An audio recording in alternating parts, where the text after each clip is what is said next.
My name is Mustadio Benazzi. No Carty to me.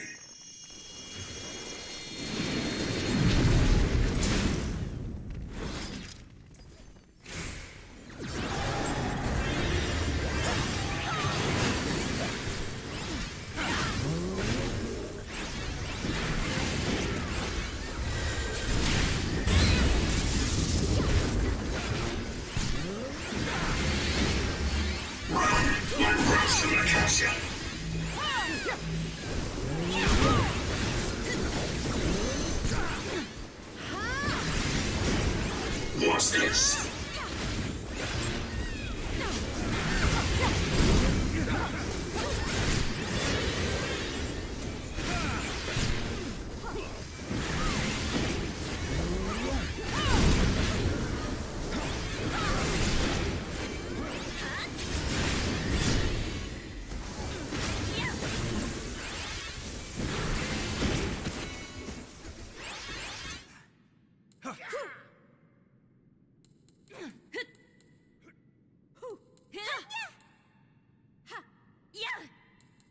I see you.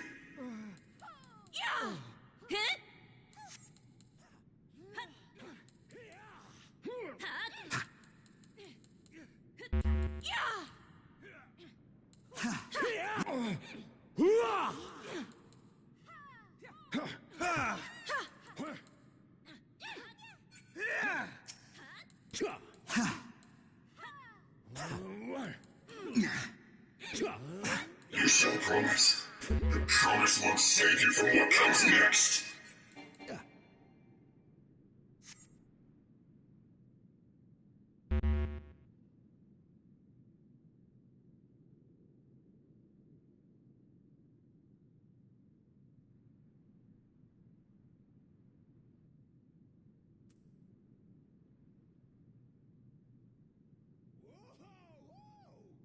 Let this be your final testament.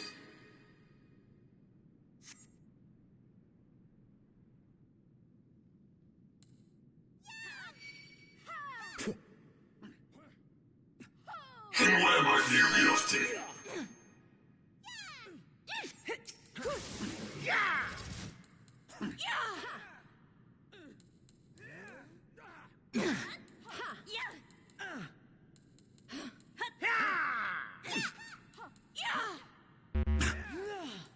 We're just warming up.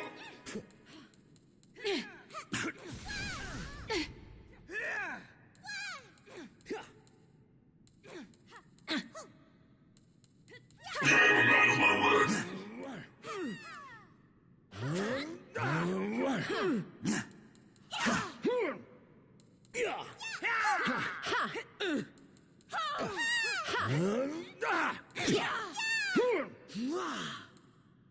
I rarely miss.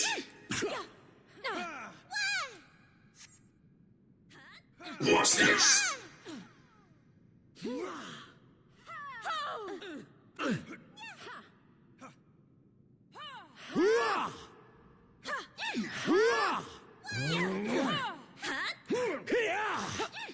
Run like rats in the castle.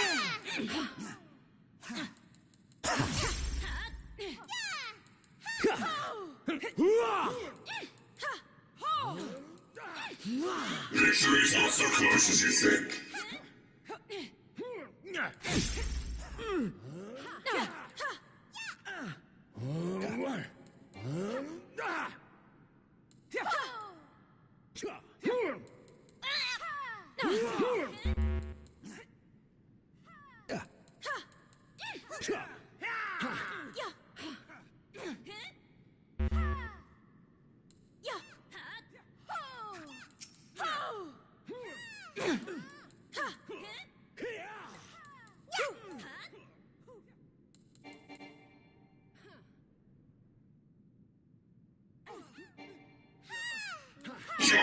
this too easy.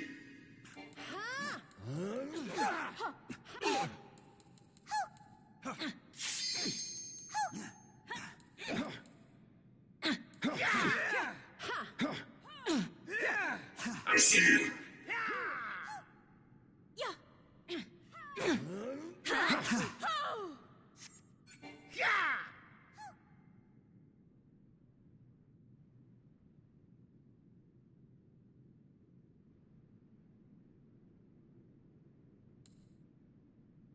Let this be our final testament.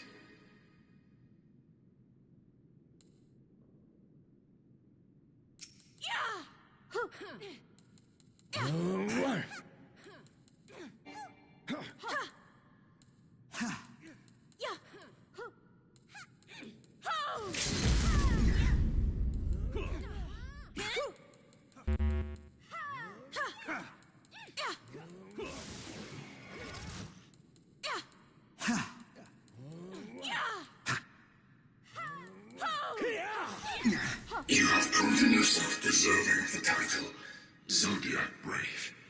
With this, my journey can, at long last, come to an end.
To the current of life we succumb, its judgment swift and final, its bite as cold as steel.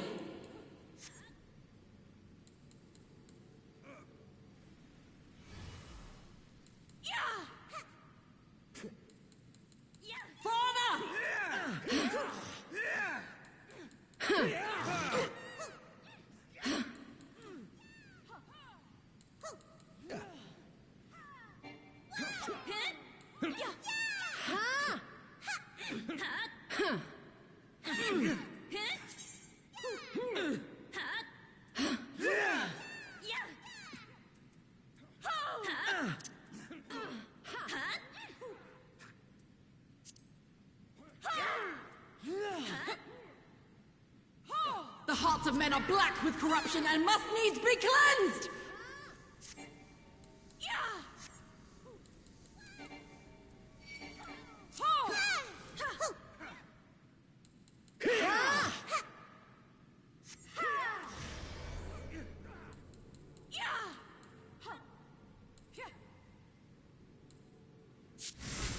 Seven shadows cast, seven fates foretold, yet at the end of the broken path lies death, and death alone!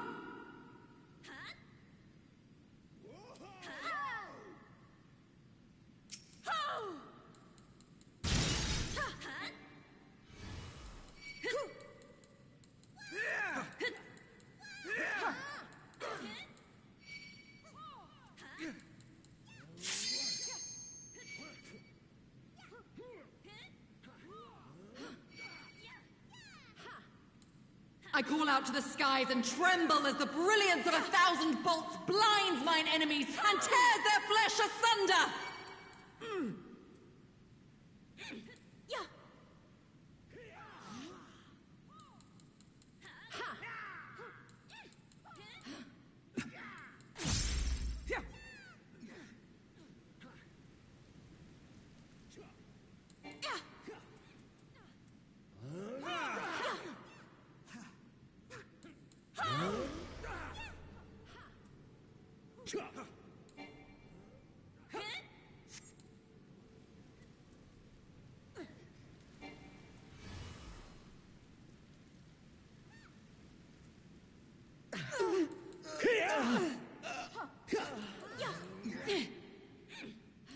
The dreams of men are fleeting, yet they must be embraced if they are to flourish. Have you the faith to do as much?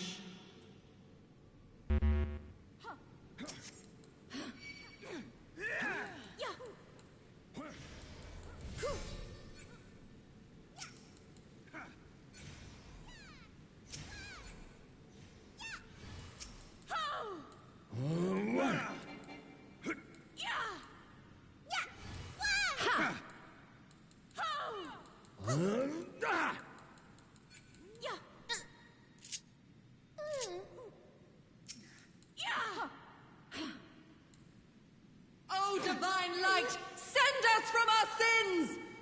Gaze deep into the light!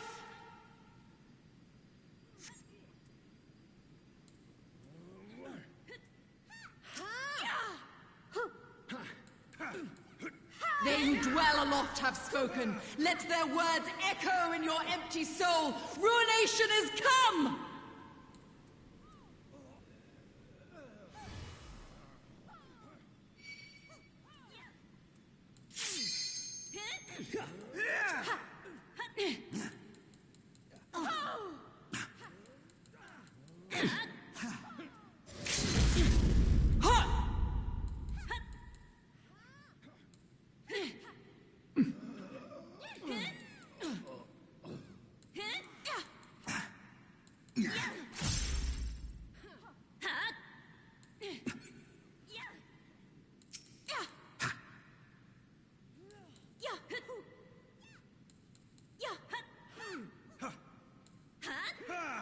On guard!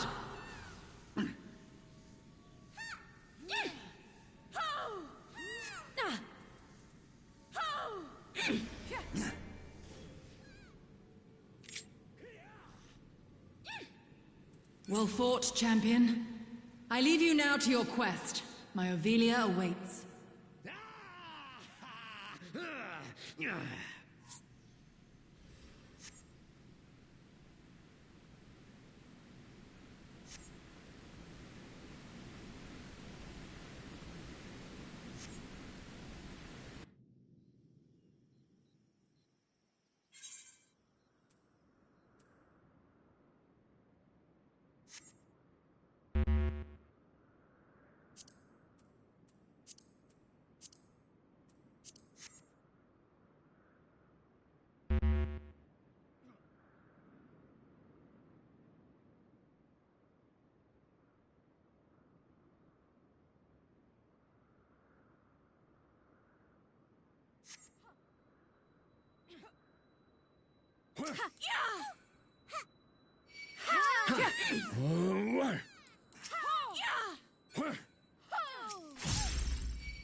Your coming was foretold, servant of Ivalice. Or perhaps you serve another. I am Count Sidolphus Orlando. Your journey ends here.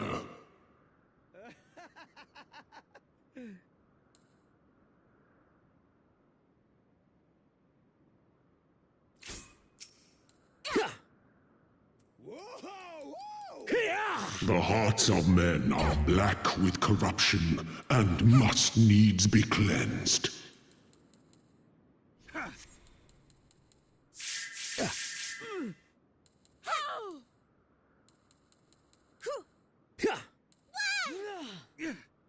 I call out to the skies and tremble as the brilliance of 1,000 bolts blinds mine enemies and tears their flesh asunder.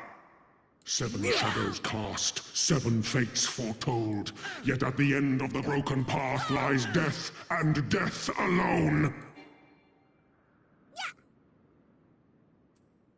Open your eyes to the darkness and drown in its loveless embrace. The gods will not be watching.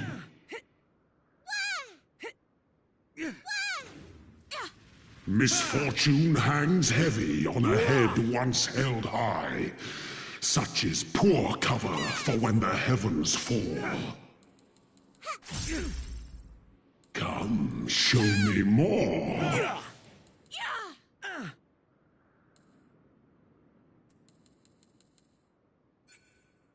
To the current of life we succumb, its judgment swift and final, its bite as cold as steel.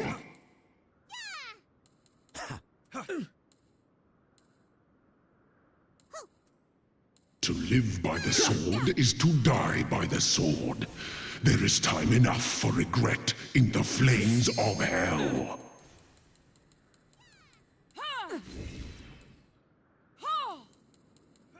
Honed is the blade that severs the villain's head. Endless is the path that leads him from hell.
I have been called the God of Thunder.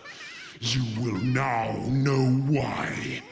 Upon my holy blade, the very world lies in balance. And now the scales will tip.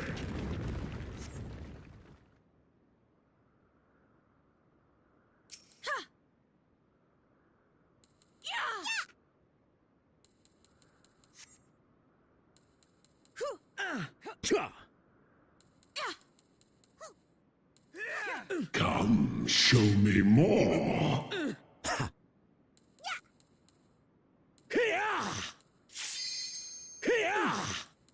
A piteous display.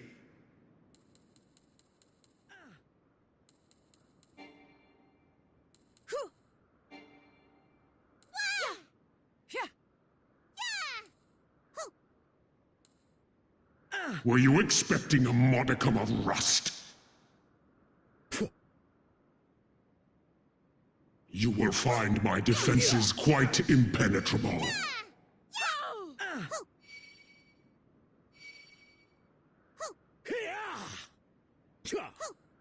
Escape is not so easily granted.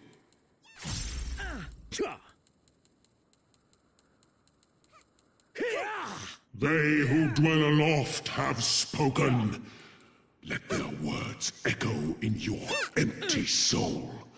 Ruination is come.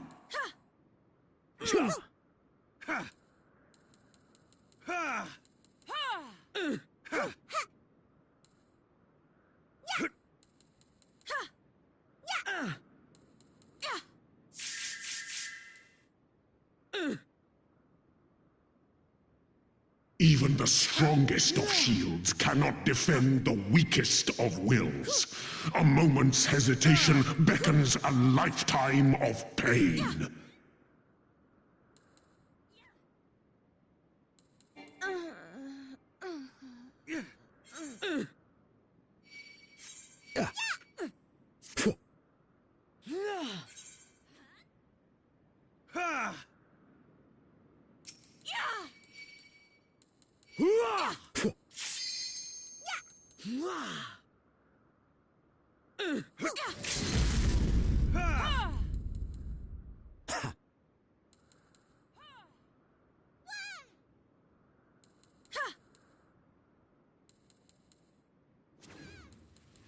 You will find my defenses quite impenetrable.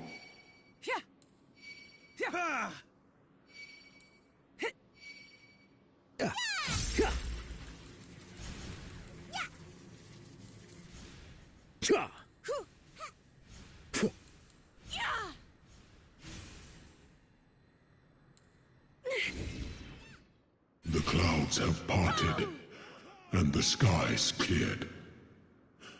It is time I bade you farewell.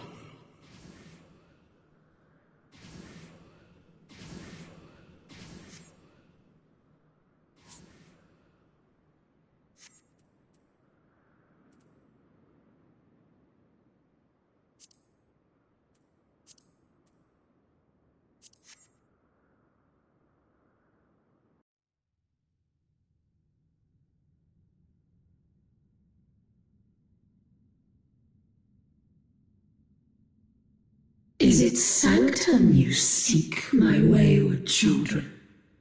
Or perhaps you are come in search of power? That which lies at your feet, that blessed bauble can grant you both. You need but will it so. Now, take up your salvation and be gone. Mortal agency in matters divine shall not be suffered.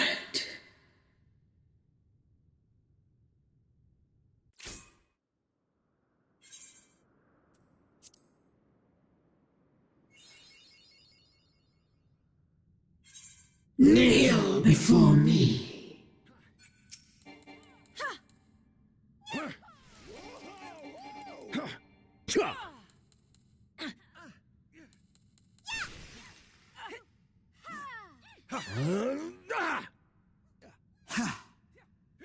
Your very soul shall not escape my wrath.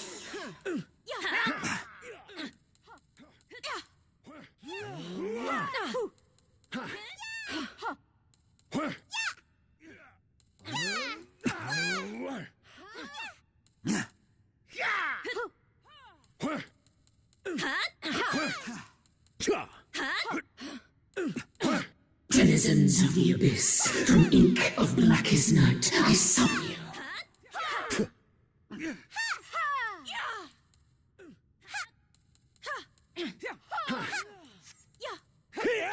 Kneel before me.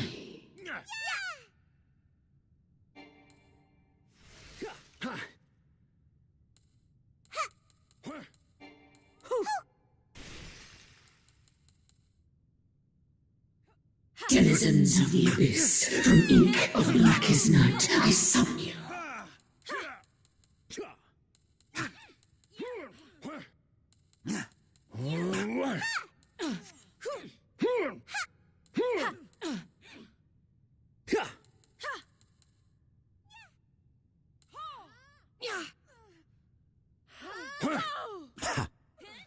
Denizens of the Abyss, from ink of blackest night, I summon you.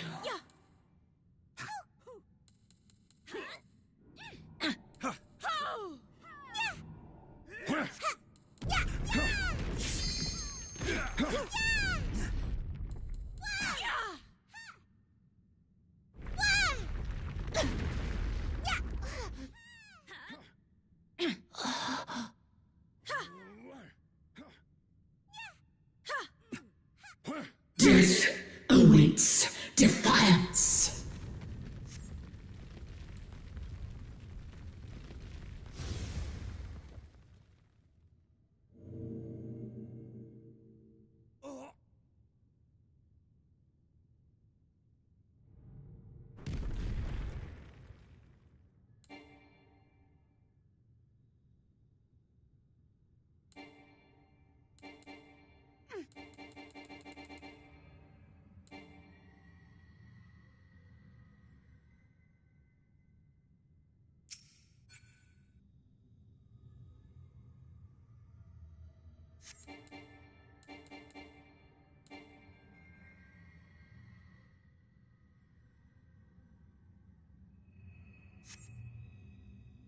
Bear your steel.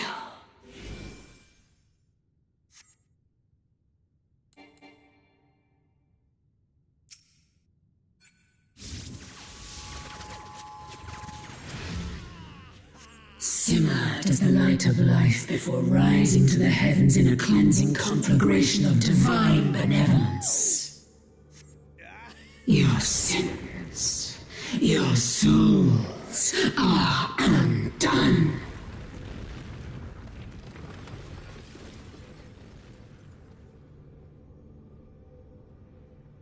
You will not intervene.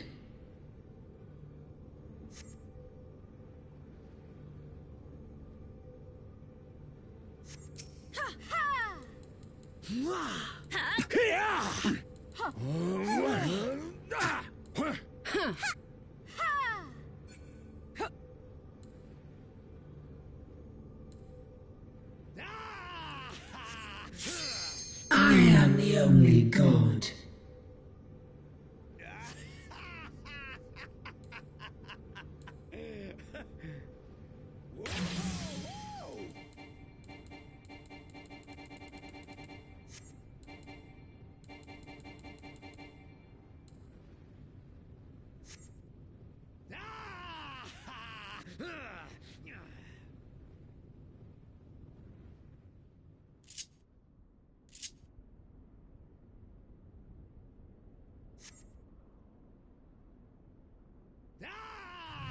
Few can claim to have endured the might of my will.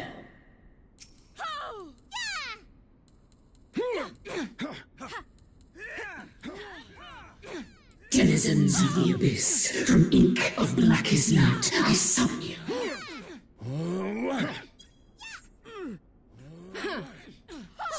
Kneel before me.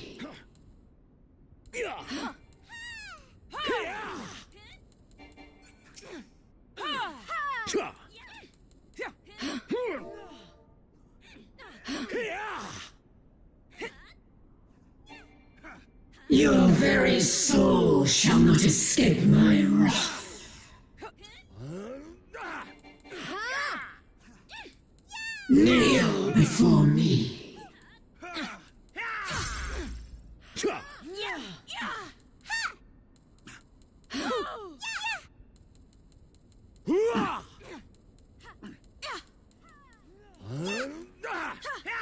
Denizens of the Abyss, from ink of blackest night, I summon you.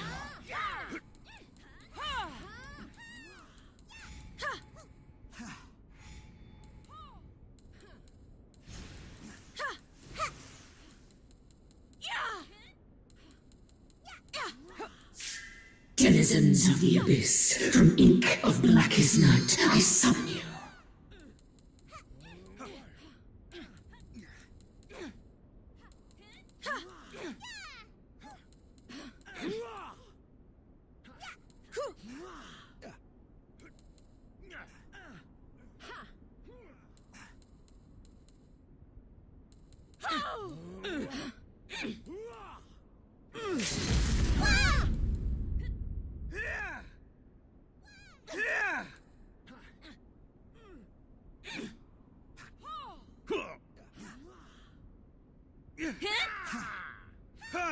Bend to my will.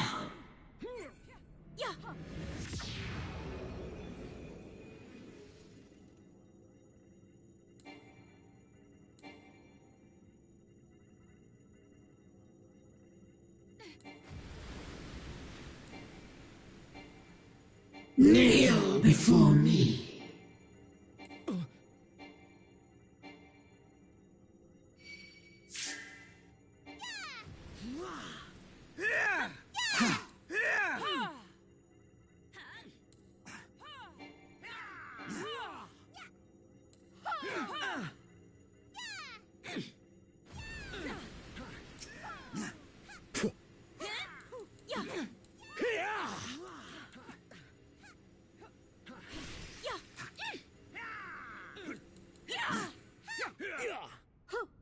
I see it now, in you.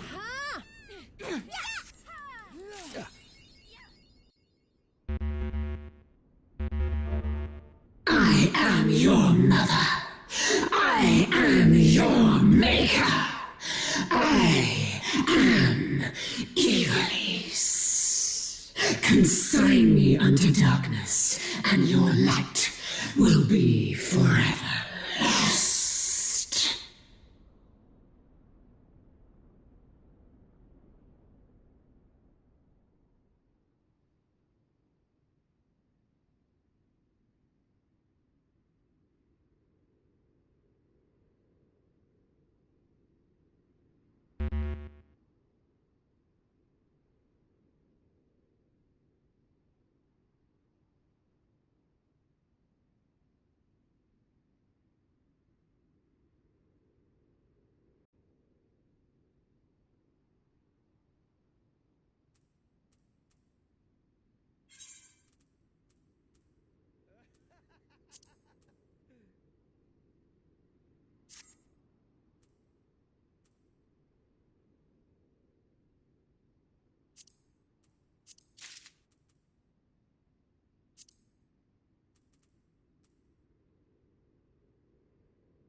How much damage did the pan used to do in the pre-alpha alpha?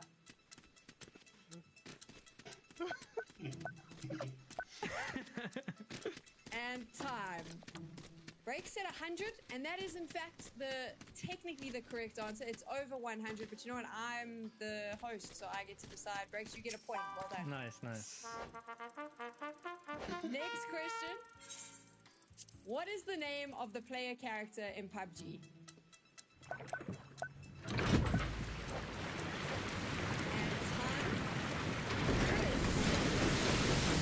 The correct answer is Gustav. That is not correct. I actually gave you the answer in the question because I'm trying really hard to help you get some points. The player character in PUBG is simply referred to as the player or the survivor. Next question. This is not an easy one. I'm so sorry.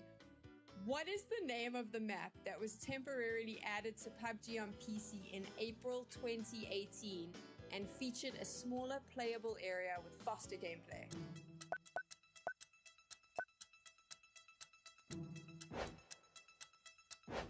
Your time is up and everyone is wrong. So it's not Sandhawk. Correct answer was Savage. So this is going well. This is going very well. Final question in round one, and I think we're on a whole 1 point. One of you has to get this right. What is the top speed for a buggy?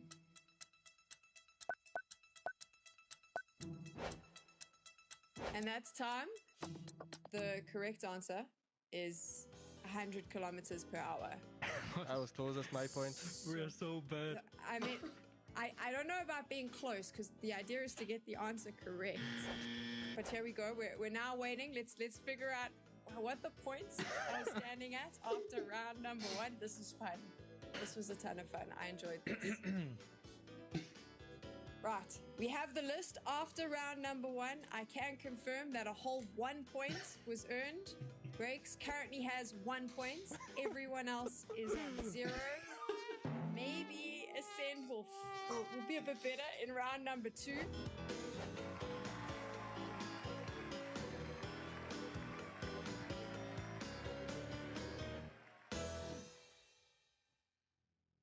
If you're watching and you're confused, Anspar was the quizmaster. He prepared all the questions and answers. So right. I just do what I'm told, and Anspar should take all the blame. Brexco was right. It's fine, but also it's more fun just to make them feel, you sometimes got to put like pro players in their place and just make them come down to earth and be humble. That's fine. That's fine. Look, I feel bad for Brexco though. He was right because he was there. He was getting slaughtered by them. Team Liquid won the kickoff comp and ends one phase 1. I think what's important though is that by humbling them and making them think that they knew nothing about PUBG, they trained and look, they were in the top 8. So in a way, I helped Ascend and I should get a percentage of their coaching fees. Anyway, moving on. We should write to Kovo for that. Yeah, definitely. Let's hit him up. I mean, I'm just getting all the L's today, so we might as well pull up the Twire leaderboard from the upper bracket yesterday. Oh, yeah. What a fun time. It started off really well. Look how exciting. One, Kylaris and Avenger colluded and cheated and put the same team up. That's not true. Saga just once again is on. Saga, have you ever lost it? He also picked multiple players. He chose Global Army. Whoa, not yet. That is Avenger. We're getting there. I will call this. I'm fair like that. But Saga, have you ever lost a fantasy? So, define lost, because there was one time where we did this whole talent leaderboard where I came 6th overall in APAC, but Paper Thin got 4th. The little bald man absolutely snuck in there, and that broke me. That's not even his region, so it felt like a loss, but I still did get like G coins as a reward. So okay, so you have lost before. He is not a god. He can be defeated. It is time, though, of course, none of this matters. We're going right back to 0. That's what's happening. And there's going to be some issues because I have had a sneaky peek at some of the selections here. And we've had a conversation about this before. Double dipping, if you play Fantasy League, double dipping is just not cool. No one likes it. Everyone thinks it's unfair. And what I mean by double dipping is when you choose 2 players from the same team. Avenger, we are in agreement. People need to be removed from the competition if they're double dipping. No, not removed. Just unethically not counted in. No, I think it's fine. It was a change that actually came from last year. Now that they added a sub player, right? So now you're able to put in but it should only be you should only be allowed to pick 2 if one of the players is a sub player. And this is something that Kovo also suggested himself, but he also double dipped and picked 2 main lineup players from BBL, like the little dirty cheater he is. You're not allowed to sub them in. No, Hold on. you can blame the game, right, and not the player. That's completely fine. We will just outplay you by not picking 2 from the same team. But a lot have picked 2 players from BBL, Sam, of course. Of course, I mean, Saga did it, and Toby, who we've called out before for double dipping, has picked 2 players from BBL. If you're watching and you did that, it's not cool. Try and mix up the rosters, be different. We're simply going to ignore Saga and Toby's scores as we move through, so there's actually a chance I might not come last. How exciting. Nice. And hopefully Kylaris and Avenger have not colluded. I know no one cares about our fantasy teams though, so let's move on, chatting specifically about what we're about to see. Is it going to be a relatively slow-paced game to start, Avenger, everyone finding their feet? No, I don't think so. I think we're going to definitely see, 6, 7 teams that's going to be coming out super aggressive from the get-go, especially the teams from the upper bracket and some of the casually aggressive teams from our lower bracket that's just coming in now. As we were talking about before, excited to see how Senya and the boys, they play. Senya is very known for kind of inventing this super slow play style, hard holding onto the edge as long as definitely possible. Since 2018, 2019, had high amounts of success when the center meta was really heavy. But it's not working as well now, and that's probably why we're seeing them in lower bracket. But they're definitely going to be sweeping a lot of the edges, and we're going to see a lot of fights with them on the edge. So if you want to avoid him and Sale and the boys, they are really mechanically good at the game still. So they should be worried if you run into them, because you're going to see the full force swinging there from Ding. Or ding, if you want to say it that way. There we go. We know how Avenger's going to be calling out that team for the rest of the broadcast. We also, of course, want to hear from you. So we'd love it if you could tell us who your favorite team is in the competition. And we've got so many prizes up for grabs. So if you want to win something rad, head on over to Twitter. Make sure you tell us who your favorite team is at PUBG Esports and use the hashtag PECSpring. You can, of course, mention any team that you've seen over the course of the last 2 days, or one of the teams that you're going to see today. That would be fun if you add it to the mix. And while you're on Twitter, why don't you engage with the PUBG Esports Twitter account, because Eliza is there. She's taken over the Twitter account, and of course, if you watch PUBG on Twitch, you've seen her before. You can chat to her. She's got some insight. She's got some cool interviews with players. So get involved in the breaks. It's tons of fun, and it's a really great way to learn a little bit more about the players you're watching. And now, Saga, I know how much you love these questions, so I think I'm going to end the pre-show with this one. Is this going to be a situation where the teams that came from the upper brackets simply dominate this lobby and go through to the grand finals? Or do you think there's a potential space for some of those other teams to find themselves a spot? I would say certain teams from the upper bracket we definitely expect to dominate. If Entropic show up, and remember that they're actually a pretty good team, if BBL show up in the form that we know they're capable of, then yes, we would very much expect that. I would like to, once again, I've got Global Army in my fantasy team, but I would like to see Sarvum continue some of the form that we saw throughout the upper bracket, where they were taking the fights cleanly against Na'Vi. But there is one major issue that may come up, and that is the fact that one of the open qualifier teams, the team whose name was just a bunch of numbers, is also looking to encroach on the drop spots in the center of the map. Pachinki Picado may well be contested, so that's something that we have to keep an eye out for. Not 100% sure whether that will be happening, but there has been some rumors flying about, so we might actually get some action earlier than we anticipate. It's time to jump into the first game, and of course I think it's important before we head over to the casters. Toby is quite upset about me changing the rules for Fantasy League. So Kylaris, I mean, are you in agreement with Avenger and I? Double dipping is a no-no? Absolutely I am. Toby, I'll give you a chance to rebuttal, but you've got a hard time defending this one, mate. I don't need to defend it. They changed the rules. I'm playing by the rules. They did, but they're wrong. Simple. It's that simple. It's that simple.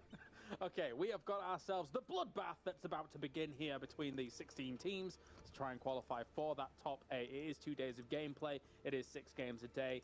And actually, to that point that Saga was mentioning about good old jumble of numbers, there is potential that they're going to be going elsewhere from that middle spot. So we'll see if that does come to fruition.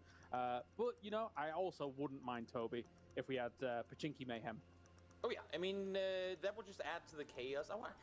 I feel like the circle added the majority of the chaos to our upper bracket matches, but even with that, we usually say that the more established a lobby is, the less of this kind of Wild West carnage we tend to see. Even with some of the established team we had in upper bracket, there was still plenty of chaos going on. So if any of that kind of transfers over to lower bracket, I'm in for I should say, in for a very joyous, chaotic set of 2 days in.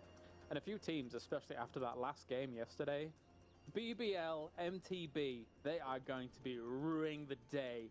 Just slight things go differently in that game. Of course, Ascend, I mean, regardless of what would have happened elsewhere, Ascend won the game, which was miraculous and amazing.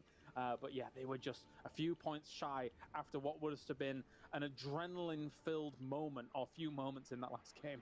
It's so entertaining, and I came to think about it after we were done with yesterday's games. Very few, I mean, I do obviously have a kind of special passion for PUBG, but very few other games or any sorts of entertainment can get me so excited about a 8th place finish that technically doesn't really, I mean, it does matter because you want to go through the grand finals, but doesn't really eliminate anyone. Like that's how important it was. But in terms of the game, in terms of the excitement of the situation, that was like it might as well have been a global championship grand finals because it was just that close.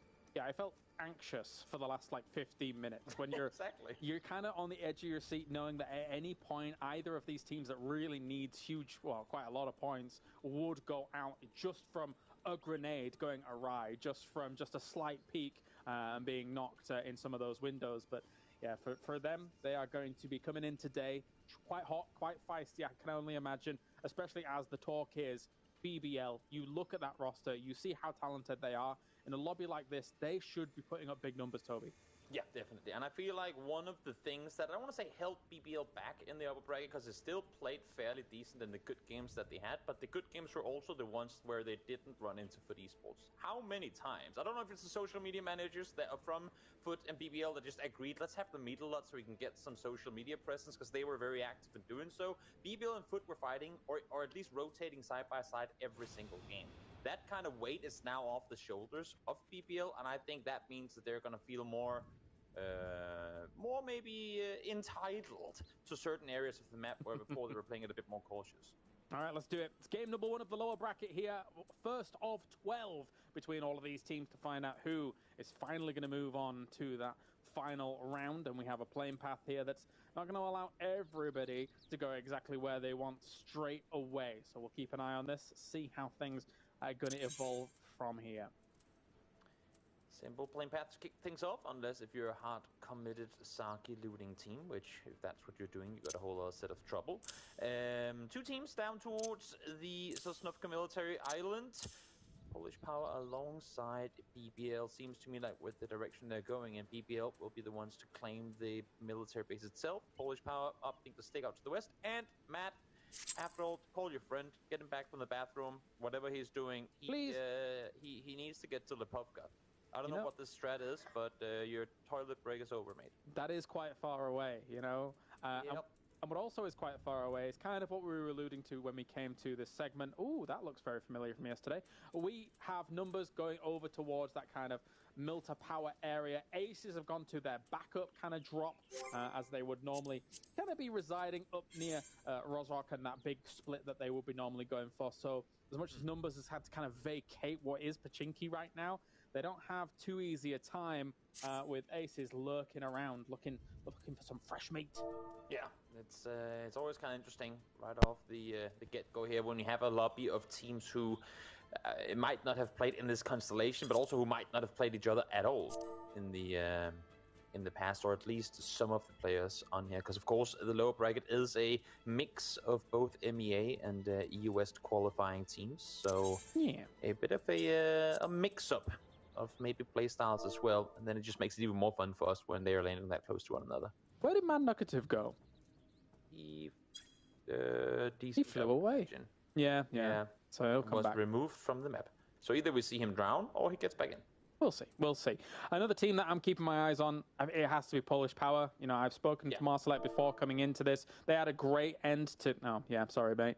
They had a great end to 2022 overall as a whole. I mean, yes, the PGC didn't quite go the way that they wanted it to, but overall, they qualified for PGC 2022. So that is kind of enough to solidify yourself as a bit of a household name. Yes, there's been changes.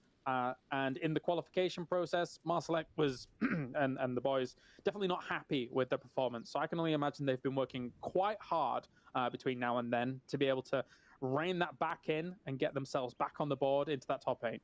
For sure. There was a period of time where I would say that, at least in terms of EMEA, talk that Polish Power were kind of the team lingering in the shadow of Entropic, because Polish Power started doing well right when Entropic did as well, but Entropic just started doing that much better. Like they won a PCS event. They were in the top. We talked about it yesterday as well, how they were in parts of 2022 on the cusp of potentially being the ones to take down the giant in NLT at that time. Yeah. And Polish Power, while they did better than they had like the climb was steady, they just never put up the same numbers. Whereas to now that Entropic has started to, I don't want to say fallen off, but just they're not on the same high anymore. Polish Power has slowly started, if not overtaking Entropic's kind of spot as a potential top contender. They definitely have gotten things going for themselves, and I'm very curious to see which Polish Power we are going to see here in 23 with us on the roster as well. How is the playstyle of the team going to change? And for teams coming across, when you look at this circle, when you look at the playing path, how it went, let's talk bigger picture in this game for a moment. You've got to be careful as the teams coming to Military Island, because there is more likelihood with a plane like that teams like Polish Power did go to their backup drop spots, which they of course have, and therefore bridges, roads going through military, etc., might be a little bit more scary and sketchy. So for all of these teams making their way now to Military Island, yes, they have to get there, and yes, they'll probably get there as swiftly as possible, but there's just that little extra caution because of the playing path that you need to consider. Exactly. Well, MTB trying to set up for their potential rotation. No face clan here, don't worry. Ain't no one to bridge camp you. It's going to be alright. You can get going. You'll be doing it rare. It was such a shame, really, for them really kind of missing out just by a fraction. Again, if you have to think of any team that was really on the edge of their seats in that last game, it was MTB. They were in that house for so long, trying to defend it against so many people, and really doing such a good job of it up until the very last moment. So a bit of a heartbreaker for them, but it shows that they're able to kind of hang with extremely powerful lobbies and just be on the cusp of that qualification. And again, I mean, it's a team that's been in the kind of in the PUBG space for a long time, kind of the contender space for a long time, but have never really put up the numbers that some of these top teams, even in the open qualifier space, has. So to see them, as you said, go out and be able to play with quote unquote the big boys, it's great to see more contenders starting to make their way up the leaderboards. Well, speaking of contenders, that was Exalt that we just bought C. I'm hoping that they're able to do something. I've got a little bit of a soft spot for Exalt. Guys like Fairest, really impressive skills that they have on their side. Full tilt here. Suppy going to go for a few shots as MTB has transitioned onto the Military Island, but they're just going to be shooed away. Just a little bit of a scout from Metabay, and then fall on back. Yeah, the island pretty quickly getting rather inhabited. Southern side still not taken by anyone just yet, of course. I mean, with there still being this much of the main island in, I mean, it even goes north of Pachinki, right? There is still a very, I don't want to say big chance, but a decent enough chance that you have to keep it in mind that this will swing back north. Yeah, absolutely. I mean, we were memeing yesterday in terms of there's an 80% chance we go to military on one of those circles where it was like very likely going to be going to military. But this one is that slight bit more north compared to that, right? So definitely an opportunity for this to swing on back for full tilt. And they're going to have to lay their cards on the table for the moment as Killstill gets himself a pickup to start things off alongside Vixen. Great start for GD to get things going. Again, it's the smallest thing. It's just one kill kind of being fed to you like that. But again, when you've had a tough set of games in the upper bracket, then coming down here knowing that, oh, we probably could have made it, should have played better, then getting a little kill to begin things here is a good way to, just slowly starting getting the ball rolling in your favor. And slowly is going to epitomize exactly where we're at for M-Force right now, although they do start taking the fight. MK12 is able to start things off for Rafa. Ribbons will signify everything that's going on there, be able to pick that up. And I think that being this far on the edge, I guess it doesn't matter a whole lot if you're on the north, and then it does swing up to the north, because you know so many teams are going to commit to Military Island, so you still have a lot of room to work with. But if it does go melee, oh boy, you're going to have a rough time. Yeah, there is still, I mean, as much as I said, pretty much everyone's made their way down there. There is still quite a few teams, despite being down in and around Millie Island, that hasn't managed to cross yet. You're seeing Howl doing it now. After all, still looking to find their approach out from the east. And then we have a cluster of 4 teams, Aces, Exalt, Sabim, and Entropic out towards the west, trying to figure out how they want to do it. Not to mention M-Force up by Pachiki and Kitchen and Ding actually all the way up by, Ruins. So they have got a journey ahead of them too. I'd like to see good old Kitchen do something too. It's good old Squeaky, you know? Like, one of the names that's proliferated through EMEA, PUBG esports since the dawn of time. And now it's very weird seeing him without an ENCE tag. That's the world we live in. And here with the Kitchen squad, they managed to get through quite, I would say, quietly through the qualifiers. I'm hoping to see them maybe get even quietly into the top 8. I think it will be a stretch, though. It's definitely a very, very new roster, kind of like unrefined roster, I want to say at the moment. Well, there's a place to make a name for yourself, regardless of whether you're Squeaky, who's kind of already done that, or the 3 other players in the team. As a unit, this is the way you want to do it. Show the world that you can make top 8 here, and who knows, maybe get a good performance in the grand finals too. Won't be too bad. Here's Howl. A lot of hopes for them, considering that they have got some big players. Guys like Ruin, for example, whenever we've watched Howl in the past, me and Martin have spoken to each other multiple times on this. I believe Ruin's a guy that could easily be picked up by one of the bigger names and fit in really, really well. But still sticking with Howl, showing a lot of loyalty there, and taking this team with him. I mean, there's still a lot of skill aside from Ruin on that team, of course. Just he, for me, really is the standout. Exactly. And from one OG in Squeaky to another in Senya from Ding. Scouting forward, trying to see what's available down below. Sat all the way still up on Everest, trying to make sure that his team can rotate further towards the south. In the meantime, Circle, down towards the island we go. There's still a, I want to say, around 7.5% chance that this server could still go north. Specific. Very, very specific, correct numbers. But no, this is pretty much guaranteed south side, and I think the teams are going to play off of that expectation as well. Yeah, I'm going to go with lower than 7.5. Probably more like 2.3. Oh, yes. The 0.3 really makes it. Quad 2 here, actually find themselves in a position that I feel like they wanted to go yesterday in a similar circle, but just couldn't quite make proper landfall. But now they've got a lot of room for them to work with. They technically will be able to transition in from that west side. And after Alt now looking to cross on over if they can. But when they do make the cross, there's still threats that lie, even just, never mind, on both sides of the channel, really. Yeah, it's pretty wild to me. Seeing it now, 7 teams have still yet to cross on over. No one is even looking towards the East Bridge.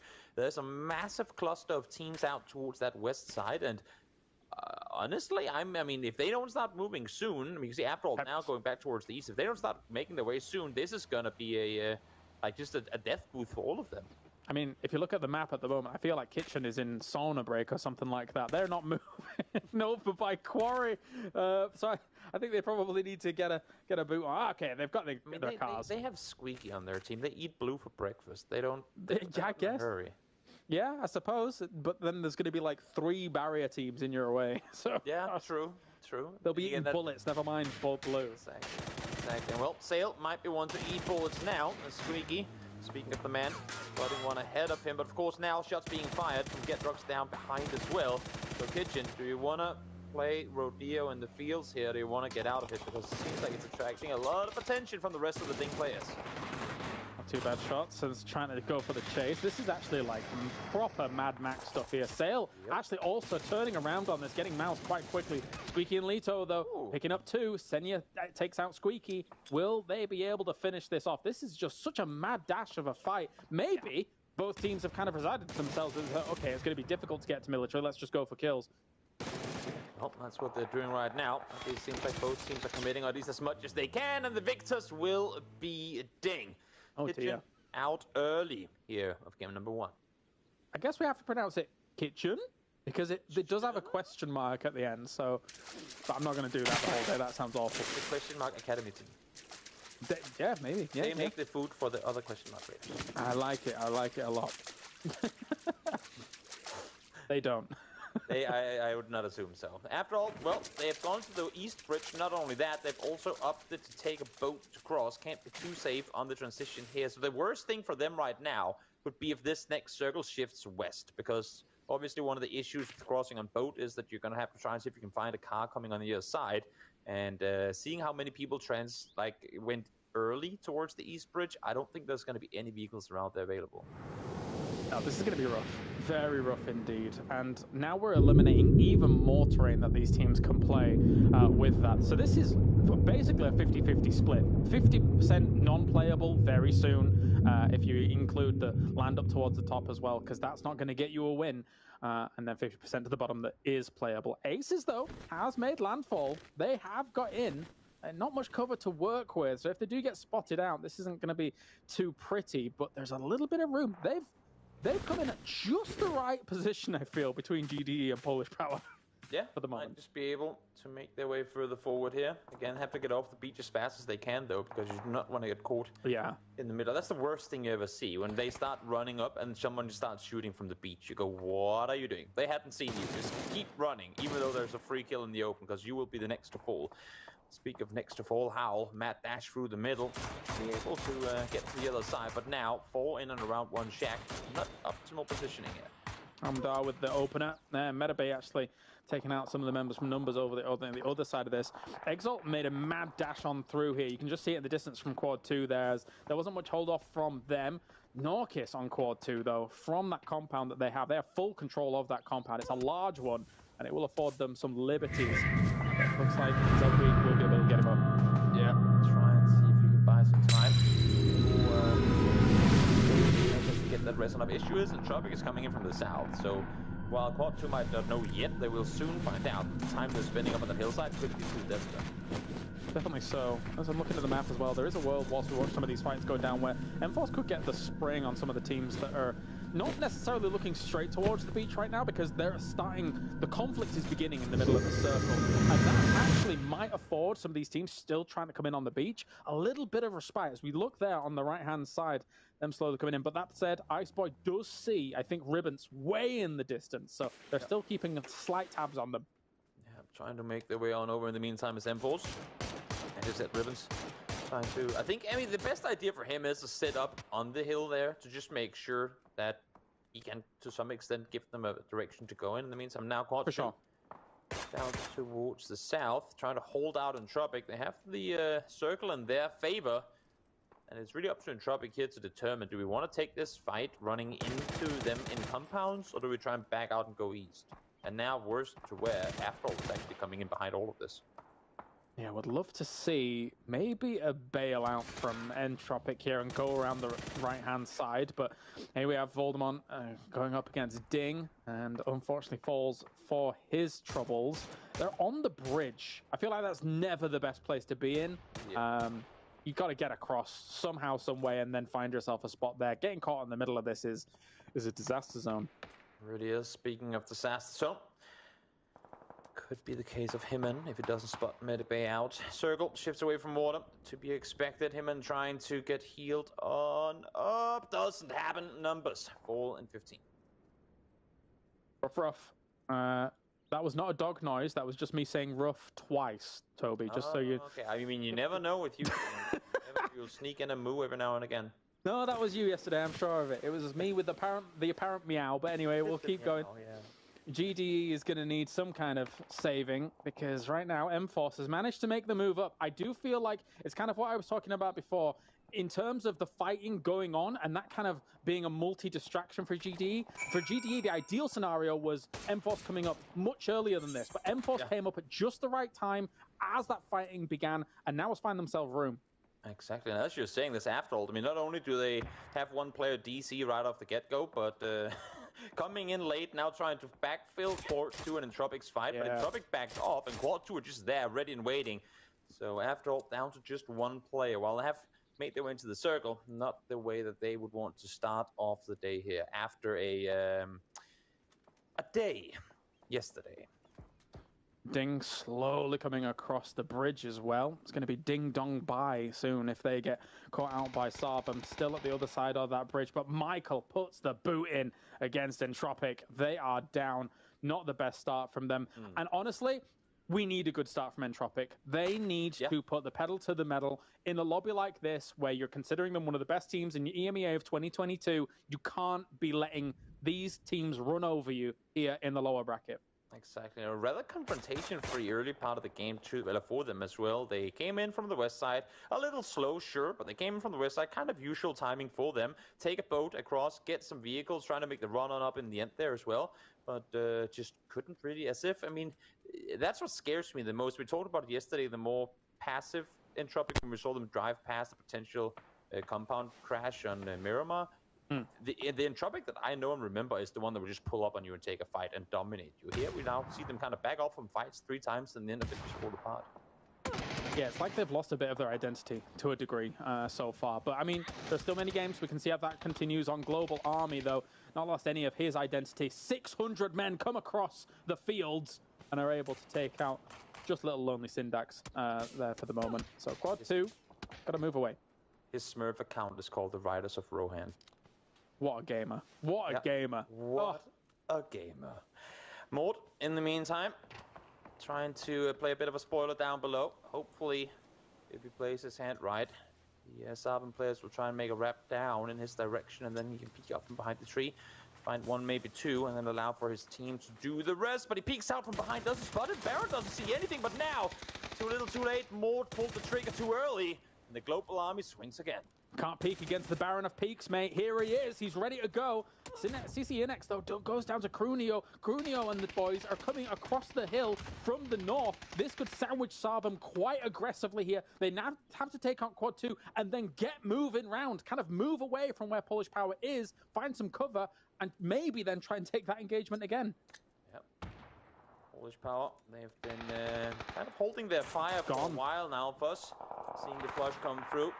I was going to say, what are they opting to do off of this? Now they know one fight is done. Are they here fast enough to try and collapse on Quad 2, or do they play the inside of the circle instead? It seems like with the way they're positioned right now, that they're wanting to wrap around, but Marsalek, well, he ain't going to sit around and wait. Double tap in the air, filter down, and that should be a flush to follow. Indeed it is. Just one left alive for Quad 2. I promise you, Marsalek is a mad Marsalek coming into this one. They did not like how they performed in the qualification up to this, so they're going to be looking for blood. That's 1 for Marsalek. Start things off for Polish Power. It's been pretty quiet for them for the moment, but after coming out from that compound, they knew the direction that they wanted to come into this circle specifically, and that was using these hills, seizing it away from their opponents, and it's going to give them a nice purchase on anybody else moving forwards as they take the fight with Exalt. Yep. 8 could have been a team elimination had it not been cooked for as long as it was. UMP ain't gonna do you many favors, Ferris. That distance, Marsalek. Tap, tap, tap, tap, tap away, finds a double. 3rd kill for Polish Power as they continue wrapping their way around the east side here. All right, just a little fallback there for the moment for Fuzz, get himself healed back up, and then you just got to really deal with some of maybe the solos that are lurking around you. Michael still looking towards Quad 2. Zelpui here, not destined for this world for too much longer, I would imagine, as Michael is definitely on the hunt here and spots him out. Yeah. Easy peasy for BBL. Finding kills again. There's well Michael. 3rd one already. First face on the hillside. Does not go for the shot. Instantly, and wise decision in that because MTB holding up BBL from the other side. BBL, though, I think they're really on the warpath. Clib for 2. Will he get more? Because this is, we said it at the beginning, the Death said it too. This is BBL's lobby to dominate. Now, how much can they put in against the rest of these teams? These players, we've seen them at the very height of PUBG. So this is a great opportunity for them to be able to flex, get some confidence back on board. Fate, though, takes out Turkin. Yeah, few points coming your way from the start of the the day ain't gonna be the worst thing in the world, even if it's a game that hasn't gone the way you wanted it to for Exalt, with one player left alive to at least get a few kills here, and maybe, as we find our way into 9 teams alive, get some placement points too. There's teams in the center. Still feel like M-Force is my wild card, though. I liked how they approached the beach just the right time. They were able to seize that away for the most part from GDE, but there's still a lot of work to do. Getting onto that circle and then being able to negate some of the shots that are going to be coming at you from the high ground will be difficult. Aces is... I felt like they all bounced their guns up and down at the same time then. Are they performing some kind of ritual? Hopefully it's not an after-alt ritual. Getting ready to... please, no! No! You're inside the circle, you have 4 alive, and then you go, oh wait, oh no, they only have 3. They only have 3, so it's a whole other story. Oh, okay. Aimel, in the meantime, healing on up. Again, placement points has been found, so we'll see if he can grab some more, trying to stay put for as long as he can. The issue is, as you can see as well, all of Polish Power is waiting him to run further forward, and right now, he can't go anywhere. How many meds did Aimlol have during all of this? He's been out there for a while, but anyway, as you can see, that line of sight is exactly what I was referring to before. M-Force is going to be in a lot of... Oh, okay, never mind, you don't have any more meds, mate. Aimlol is down, but actually surviving to the 8th place, not that bad for Ding, considering they were scrambling. Yeah, Durban's taken out as well. M-Force are in trouble. A little bit of help coming along the way, though, as Samuelson falls down to Escapation? Escapation. No, I don't... Yeah, don't do that. That's your version of it. I'll give you that. In the meantime, I mean, for Polish Power, they came up on this hill kind of late. I mean, intentionally a little late, opting to go for the third party. They never really had to take that third party. Then they force everyone further east, and now they can kind of just sit back and watch all those teams they've sheep-herded east fight one another. So perfect positioning. Polish Power to now spread out and start third partying once more. Yeah, definitely. For BBL and Polish Power, they are looking at this game as a top 2 for both of them, and then they'll have a 4v4. That's how both of these teams are looking at it right now. There's not too much incentive for both of those teams to really shoot at one another at the moment. You clean up everything in the north, and then you have that mega brawl at the end to find out who's going to assert dominance. The Aces still sat at 0 kills inside a shack. With all the players having been dealt with on the shoreline, I'm surprised they haven't sent at least just one out to try and play behind the shack to get some more in for PPL. I mean, we talked about them wanting to come up to a good start. 10 kills, 0 deaths on their side so far. They are here to show the world that they shouldn't have been in the first place. Definitely. It's got to be a showstopper from them here against across the next 2 days, and so far so good. The opening act looking really, really clean, but still, Polish Power does have exactly what it says in their name. Quite a few poles and a lot of power going into these last few circles. But Aces is maybe the ace up the sleeve, I suppose. I don't think they'll get much done from the shack, but they could shoot at something when they come out and then die. Very good. Never forget about the snakes here too, Rafa. Trying to deal with Rusterman. Not gonna happen. It will come through. That's a rip to my fantasy team, but happens nonetheless. Rafa able to claim 1 more point before he goes down.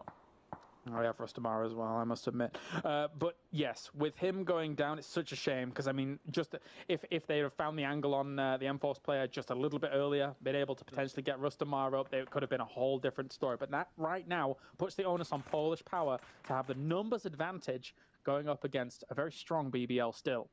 This is actually kind of interesting because Aces are still inside the circle. You can see them trying to put themselves off now, but BBL can't play. I mean, if in a perfect world, BBL and Polish Power just sat back and waited for Aces to have to move next circle, BBL will be so close to Polish Power by the end of the circle that they can't wait around. If Aces play their hand fight, they just sit back. They hold on to those pocket rockets, they sit back, and they wait for these two teams to fight. Yeah, there's definitely still a little bit of room here for them since the circles worked out nicely. Safo? That's also an option. They could do that, yeah. I mean, the thing is that when BBL and Polish Power are moving around to try and jostle for position against one another, that sometimes will then open up the angle for Aces to be like, oh, look, a headshot. Oh, a little bit of a body shot there, as you're going a little bit too far left, a little bit too far right, depending on the perspective that you're looking at this fight on. So they're going to be very careful. Aces not down and out just yet, despite being clustered. They are the mosquito flying around in the bottom ring while they're fighting. They sat there, tapping away while they're trying to make a move. That mosquito sure can sting. because one falls, two falls, as Damn. Hamdar finds the second. They ain't letting these teams take it to their own hands. The issue is if they deal with Polish Power completely before having made a move, there's no way, or at least should be no way, that BBL allows for Aces to leave that shack. So maybe you're gonna leave some alive for Polish Power to fight. Yeah, this is the most deadly shack play I've seen in a long time, but the reverse of. Normally it's just them getting naded and pinned in and destroyed, but they've really bided their time thanks to the fact that it's just barely still in the circle. Only 11 shots on his MK12 though. So use them wisely. Oh, circle. Oh, are they in still? No, just exactly enough. Out by a meter or two, meaning they have to make a move. They do have smoke still, so they could try and make a run across. But smart play by PBL to back off. But once again, if Aces, because they will be the last team to have to move here because they're just that much closer to the circle. So it will move slower on their side. BPL will be the first ones to have to go forward, and they will become. You can see they're looking for the shack now. They want to go down and play. The issue is they haven't had a chance to clear it yet. They don't know if there's a snake set inside. Yeah. So Polish Power will get the angle eventually. Aces, again, should just sit back and wait. And I will say, for Polish Power and BBL, this is a very frustrating scenario to be in, because those two teams probably feel like they've played this game excellently, controlling high ground, sweeping, being able to take out teams here, there, and everywhere. They are being stumbled right now by a team that's sat in a shack for a while. Admittedly, a lot of people can shoot in this game, and Aces is certainly very capable of doing that clearly. But now that they've had to they've come out of the shack, this is the opportunity for the other teams. But here come the nades, moving forward. That was a wave of nades. Smash, though, is going to be able to shut down Bad Boy, and that's some of these bigger teams saying, "Nuh-uh, you ain't taking this, Aces." Exactly, but while saying so, also kind of backing off, I think BBL is starting to understand that, you know what?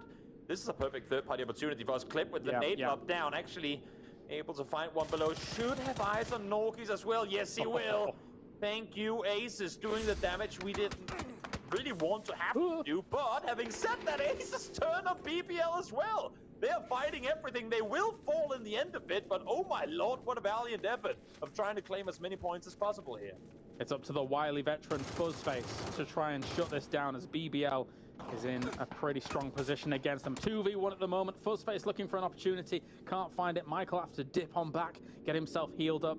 Smashes as well. This will give Fuzzface a moment of reprieve. He's healed up too, but still 2v1, and they know where he is. Exactly. Set down below. Clip falls to the demise of a lot of people's fantasy teams, I would assume. Because he's not going to give you those extra points for winning the game. That is true. Still, the peaks are coming in, trying to shut down Norkis as well. But Fuzzface, low on health, being peppered here or there. Smash finishes Norkis. It's all on Fuzz. It's all on the Ginger Beard himself. Michael, almost 800 damage this game. Again, just testament to the fact that BBL came out swinging right from the start. There it is. Fuzzface ain't gonna let that point go over. They know it's gonna be a team they're gonna be trying to deal with further down the line, so no reason to give any freebies away in a situation like that. 14 kills, James, for BBL here. Yeah, they came out exactly as we'd hoped, getting a boatload of kills, controlling a boatload of space, and being able to shut down a boatload of teams. We're going to go to a break, ladies and gentlemen, here. BBL takes the first win here in the lower bracket.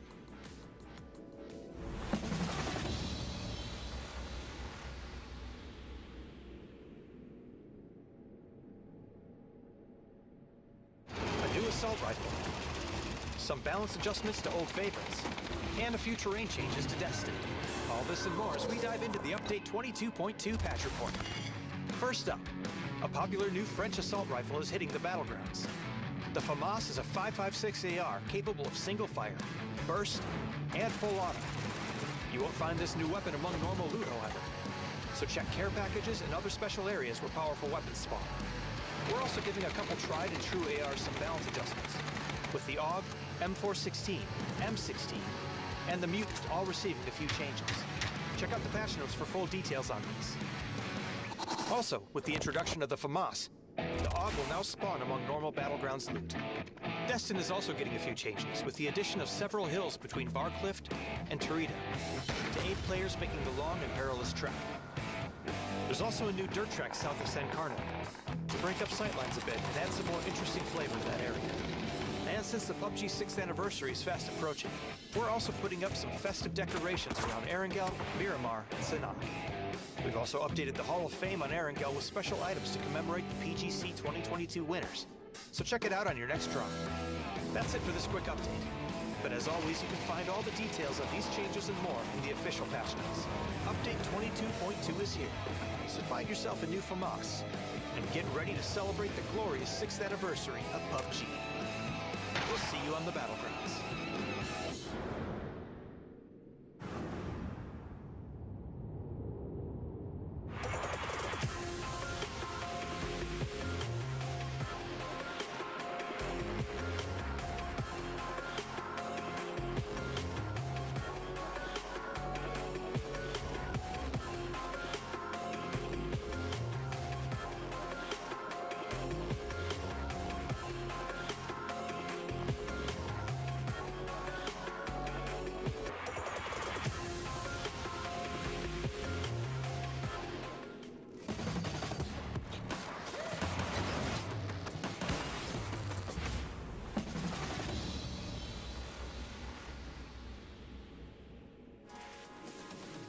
First game of our lower bracket here at PEC Spring is complete. And what did you think of that game, Avenger?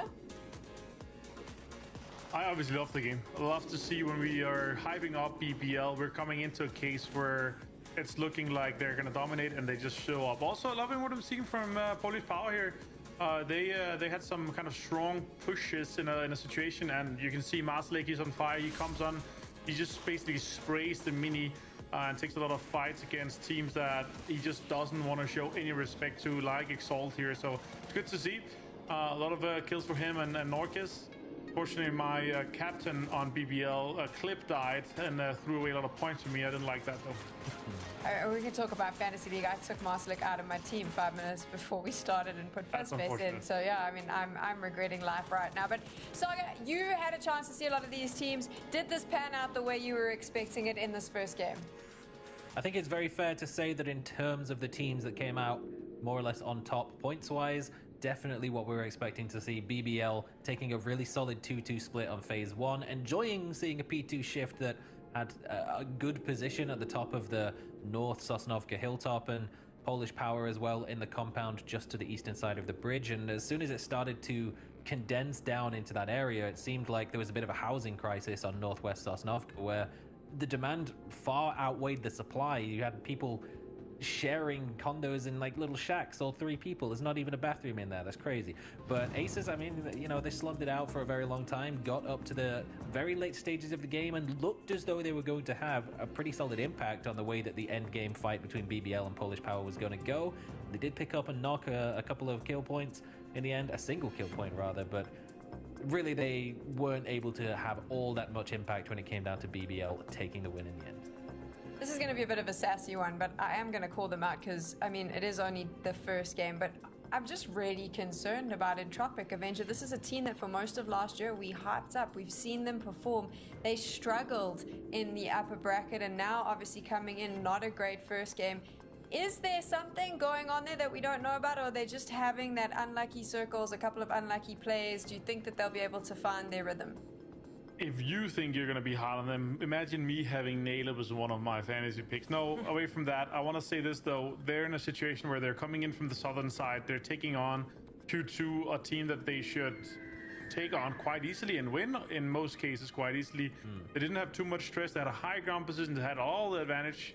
But they're taking 1v1s. They shouldn't be. They're not taking advantage of being multiple players. They're not taking 2v2 versus 1s. They're not taking kind of smart plays and kind of leaping ahead of them inside the circle. So yeah, again, it is just game number 1. So let's see what they take away from this one here and go into the next couple months. It's a military game. It's kind of a special one.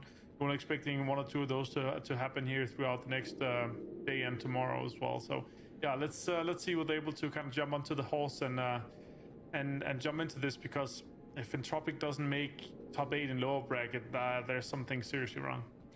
I mean, you brought it up there. We did have, Saga, some quirky circles to start the day. So do you think, obviously, as things settle, and I mean, you never know with PUBG, it could be quirky every single game, but maybe as things settle, we'll possibly see some changes on the leaderboard as we go along? Yeah, I think there was a lot that played into the drop spots coming in. The teams that were early onto the military island will benefit, as they so often do on a zone like that. Not the first time we've started off with an island circle, but still a significantly bigger one than we had in the round of 16. But as Martin said, this was a special game because this is the first placement point for Ding since before the round of 16 started. So well done, really, to AimLol for surviving into the top 8. It didn't look good in the way that they were taking the fights in the fields, and then the bridge camp attempt on Sarvum, but they managed to get on the board. That's something to go for, but I very much expect that we probably won't be seeing back-to-back military circles, probably, but I wouldn't be all too surprised to see back-to-back Ding fighting people in the blue phase 1 anyway. Toby's favorite thing is military circles, so back-to-back military circles will make him very happy. Talking about Toby, I think it's time to get into our second game with him and Kylaris. That's right, in a twist of fate, we've got ourselves back-to-back Toby as well. Toby, I'll ask you the same question I asked you in the previous game, so we've got back-to-back questions. How are you doing?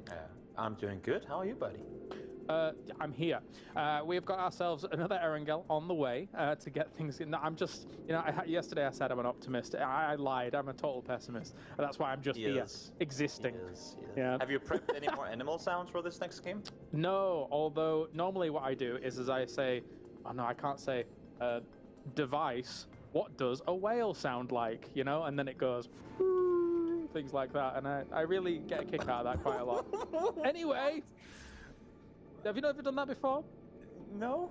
You can ask it like what an earthworm sounds like, and it goes like a little scratching noises. I'm like, it's just an earthworm. It doesn't sound like anything. Shut up. Anyway, let's get into the game.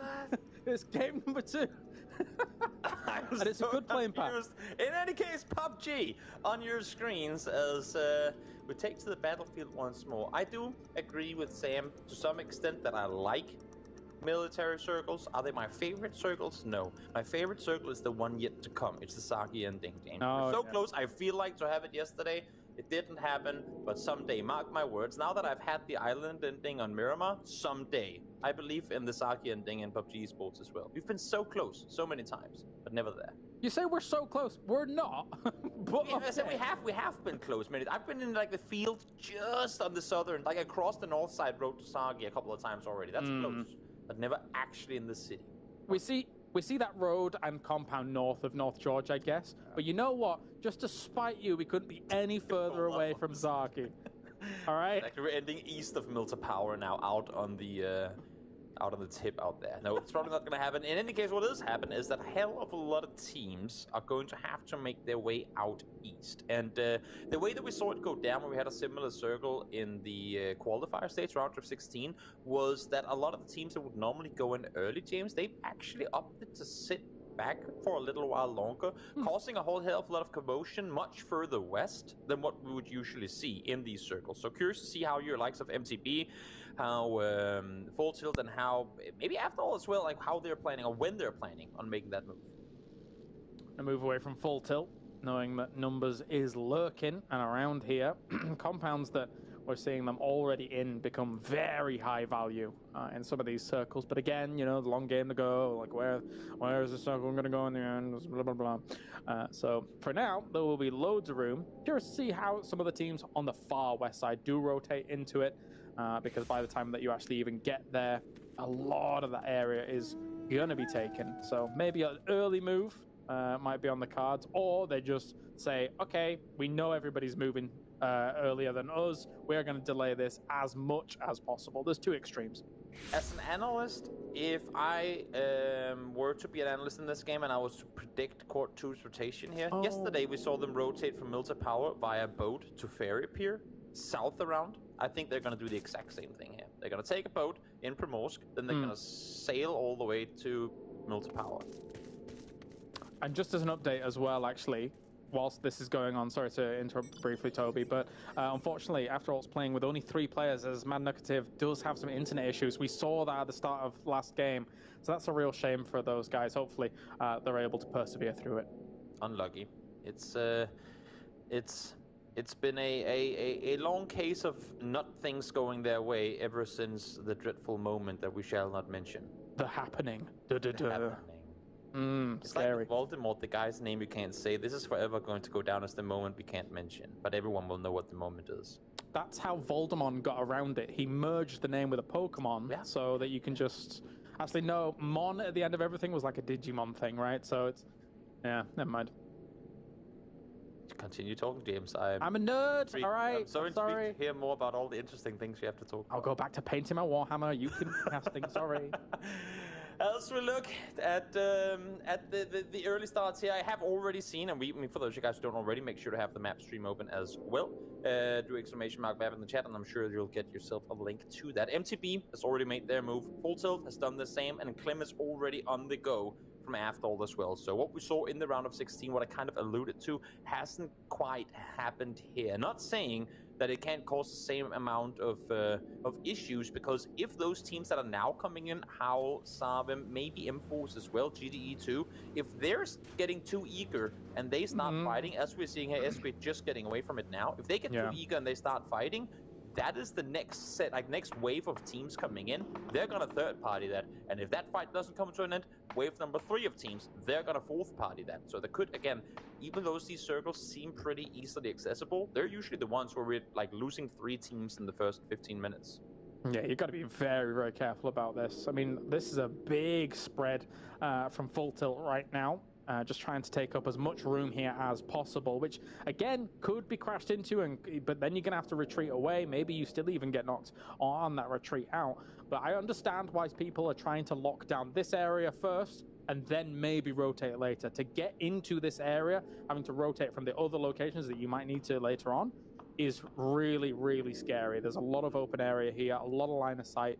So take this spot and then adapt once the circle shifts away. Exactly. It's while a few shots have been fired here and there, it hasn't been too bad just yet. As I say that, Aces trying to make their way down towards the southeast has run into Howl. But again, in the position there, they should be able to maneuver around pretty easily. And then we have M-Force and Sarvim up on the dirt road towards the west. Sarvim were actually looking over towards GDE to try and wrap further east. They do have one in the east side compound already. You can see them leaving now as well.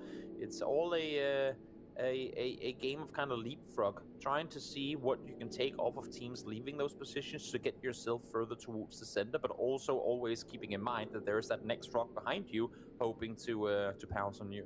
Yeah, with the tendencies of all of these teams, especially in the last 2 days, or at least 8 of the teams, I suppose, really going so center heavy, at least when you're coming in late, you know that the edge is probably going to be free for the most part. So then you can try and evaluate when later circles pop and then try to go for those big sends into the middle, as all those other teams are saying, okay, yeah, well, we're kind of all right with our position. Maybe we'll move. And meanwhile, there's another team blitzing past you to try and take what would become the new priority. Exactly. What's interesting here is that none of the teams that had early access to this area, like to the east side, have opted to wrap east round. That's also something we see every now and again. Try and wrap northeast, kind of follow in the footsteps of Afterall the way they went down. Everyone has opted or tried to come in west and southwest of the prison. Therefore, we're seeing a big cluster of teams up on that side right now. It's a very pretty rainbow of colors, really, but it's going to turn into a heap of chaos should this circle not go essentially hard northwest next time around. Because up here, as you can see on the left side of the circle, so many teams are now kind of in between one another. Yeah, and for the most part, they're going to stay there. As, of course, teams like BBL just moving on in slowly. And Quad 2 is moving towards that bridge location where Exalt is trying to cross, so this may end up being a conflict, but looks like maybe they're just skirting towards Milta. Okay. It's one of those where had either Exalt been 2 seconds earlier on their rotation or Quad 2 been 2 seconds later, they would have had a big brawl.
course, is not exactly optimal, but yeah, without nade range, unless if Norgis fully commits to this one, but I doubt the team is going to allow him to do that, because that would probably end in his death. Yeah, and the good thing for Polish Power as well is that they've created quite the barrier between Marsalek Fuzzface and the two in Milta Power. This barrier will act to remove any threats kind of trying to barrel through onto the north side of Milta Power, and multiple teams can coexist inside Milta Power, all importantly. So there's not really a huge reason for Full Tilt to try and dislodge Polish Power right now. They'll work in symbiotic harmony, that's a weird way to describe it, to make sure they are still alive and warding off other teams. Yep. MTB now trying to hold off against GD. They've kind of been rubbing shoulders for the last circle and a half. Now, as GD has been walking in the footsteps for long enough, MTB opted to set up shop here, take the fight to the Katurgan, trying to cross on over and help his teammates as the new circle pops. Send us up on Milta Power in towards the land. And essentially just kind of giving us what we were already expecting to happen. I feel like deja vu of seeing MTB in the top of a building or trying to get attacking a building, and it's giving me too soon anxiety trip. I don't like it, but Howl is going to have a lot of anxiety if they're not able to get through to where they want to go. It's a full send on through. Where can they find a position? Still, the buggy is quite vulnerable, but not many shots actually land on it at all, and MTB is going to be pushing up on GDE once again. Whenever they see the VOD of this and realize that Fuzzface was sat alone in the compound, they're about to pull up on a 4-man stack, that's gonna be a sad face. In the meantime, MTB, again, as you said, they found a place to stand their ground, and standing their ground is what they're doing. Flush comes through as Nail Cup finds one. Medibay falls, and Olsen goes down as well. Fights escalating all over the place now. Vixen able to get one down. Fuzz was repositioning his car there whilst that was going on, and this fight is kind of concluding almost. So this Katurkan still trying to find a spot. Fuzz is ready to leave, basically, is what I'm trying to say, with the potential crashes still coming in from that north. But Ice Boy still looking for CTR Kent, Katurkan, and will he be able to find him? A little bit deaf at the moment, thanks to the explosion, but MTB finishes it off. So he's sorry, GDE is gone. Sorry, GDE has finished off MTB. I got there in the end. Jeez Louise. True. In the meantime, BBL obviously have heard the commotion towards the east. They have to get inside the circle too. I think they would have wanted to see more knocks on the side of GDE to maybe fully commit to that pull-up, so I haven't quite done it just yet. In the meantime, Baron Peak trying to outlive the push from Exalt here as the rest of the teammates from Sabin wrap their way around. Issue is they already have a compound from where they're shooting, but that's outside the circle, so they have to make a move. And I think it's up to Baron Peak really to kind of bait the attention for them to even get over here in the first place. And this is going to end up being the battle for who gets to go to the dip under Mini Milta Power, I feel. Like, once, because that's it. Yeah, exactly. It ends up being the only transition point that you can kind of get from a position like this. But still, we're already seeing Baron Peak try and make the move for it, but I think that's way too early. That's not a position you want to be in. They're going to try and move even further. I think this is too bold. It's a it's a guaranteed way to have 8 people shoot at you and 4 people additionally throw nades at you. 3 nades in the hands of Duffy. If we don't see him in the kill feed in just a moment, I'd be surprised. Yeah. Exalt here, meanwhile, is going to be trying to wrap around to that east side. So I guess, technically... Duffy, throw nades? I don't know. I guess, you have to go a little step out, but they know exactly where they have them. Yes, I know that Exalt is wrapping east, but that should not be a threat to you right now. In the meantime, seeing the kill feed, the BBL did get the better of GDE. Clear cut, push on through. I think Smash got 3 of those kills there. Circle shifts back on land. Whoa. Expected that this is what we were going to see. BBL, well, they found a way to make landfall, taking out GDE. Yeah, so for this, Kitchen, is laughing. They're okay for the Harry Potter Tower that they gambled for. Exalt, I don't mind their little lip for a moment, but the problem is that they're having to then make sure they completely destroy Quad 2 once they try and come in from this, and then Full Tilt likely will have 1 or 2 small angles on them, so they're kind of pinched here, kind of stuck in a rut, and not much room to move with. You have those 2 scenarios where either you're the team doing something that other teams then has to kind of react to, or you're the team that has to just sit and wait for a team to do a certain thing that you can then react to. For them, they are essentially the punching bag rather than the boxer right now. They're waiting for other teams to do stuff because Exalt can't really do anything from the position they're in. BBL's moving around on Zarvum here, trying to maybe take that little dip away from them. They understand that Entropic was north of them, and they knew that Zarvum had actually had a knock hit them during all of this. So they know that they're wounded while they were trying to make this dip. So they've got the numbers to be able to pull this off. They've definitely got the firepower. They've got the cars as well. Go in and smash some shots from the car. Smash actually falls from it. And Clib will try and get the full cleanup. CCNX is down, and there's an extra grenade cleaning them up. Can they get smashed? And that's going to be the 4 for 3. Yeah, they should be able to. But again, nades should start raining in there. It's difficult to land these nades because you have such a steep ridge line that...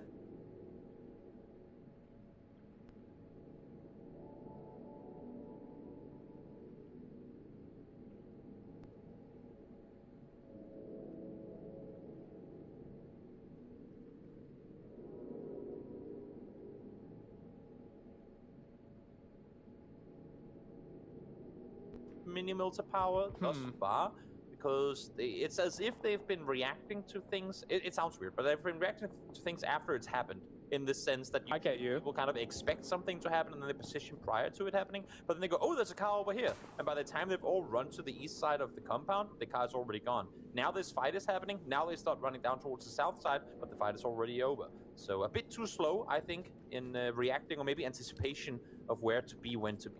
I'm going to theorize a different reason, and I'm wondering how much utility they even have, because they start the game here, right? They start the game here, they loot here. Yes, they probably do have some, but maybe they're holding it to the late game, understanding that that it might be of higher value in those moments. This is me spitballing. Yeah, could be. We'll go back to that discussion in just a second as Ding and M-Force take the fight in the fields. Whoever comes out victorious, he'll have to make a mad dash anyway. We'll see who gets the better of him. M-Force, the ones to fall 13th place, as Afterall and Ding kinda work in tandem to take them out. But yeah, numbers, I mean, we saw Duffy with at least 3 nades before, so it's not like they don't have utility to use, and now, worse than where, they have to leave those power as well. Fair then.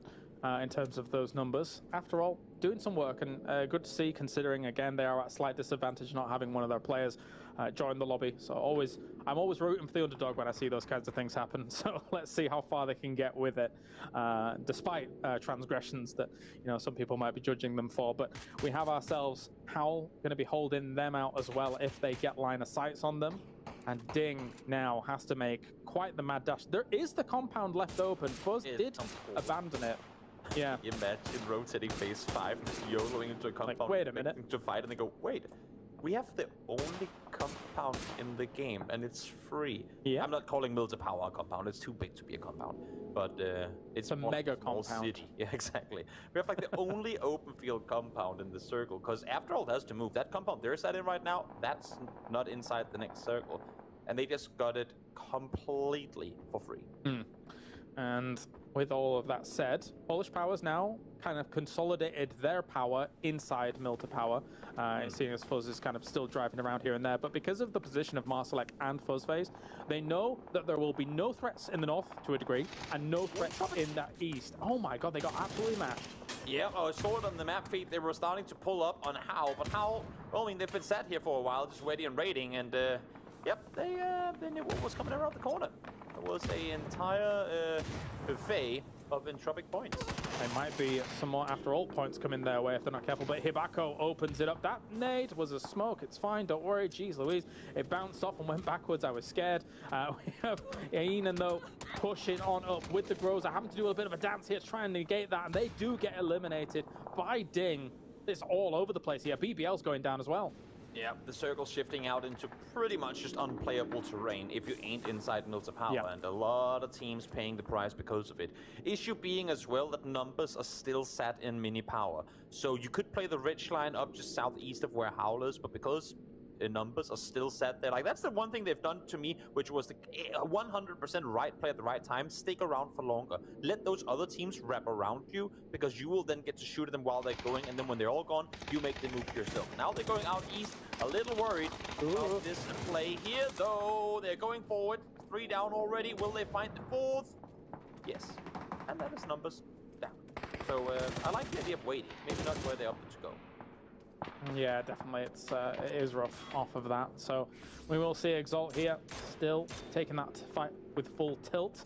And by the same token, there's not that many teams left remaining here. I do like the control game that Polish Power's been playing here. I can talk about that a little later on if it gets to the later stages of the game. But Howl now is trying to dislodge Kitchen, who still has that Harry Potter, the Wizard Tower, and but any knock you get there is just going to get picked back up, so it's kind of fruitless. Exactly. So Kitchen, sometimes that phase 2 full commit does pay off, and for them, at least for now, both kill points and placements coming their way in this match here off of a first game where they were eliminated within the first couple of minutes. So great for them to get up some more playtime. While it might not be with a whole lot of moving around, they should be able to shoot at quite a few different targets here. 4 kills already. I like that Exalt's still alive, considering they were in a really difficult spot up alongside that shoreline. Outlasted quad 2. Now full tilt. Doesn't exactly have full angles on them. They're just waiting for the little cheeky heads to peek over and then maybe take a few pot shots. But if Exalt doesn't do something soon, I don't know where they go. That's the big problem, Toby. Yeah. It's maybe you can go back and play what's left of the ridge down towards the southwest. I'm not sure, but that's still a 20-second position in the sense that as soon as they actually get there, they're going to have to leave again because the next circle is going to force them to. So we'll see how they've managed to get across, managed to prone it out. Only 2 players alive, of course. A little too close to that vehicle for my comfort, honestly. But, I mean, we just saw it yesterday and the day before, how many of those nades didn't do enough damage to get the kill, but then you see the vehicle explosion right after that ends up taking out players. And Ding now, with a bit of a ridge and a couple of smokes, able to run their way further forward, but they're going to be running into the open arms of Polish Power now, running back to post a bit. Yeah, Fuzz getting the angle on them quickly really stops their progression very fast, and that's perfect there from Fuzz. Likewise, Norkis putting in some damage against full tilt. So they're fighting multiple fights here on either side, and they're winning out on it. So all of these other teams got to be very, very wary about another big Polish Power performance. And it comes off of, as you were saying before, kind of them puzzling around constantly, kind of doing what I feel like Numbers failed to do in Mini Military Power, always knowing where to be pretty much before it happens. So right now, great, we're prioritizing north. It's a 3-1 split. North, you can chill south, because that's where the threat is going to be coming from. So later down the line, we'll see pretty much all of them, if not at least 3, go down south, because that's where full tilt is going to be coming in from. They're going to have even more control now as well, because with Ding completely gone thanks to the shots coming in from, I think it was Howl over on that side, or maybe even Kitchen, but now they really know there are no threats in the north, so they can turn their attention to the south, to the west here, and try and play it out. Exactly. Mouse finds fate. So Exalt taking casualties, realizing that, okay, we can't just freely peek over the ridge line, and actually more than that, all of them taken out just like that. Points going to 3 different teams as Kitchen gets a couple more. 8 in total now, and they are sat dead center in phase 7. The circle has shifted, and this is now where Polish Power has to turn their attention to their symbiotic harmony relationship between them and Full Tilt. Now I see what you meant with that comment. But the problem is now it's got to be destruction. They've got to stop them and then try and hold on here. But look at this. Kitchen is actually cleaning up their backyard here. Howl, they're getting no reprieve. Absolutely love this. Full speed forward. You know you have to deal with them eventually, so might as well do it fast. Nice. And instant death onto Howl from Kitchen. Great call in this situation, because they know right now Polish Power and Full Tilt, as you were saying, have to deal with one another. There's 2 teams alive up there at least still, and they need to fight one another before they can do anything to us. As soon as they start focusing us, they will get third party. So let's do it now while they're looking elsewhere, so it won't become a threat later down the line. These are the things that get me excited when it comes to strategic choices in this game. The fact that you know, okay, because the circle's moved in a certain way, we know that these 2 teams are going to have to be preoccupied with one another. This is our chance to go out, stop this threat, and then turn our attention to whatever remains in Milta Power. I love it, I love it, I love it. Great play by Kitchen. First now, Falls Crunio able to respond with a nade, and I'm actually kind of curious because with the amount of knocks coming in, like with the more knocks coming in, the less those teams can focus on Kitchen. So I'm curious if Kitchen, having already kind of sent it to one fight, are actually going to be the ones running up the hill rather than waiting for teams to run down the hill towards them. Because knocks on both sides, but not too much more happening right now. Not really allowing for Kitchen to make the move on out. But I wouldn't be surprised if this fight kind of pops off again, if Kitchen would be the ones to make the aggressive play east, even though technically they don't really have to. Well, let's talk about the Polish Power and Full Tilt fight. I do feel like Polish Power has a slight advantage in terms of positioning overall. They do have one of the more forward buildings. You can see on the right-hand side of the screen there, Crunio on that angle is just a little bit further forwards into the circle than where we're seeing Full Tilt have. They are technically in, yes, and behind those crates, but beyond that, once that's actually dissipated, once that's gone, they don't have many more options, and the circle goes to Kitchen? They're chilling. It's pretty much they're chilling. I like this idea from Full Tilt, knowing that there's going to be nades coming their way. Smoke off the angle, so they have to throw them in blind, and then sit in the one spot. Unless if they really 9 billion IQ that throw, they literally won't do any damage. Because I would imagine with the amount of shots that they've been taking, Full Tilt, they should be pretty low on heals at this point. So setting up here is going to help them by quite a margin. I will say, though, we have to kind of play 3D chess here at the moment, because Polish Power sees this problem, and they're not really thinking about Full Tilt anymore, to a degree. They kind of know that they've got them pinned dead to rights. They're thinking right now, once this is truly clear, how are we going to approach Kitchen? And I'm not sure how they're going to do that, because it's going to be a killing floor. I was gonna say smokes, but I can't really do that in plural because Fuzz only has one. Now, there's a car. The engine has been started. Fuzz is gonna see it. That smoke is gonna fade away real damn soon. You better start driving. Full Tilt, you want to get out of here alive. Marcelik gonna be able to find one. We'll see if Escaption can get out. He hits the wall. Now he backs off into the blue, denies the point. And now Polish Power knows that there's a 4v4 on their hands. They have to get out of here, though. They do have vehicles. As I say that, only one actually. You see the Dacia there, Fuzzface is running for it. 3 smokes on Marcelik as well. Marcelik pushing up to a tree. That's going to be phase 1 of the problem of how to solve the Kitchen situation. They don't have much more to work with. A ton of smoke's going to go down to try and cover their attack or move towards more trees, try and get across the T against this ridgeline that they've got on the back of it. Is it going to be successful, though? No, it will not. They pick up Fuzz. That's a perfect execution from Squeaky to deny that potential flank. Mini spam threat, thought it was full auto there for a second. Marcelik does get one down in return. So a knock apiece is where we were sat at. But for now, at least for a little while longer, Polish Power is going to be the ones with a hard time trying to make their way down this open ridgeline. The smokes are all blooming now, but they have no more left to throw. Marcelik trying to hold the angle, damage done, but needs to continue moving. Almost 900 damage done by Marcelik this game, absolutely pumping. I told you they'd be mad. The bee's nest was being kicked in that previous qualifier, but still, this is a tough thing to go about. More smokes have gone down. They've got to be running out of these soon. And again, Kitchen still with the advantage, still holding these angles. Lido has 2 nades, and I know it's a bit of a far throw. I'm not sure if he threw one that fell short, but in my mind, that reaches that car. Yes. And there's only so many places they can be. He should be locked forward, especially with the cover that he has to work with. Now spotting Marcelik over on the other ridgeline. Polish Power are not allowing a whole lot to happen in favor of Kitchen here. Squeaky spots one, has a molly in hand, should be able to lob that one forward as well. The Squeaky's position is going to be completely denied in just a second, but able to find one first. Crunio gets Lito. That was a wild cross from Marcelik, but he is a wild character, so he's looking for extra angles. You can see the back of his gun, just the muzzle of it. Another smoke goes down here from Mouse to try and cover his tail. They're not going to get Norcus, there's no way. So it's going to be Crunio and Marcelik trying to make things happen, but they're both been spotted. Crunio gets one, and Mouse finally gets down Marcelik. Norcus is gone, there it is. Kitchen at what should have been their win, and indeed it was. Polish Power, though, really gave them a run for the money in the end. Oh, yeah, definitely. A full sent through 3 teams to claim a position in what we didn't even at that point know to be the center of the circle. Sure, a couple of circles go their way, but when push came to shove in the end, they managed to come out victorious. I was a little worried, though, for a while there. Polish Power looking hot. Yeah, yes, they were, and I'm glad I actually have Marcelik on my team. He's putting in some work. But anyway, Squeaky and the boys, they cook up a storm. Let's go to a break and head over to the desk.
You're watching the PEC Spring Lower Bracket Playoffs right now, and Kitchen takes the... I tried to do it with the question mark. It didn't work. Takes the chicken dinner. I wanted to change this up. I want to change this up a little bit, though, Avenger, and I'm going to ask you, how could Polish Power have won the chicken dinner in that fight? If we have to change things out, off you go. Just answer the question. Basically not possible. It took too long for them to fight the team inside multi-power full telecalls. It's like in a case where kitchen they needed like opening knocks and then more utility and stuff like that. It's like practically impossible because that ridge and the Harry Potter tower that kitchen was sitting on was just simply too strong to push. Right, you have all the cover, you have everything to work with, and the other guys, unless they had say smoke grenade launchers or 20 more smoke grenades, then they could maybe have made a push for it. Because look here, like they already have the blues on their back pushing here, and at that case, kitchen already set up and basically just were waiting for them to get out of the cage, which was multi-power. So unfortunate for Polish Power, but still good efficiency and good consistency for Polish Power. Kitchen also strong here with an insane amount of kills, racking up 14 of the big boys. An insane amount of kills, and also for Polish Power, an insane amount of points that they get to add to their tally and hopefully end up on the top. Saga, walk me through this kitchen lineup, though. Why should some of the teams be afraid of them? Well, it seems as though Ding from game number 1, but they came back and proved a little bit that actually, you know, kitchen is a Ding.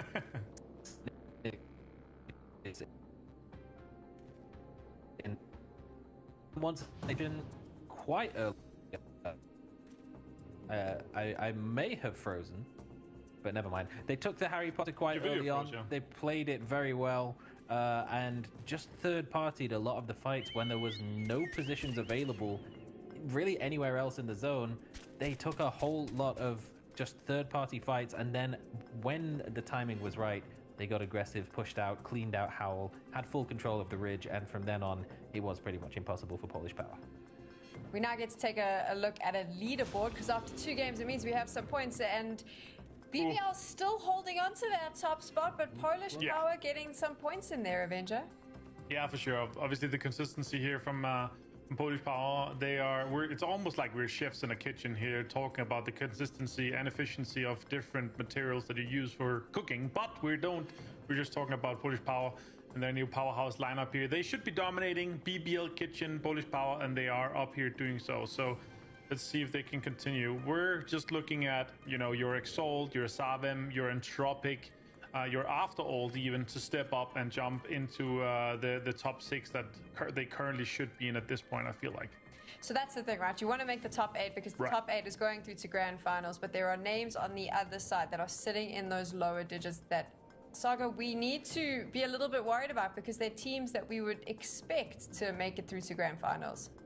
Yeah, just based on the performances from the last couple of days, you would really expect to see After All, Savem come out a little bit stronger. I mean, these are teams that were taking fights, and winning games even against teams the likes of Na'Vi, Twisted Mind. So you would expect that in a lobby of this caliber, it should be just as easy, if not easier for them, but they are certainly struggling. And it is still good to see that there is some confidence coming through from teams on that side. GDE with a very nice breach onto MTB's compound earlier on and getting a relatively clean fight, but Savem getting maybe forced away a little bit, forced into a dip, and then just the full ramming power of BBL just constantly coming in late. They spent a lot of the mid game in that one just cleaning up around the edges, making very, very late moves all the way over from South George. Their appearance on the western side of the zone did cost a whole lot of teams. It was GDE first, and then they just went and cleaned up Savem in the dip, and just weren't quite ready to be breached that aggressively from the back, from the blue zone. It's just something they need to be a little more aware of coming in when they have zones where BBL might be coming in late, I think. I like to think of myself as an amateur professional player psychologist, and I think this because I like to ask these weird mental questions about the mental game. Avenger Saga, he picked up on that about how we saw these teams really perform in the upper brackets where they were playing against the big names, for want of a better terms, the likes of Na'Vi. Do you think that also plays a role, that sometimes you pitch up with a bit more of a big match temperament, knowing who you're going up against, maybe feeling 100%. a little bit like it might be easier today, and then obviously seeing your bum a little bit in the first two games? Oh yeah, 100%. In this case, you have to as well, right? Because as a player, most important thing in these kind of situations is confidence. It's like, okay, we're gonna dominate these guys. We're much better than them. Like you're inflating yourself bigger than you really are, right? And you're putting yourself into a spot where you're thinking, you're putting a mindset to we are just better than all the rest of these guys in the lobby here. So that's what they should be doing, and that's what I really love to see, because you can definitely see the confidence from a player like Masterlake, how he was playing in these two past games compared to how he was in the round of 16.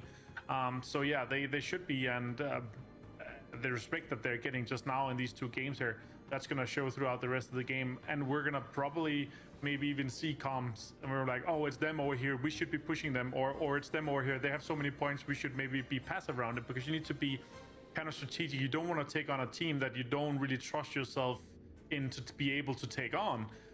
So that's definitely a case where, yeah, confidence is a huge thing, and these guys are going to be pumping themselves up, obviously. So we do have a kill leaderboard that we get to pull up now after the two games here in the lower bracket. Let's take a look at this one, Saga. No major surprises. Of course, BBL is going to be up at the top after the couple of games that they've had some high fragging performances, and it was high fragging performance in the previous game as well for Kitchen, and Squeaky in particular, really playing the upper level of the Wizard Tower, really playing into a very positive effect for them after what was a pretty disastrous game 1. T4 and game number 2 as they get back on. So Avenger, lots of well-known names already in that list, and legends of the game. Does that also give your team a little bit of a boost when you know that you've got these heavy hitters mixing it up with you? Yeah, for sure. I think so. What I gotta point out here, Masterlake with 1500 damage and 15 kills, like that is insane. Like you can really tell he's on fire, and that is definitely gonna be the case for the rest of the day. Like it's beautiful to see a player like Masterlake pop in. Now, obviously, the fellow Polaris is gonna be jumping in and be happy for that. He's half Polish almost, and also cheering on Polish power here, so that's lovely. Makes sense. Of course, we want you to get involved in all of the action. If you are watching, don't forget to head on over to Twitter, tweet PUBG Esports, and tell us who your favorite team is in this lower bracket. Use the hashtag PECSpring. You can win contraband coupons. We've also got 1,000 G coins up for grabs, so make sure you enter. We want to hear from you. And also, I think that the teams really enjoy seeing that sort of support. Who is the fan favorite? Saga, if you had to take a guess, in this particular group of 16, who's the fan favorite team that everyone's rooting for? Is it BBL, or do you think there's another team as well? I think I would have to say BBL. The MEA fan base is extremely impressive. Really insane support coming from that region, and they've been very welcoming for the brand new roster, even if it is the majority out of the MEA region. Forza BBL still gets spammed just as much, so I think it really has to be them. It's now time to get into our final Erangel game of the day, and then we will be at the halfway mark of the first day of our lower brackets. They are so excited to talk about their fantasy teams, so I'm just going to let them do that. Kylaris, Toby, tell us about how well you're doing. Well, it's not really so much how well Toby's doing, because he's doing terribly, but I'm ahead of Martin. Oh yeah, you are ahead of Martin, that's pretty good, I must admit. But now that me and Martin do not have the same team, that was a complete fluke, I don't know how that happened. I got Marselek, and he's a god gamer. He's the man, the myth, the legend, the guy that makes the wild calls and the wild dreams and the wild smiles. It's Marselek. I didn't rehearse that. Toby, one more game of Erangel, and the top teams are looking good. They are looking good. They are almost. It's almost as if they are playing the way that they should have been playing during the games of yesterday and the day before. But then again, we did see clips say lower brackets, aka more practice for us. So maybe that's how they were looking at it. They just did not want to qualify to the grand finals. They wanted some more games, and now they're coming down here, bashing people in and out. There could be the reason, or maybe not. But I'm glad to see that they're actually off of not being able to qualify directly into the grand finals, able to still put up a show and remind us that they are pretty damn good.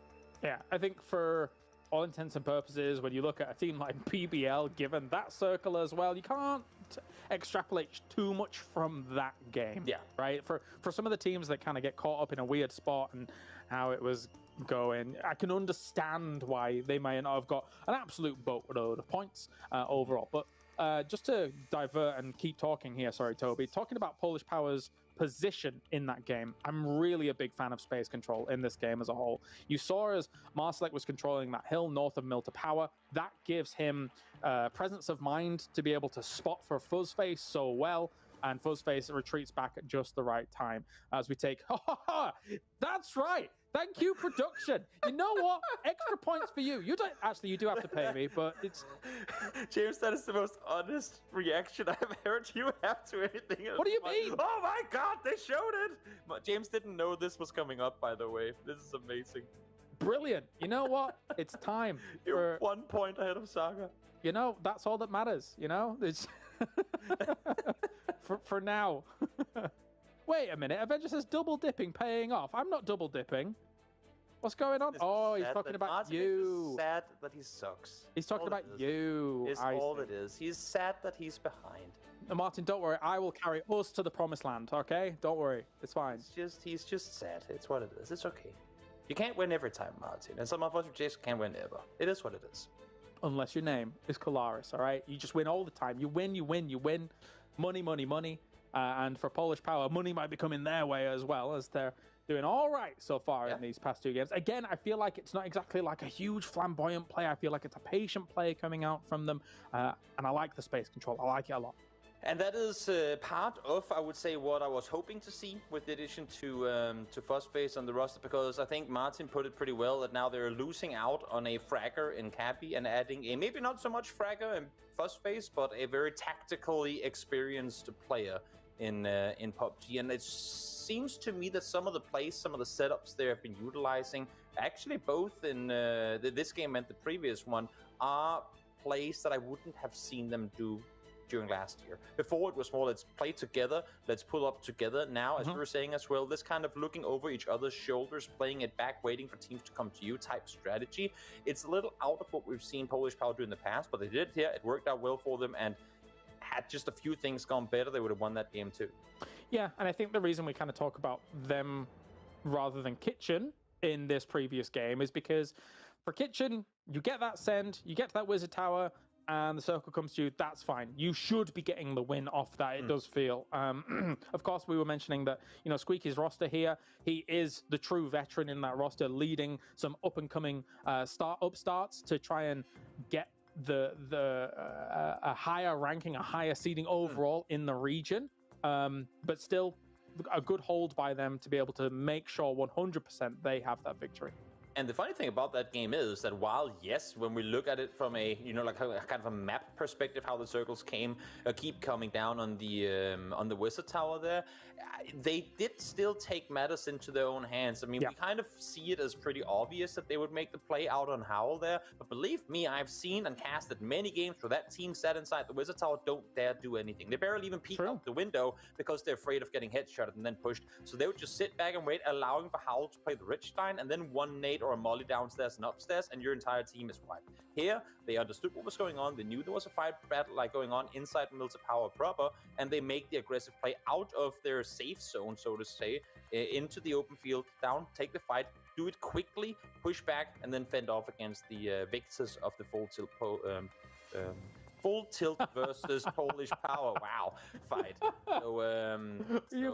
So love to see how a somewhat simple end game still was one they played the only way you can do it, because teams do tend to lose those games even when they have the best position. You were about to give the freest sponsor shout out I've ever heard for no money returned whatsoever. That was so. I didn't even know what I was about to say, so if you know, that's great. If it was anything to do with poker and a full name, then yeah. Oh, I think... probably something else. Yeah, there you go. All right, let's get into it. It's our last game of Erangel here for today, and then we'll be moving on to 3 Miramar. So far, so good for the teams like BBL, like Polish Power, for Kitchen as well here, as we now have this plane unfolding, and for the northeast side, it's a bit of a stretch.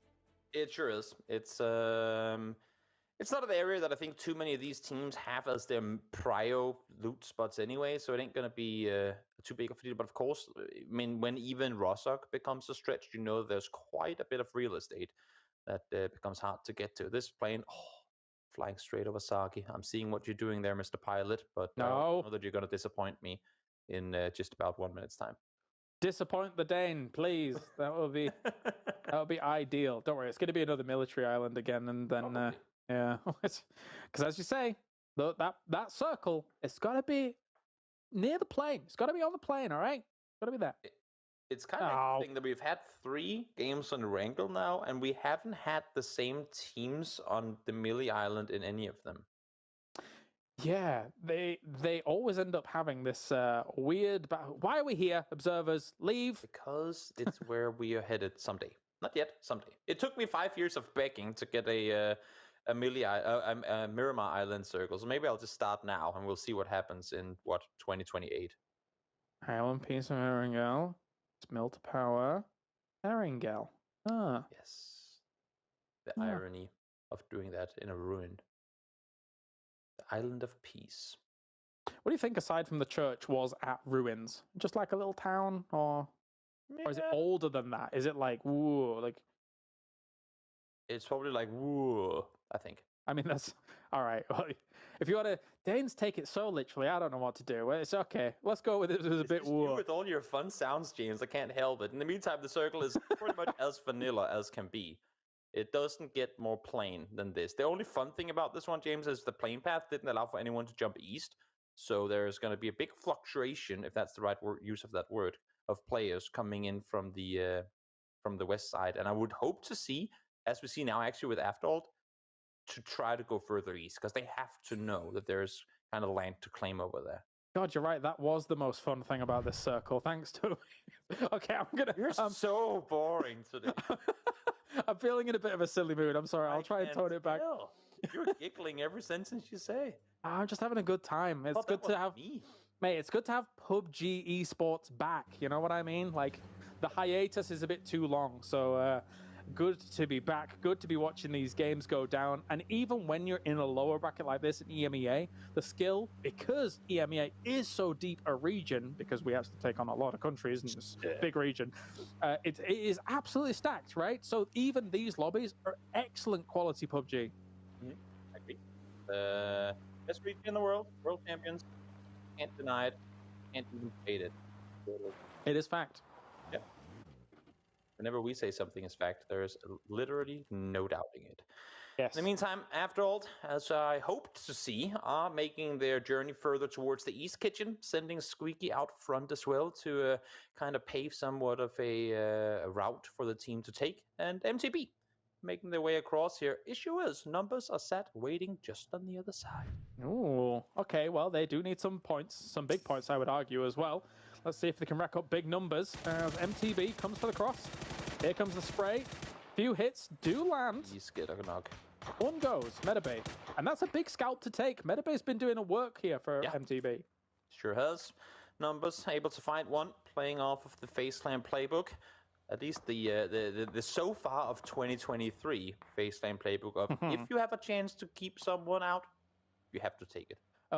As you say about it, though, I think your take on it is right on the money. I think that this is a phase in FaZe Clan's plan, not something that is going to be prolonged throughout the year.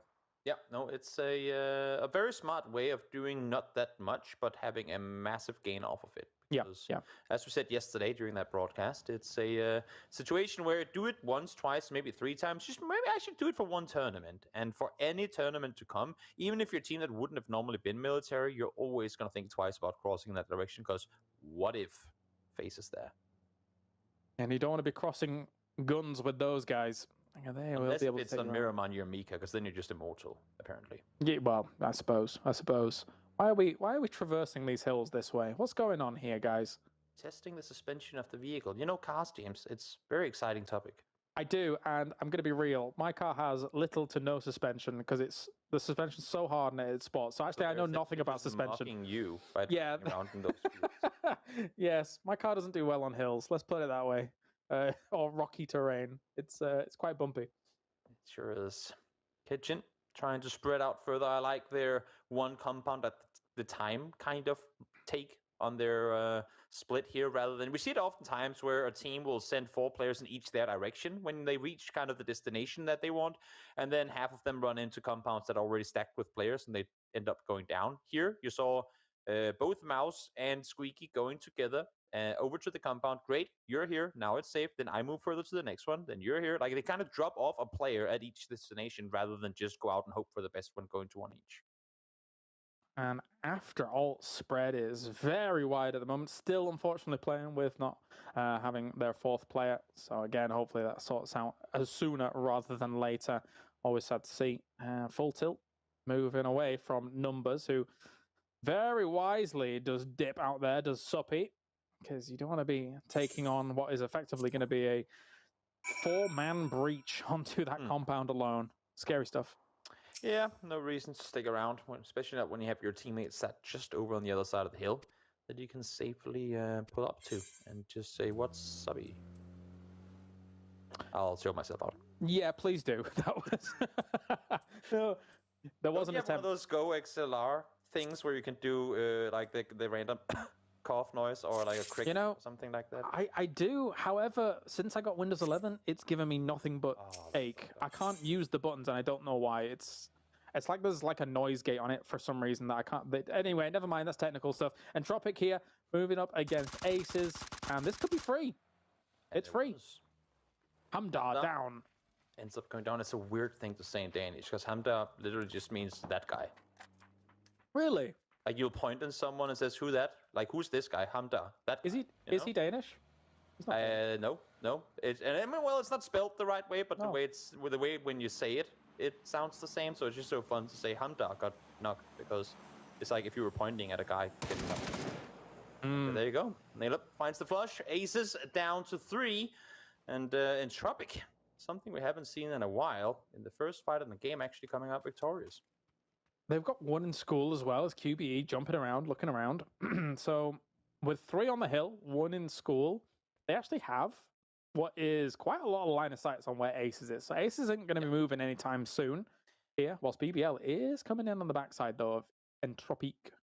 In their defense, they don't really have a reason to either, at least not for the next 30 seconds or so. Yeah. Waiting for the circle to pop. Pretty much everyone has made their way into the circle. Again, as we said, leading into it, very, very straightforward circle, as pretty much the circle with the most rotation opportunities available, even though we had half the server out on the west side of the circle. Still, we got in here with 1.5 casualty. So very plain, very straightforward. The issue now becomes that in a lot of the areas we're presented with in this circle, there are only so many spots available. So should this circle hard shift east, hard shift, or really in any direction, it's going to be hard to maneuver out through the middle because the middle is Potato Mountain. So you have no chance of scouting over on that other side until you get up and over there yourself.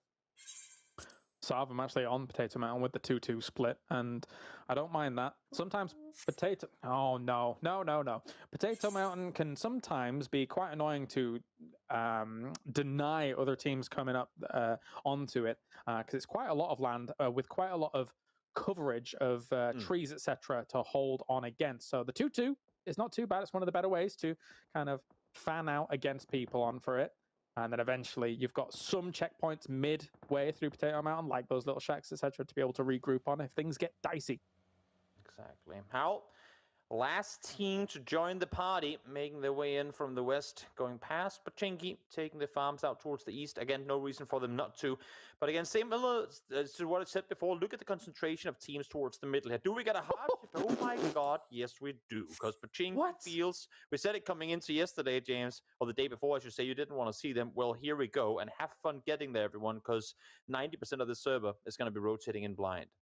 75% of the Erangel games were Pachinki fields in the qualifier. Leading up to this, Voldemort down to the Mad. They came off Potato Hill very quickly.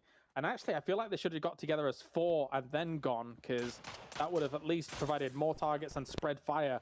And maybe that wouldn't have happened, but I don't dislike the idea, because they, again, I mean, Aces came in someone late on... Sabim, came in someone late on that one too, and they know there's real estate available out towards the west, and they wanted to be the first ones there. So they say, you know what, Voldemort, full speed send it, we'll catch you there. We just need to claim some spots early on. Because there are only 3, maybe 4 spots out towards the west that you can really play from if you don't have Pachinki itself. And now, of course, Risk didn't really reward them. True. So Sabim forced to play the the trenches instead. But honestly, I like the idea. It's a little mistimed knowing that Howl just pulled up on that building. Maybe you should wrap further north around. But I like the idea of trying to move really fast in that one, even without grouping up first. I mean, those trenches that you're mentioning there are actually very powerful if you're able to get into them. So still has 3, not too bad to actually hold off from teams. The one thing that does go against them is that I remember multiple games where Howl has been able to be good and strong in these locations. So already getting the knock and playing this out, I would actually put a decent bit on Howl doing all right in this game. Not just because of the location that they're in already, but the fact that I've seen them play this location well in the past. Yeah, it's true. The issue with this spot is, of course, should the circle shift away from there, it's a pretty terrible place to have to leave. Because you essentially have 2 options. Either you cross an open field into a city, or you start your kind of acceleration on a steep uphill surface where everyone from said city is going to be shooting at you. So, and from the forest that you're about to enter as well. So, pretty tough place to have to leave. But we'll see, of course, if that should happen, how Howl opting to approach it. In the meantime, Ding kind of pathing the rotation here of Kitchen, trying to not allow them to enter, but Kitchen might have found a small gap in the rotation up towards the north and kind of push their way through here. Maybe they've got to be careful, though. Emerald does have a Orm in hand, so there is the potential for him to get some big shots going off against Kitchen, who have seemingly slowed down their progress here. Emerald is out in the middle of nowhere, though, on this hill, and Squeaky still being this far back. It's only tree coverage that is saving Emerald at the moment. I really love what Squeaky did there, because they were actually there it is. grabbing down south, and there you see the AWP coming into play. The idea for Squeaky to turn around and go back and help out Mouse instead of just sitting north. Oh my god, there's just nothing to do. That nade is perfect as well. Ding continuing to rack up points. The flood coming through with the Ohm as well. Will he get 3rd? No. Mouse unable to find one in return. I think Squeaky and Mouse here. Yeah, they just got to dip, but it ain't gonna happen. Senya able to take out Squeaky, and now just Mouse left alive. Gonna have to make a run for it. The Orm opening up a fight instantly. That is quite the occurrence here in PUBG, and very well done by Aimlol to make it go down. Again, with that crate coming in probably about 30, the Orm coming in about 30 seconds before that rotation happens, so fortunate for them.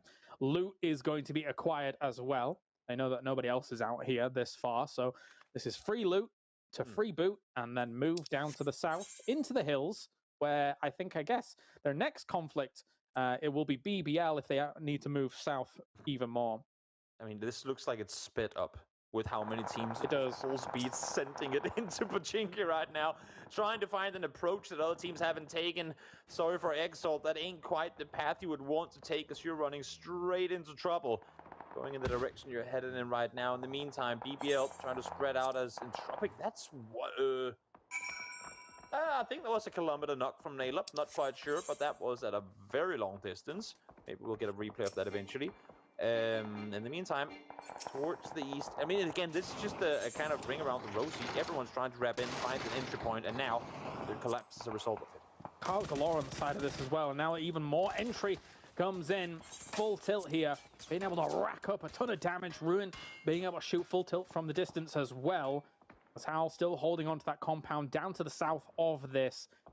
I mean, okay, this is too many cars. Guys, we saw it yesterday. Yeah, we We'll did. do it again. They're trying to break the record. How many cars can we stack around one building? This one doesn't have a top floor that they can try and vault into from the roof of the 4 cars on top of each other. One thing's for sure, though, place that does have plenty of top floors, Pachinki. Not too often we're actually in the city proper to the end of the game, but this circle seems like it really wants to go there. Yeah, I've seen enough near Pachinki to last me a lifetime, so we will see how this unfolds, though. There is still a lot of opportunity for it to, one, not end in Pachinki, which, to be fair, I haven't seen that much of recently. It's been the fields mostly. And then from there, play it out. The trenches, though, provide such a nice little safety zone for some of those teams that are wanting to get to Pachinki but not necessarily fully committing to the buildings. But then they do become nade bait for quite a bit of it. Mouse is trying to keep himself alive here. He is solo. He lost the rest of his team earlier. Shotguns are good at doing that as he found his way into the city.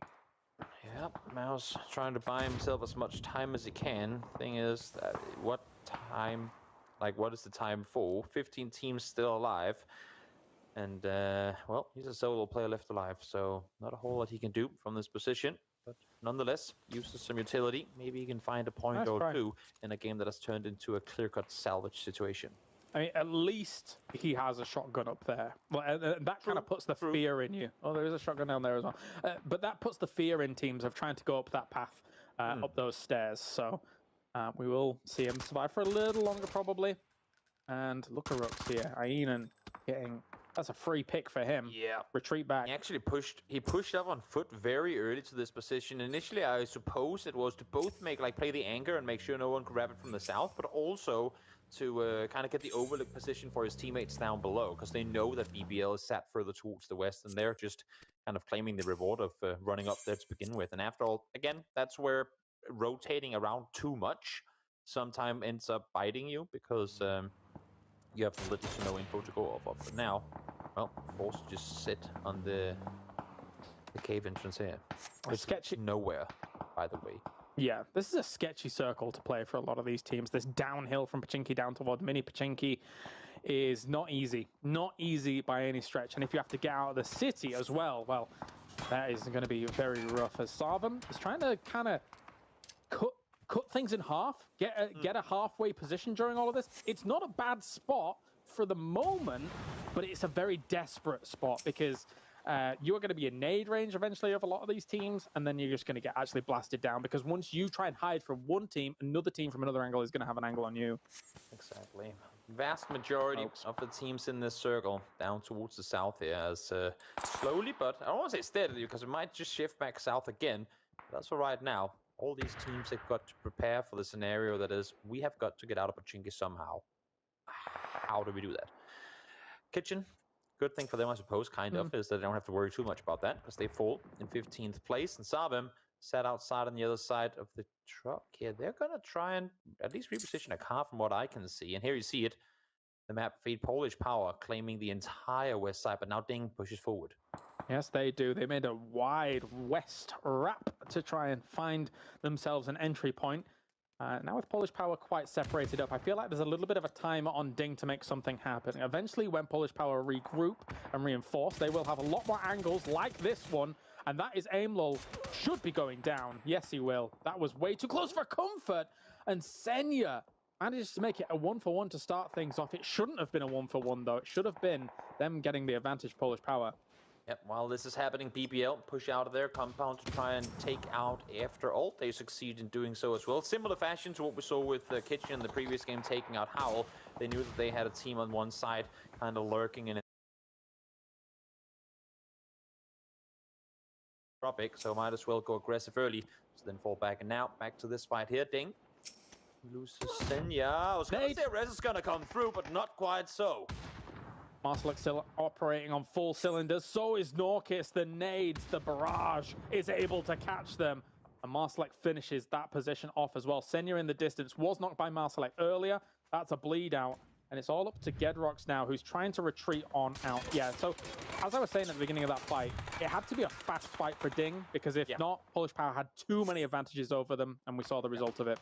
Similar fashion to the Afterthought rotation, though. They're coming in with pretty much no information, and they're running into a team with hearing their vehicles coming from far away, so it makes sense that Polish Power will come up victorious. Gedrox gets out of the car, doesn't matter. Michael gets a freebie. BBL continuing to rack up points here, and they're inside the next circle too, as we shift even further towards the north. Entropic has to make a move. I think their initial plan, I was just going to say, is going to be to try and hold out Court 2, now that they've been seen up above. And as we just witnessed from Michael's position whilst he was shooting at Gedrox, the amount of space on the west, on the north, that's so open whilst they're looking in those directions, it's an absolute killing field for BBL if anybody tries to approach from that. But they know that majority of teams are going to move forwards from the south, which is downhill, which has some tree coverage, etc., and things like that. So that's going to make it a little bit harder. All these teams are going to be collateral damage for one another as they're trying to move into the circle. Exactly. Now, well, all they can do, at least for now, until the calm has kind of reestablished itself, is to lay low, wait for, hopefully, M4s to be pushed, because can only imagine that they're going to start taking some casualties at some point soon. Brunio, in the meantime, trying to fend off, wants to get back and get an old back to his feet as Himan on the side goes for the flush on one, able to get it. Will go down in return, though. Yes. Looks like the Polish Power trying to recover now after an unexpected push, I guess, for them, considering how a riot's kind of gone. But Fuzzface, will he be able to find Shrew? As he looks to throw a grenade over that way. Fuzzface tries to relocate, takes 60 damage in turn, though. Another nade coming in from him. Clip of that molly on the fence. E-Man's the only one left alive aside from that, but he is down. Phase 5. You can tank it for a little while. Don't want to do that for too long, because 4 damage or 5 damage make that tick coming in. Not exactly the funniest place to be. Core 2 will fall. Full tilt will get them down further. Will find escapation with a nade, but should be able to get the res on up. And full tilt then. Curious to see where they're up things to go. In the meantime, into the city we go as Aces against Exalt. That was a wild flurry of camera angles for a second there. Molotov and Faris finishing that off against Aces. Aces haven't been to catch too many breaks here so far. As still Fuzzface waiting for Shro to come out. But MTB is lurking to their east, and they just want to clean up the remainers from this church scenario. Yep. MTB just waiting. 2 alive. You know you can't take them head on, so might as well just have them, hopefully for you, run into a trap. This is cute. It's like Kratos and Boy just on a hunt looking for deer. Look at them. Oh. Who's who? Who's who? You set yourself up for that one. I'm not sure. I don't know them well enough, right? Whenever you say someone's a god and another one is a little kid, that's how you know it's gonna bite you. 16 first dates for Shro. Well, he's gonna be chilling, at least for a little while. Until maybe Crunio or Fuzz spot him, because they are inside the circle and he is, with every step, making his way ever so much closer to them. Good thing for him is they just left in a car, so he won't have to worry about them, at least for now. MTB did nothing against. They just let them get away. They were out of vision the whole time. Yeah, I guess. For them to try. Yeah, I suppose. But now they've leapfrogged him. That's rough. Yep. Baron peek. He doesn't need to peek. He throws grenades. I love it. Does indeed. Able to get a couple of the kills there. And that's actually kind of crucial for them, because if they were to be pushed from the south side, like kind of face to face, there's a good chance that the teams from the other side would have tried the third party. So able to do the damage needed. Good shots coming through. CC is going to be the one to find Rapper. Crucial damage needed, because the more you can suppress inside the garage building there, the better off you're going to be in trying to make your eventual push north, which will have to happen. Yes, it will. Fuzzface has the orb. Ah, okay. All right, let's see what he can get done with it now. As numbers bleeds out, unfortunate. Heck. Oh, Crunio goes down to the nade. Fuzz got to prioritize now. Do you go for the rest on your teammate? I think it's knock number 3 on Crunio as well. He's bleeding out pretty quickly. He's trying to do something else. Meantime, Entropic full speed forward. They go, catching the remaining Polish Power players off guard. That's going to be them down. Steals one there as well. Smart plays coming through. Entropic, they do still have one in the smoke, though, and I don't think I know. They have no clue that he's there. Now, though, which makes me... with nades being thrown and being deployed, they are in trouble. We can't talk today, James. I don't know what's going on. I'm all over the place. It's fine, though. Again, maybe my silly mood from earlier. But what I do like about this scenario now is that Entropic's trying to seize control. They moved into this location knowing that the teams coming in on this spot were totally wounded. If they can control this hillside for the moment, that might give them an opportunity to try and rival the big power that BBL has right now, which... Why are we using VSS? What's going on here? You know someone sat in the same building for too long. Yes. When he has a VSS with 28 bullets in it. That's... He probably had a DMR or bolt at some point, used all the ammo, hasn't had a chance to loot anything, and is now forced to shift over.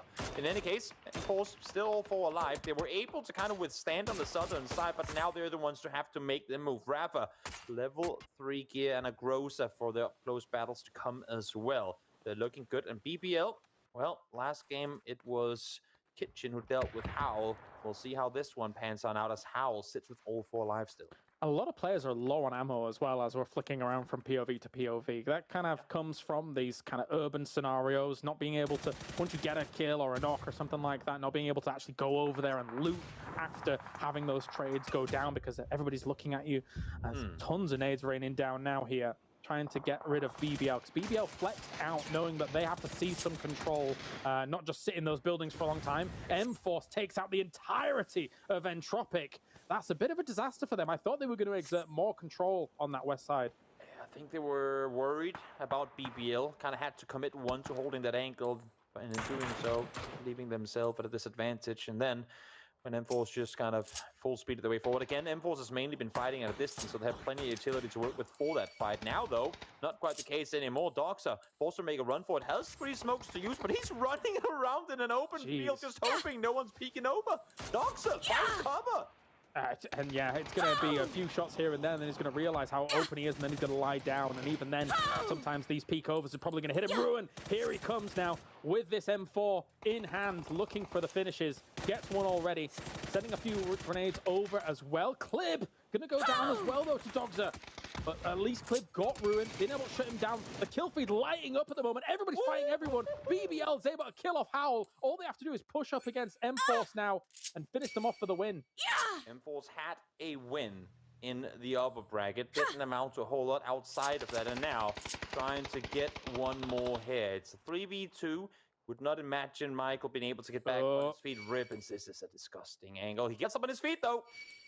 Might allow for Smash to catch him rotating, but no, not quite the case. As I say that Molly pretty much had his name on it, so he knows where he went. Yeah, it's just this 2v3 now. I don't know whether or not they can get Michael up here, all things considered, because M-Force should be applying pressure to try and weed out BBL on the side. This is not an easy spot to play. Like, up against this ridgeline, it doesn't allow you freedom of movement when it comes to trying to dodge, trying to weave in and out of what your opponent might throw at you. I love the way that Rustamai is playing this one so far. Unfortunately, not for long enough. He bought so much time, and the rest actually does come through on the other side. He didn't want to peek. He just wanted to make footstep sounds, kind of forcing M-Force to prioritize his They got Michael up. They did, but not before the rest. They got Michael up. Able to find one, and it's now a 2v2. I can't believe they got Michael up here. Smash doing God's work. Rafa's fallen. 2v2 continues. Rustamar might have bought enough time. That's what he did, exactly. He ran around and just a soft cover. Yep. Oh, no, I mean, yeah, very smart. Crazy stuff here. But now Smash and Michael, very open though. Dogza, he's doing so much work as well for M-Force. This is brilliant by him. Trying to go for the wide again. Smoke already goes down on that position. Smash providing some covering fire here while all this goes on, forcing Dogza to go back, go for the heal. There's no way he looks to the best here. Nah, not gonna happen. The angle finds him through the smoke. Great wraparound from M-Force. 10 kills, James, and a win for M-Force. Yeah, I like it. I really do think that they're not a team that really springs to mind as a team that's going to be seizing the initiative, but in a lot of those instances, especially when they're taking out a team like Entropic on that west side, it felt like they seized the initiative, and that's what you need to do in some of these final moments. Great game for them, and as you just said, to finish it off there, taking out Entropic to then take out BBL. I mean, those are two of the biggest teams in the NBA when it comes to up-close fighting, and they just dealt with both of them. So kudos, well-earned win, hard-fought one of that, and 10 points to boot as well. All right, break time. We'll be back after this death segment, and then we'll go into Miramar. See you soon.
You're watching some highlights on your screen from the final Erangel game of today. Of course, there are 12 games that our teams have to play. 3 of them have been completed. And by the end of those 12 games, we will know which 8 teams are making their way to the grand finals of PEC Spring.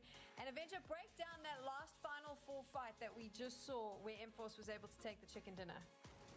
Yeah, honestly, I was surprised to see M-Force be able to come out from the very edge of Pochinki. You usually have a kind of a rule of thumb saying if you know that it's not going to end in the city, kind of avoid to go into the city. But they managed to get out, survive being the last team getting out of Pochinki, and then sweep.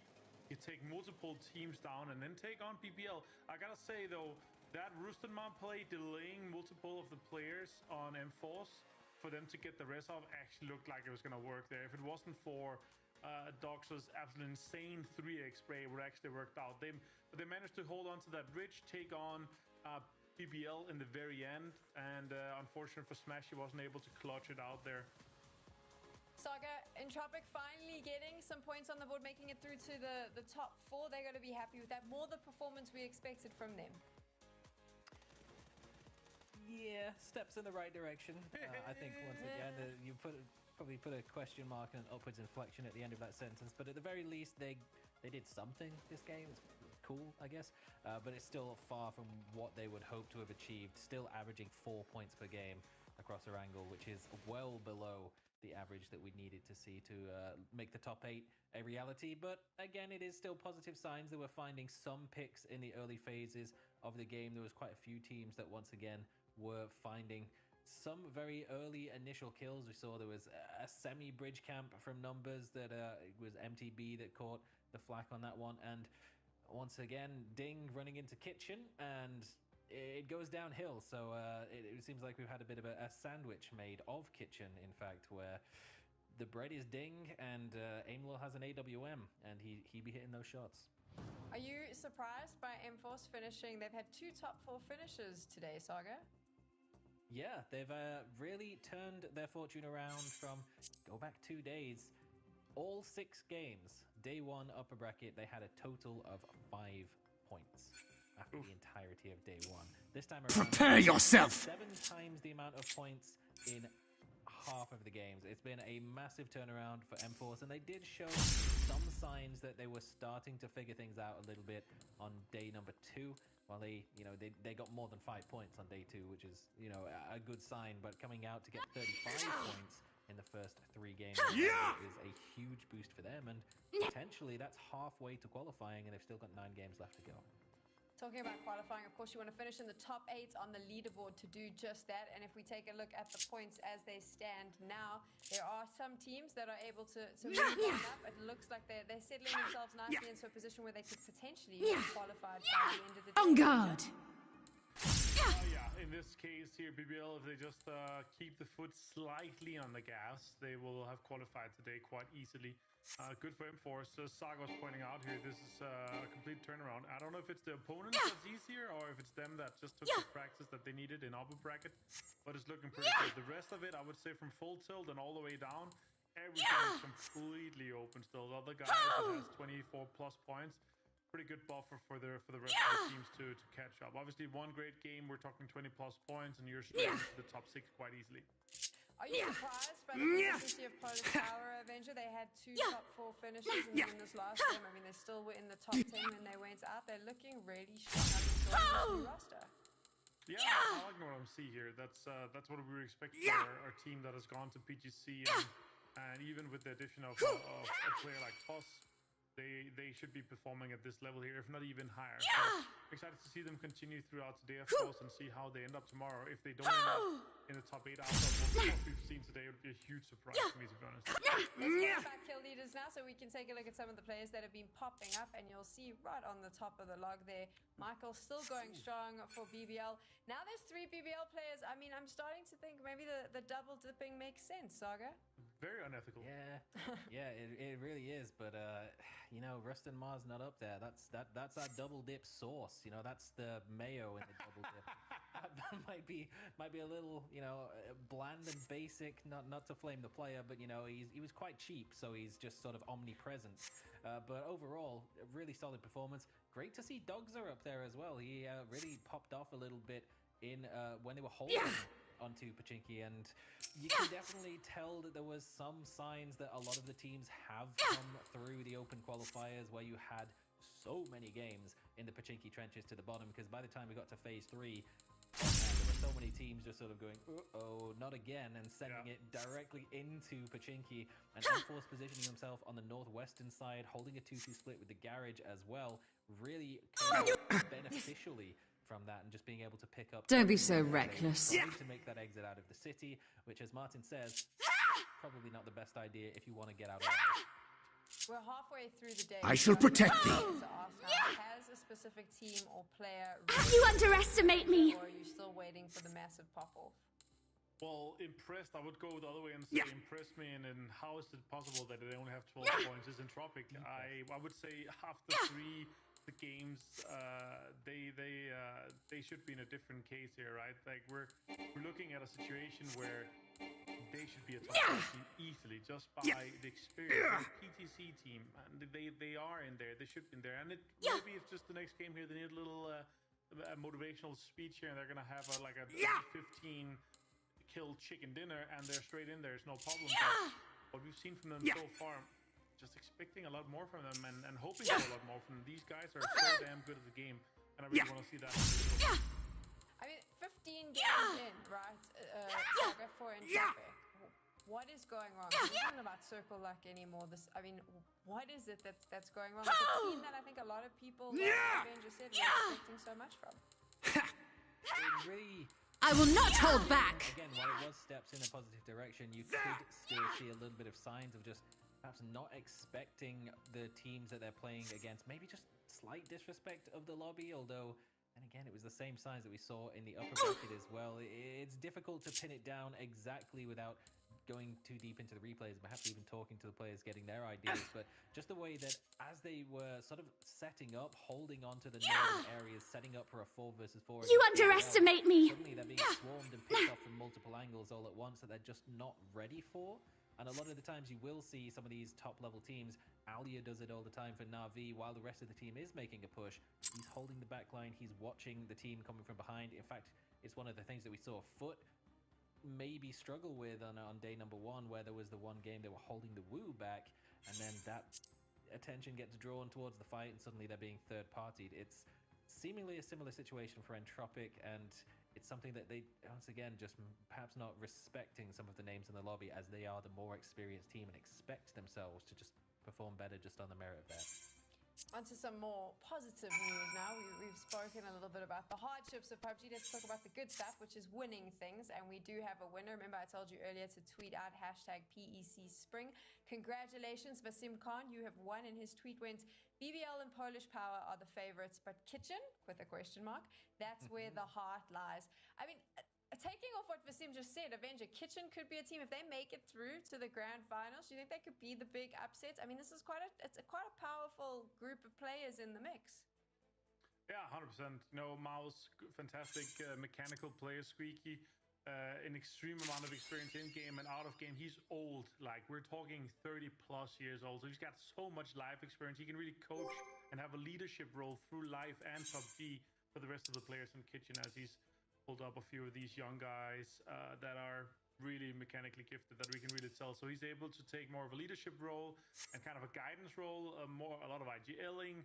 I've obviously had a lot of talks with him and a little bit of banter as well. And like every time you question some of his decisions, he's just gonna ask you, how many PEL championships do you have, right? And I love this about him.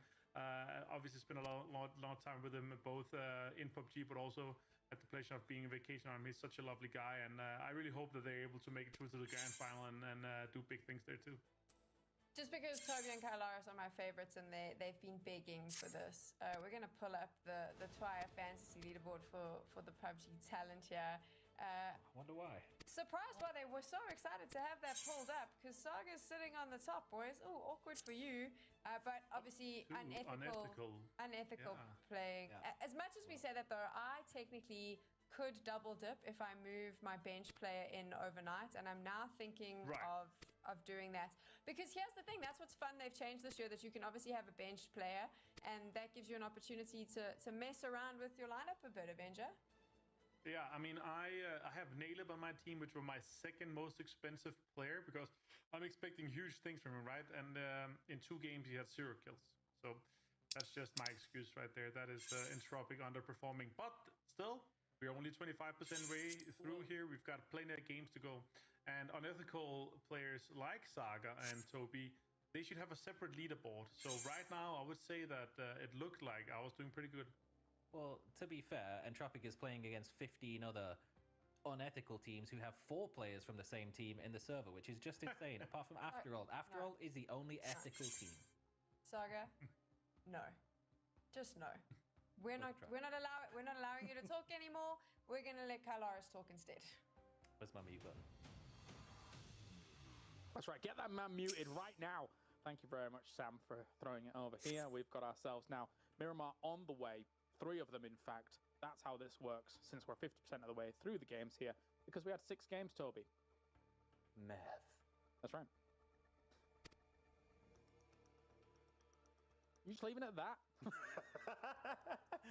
I thought that since the desk was so giggly this time around, we'd try it too, and I'll see what happens if I just don't talk too much, but you didn't know what to do with it. No animal sounds, no nothing. And no, you're right, we do have 3 Miramar games coming up, and I am very hopeful that we'll see the teams on my fantasy team continue to perform, so I will maintain my lead over you, James, because that is where we're sat right now, and I am not gonna lie, I'm enjoying it, but to be serious for a moment, I do also hope that Entropic really, I mean, get things going. They did have a decent game last game, but we've just seen them at a function at such a different tier that this shouldn't even be a conversation we were having to begin with of them maybe not even being good enough to qualify for the grand finals.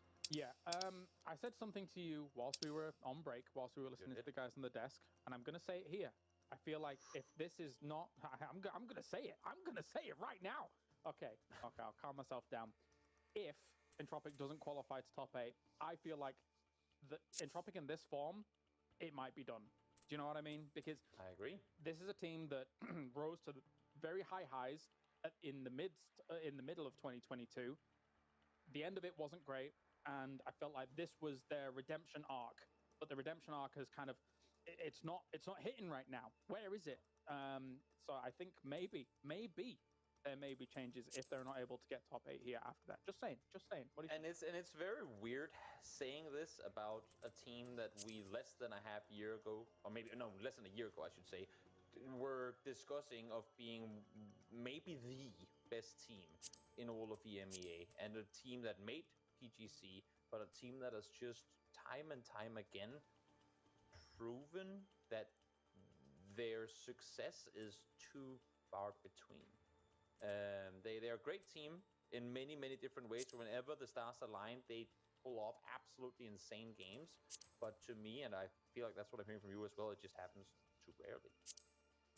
Yeah, they hit a spurt of form in mid 2022 that just looks to be able to parallel the class that the previous NLT, now Twisted Minds, was able to put out there, and that's why that budding rivalry did occur. Now, we're far flung away from that, unfortunately, at this point, and I really am hoping that we see the resurgence here of Entropic, given that this is a lobby that I think when you look at them, and you've said it in the casts as well, it feels like their style that made them that kind of wrecking ball team isn't there right now, and I'd like to see a return to that.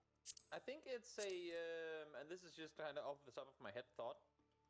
I think it's easier for teams that are generally more passive to play from behind, in the sense that they don't really need the momentum going their way to kind of play that play style. But we hear it from players in really all different esports across well, since the start of all esports. If you don't have the motivation, if you don't have the belief in yourself, the faith in yourself that you can go out and pull off something big, whenever you peek your opponent, you're gonna miss those shots. It's a weird mental thing, but if you don't have, what do you call it?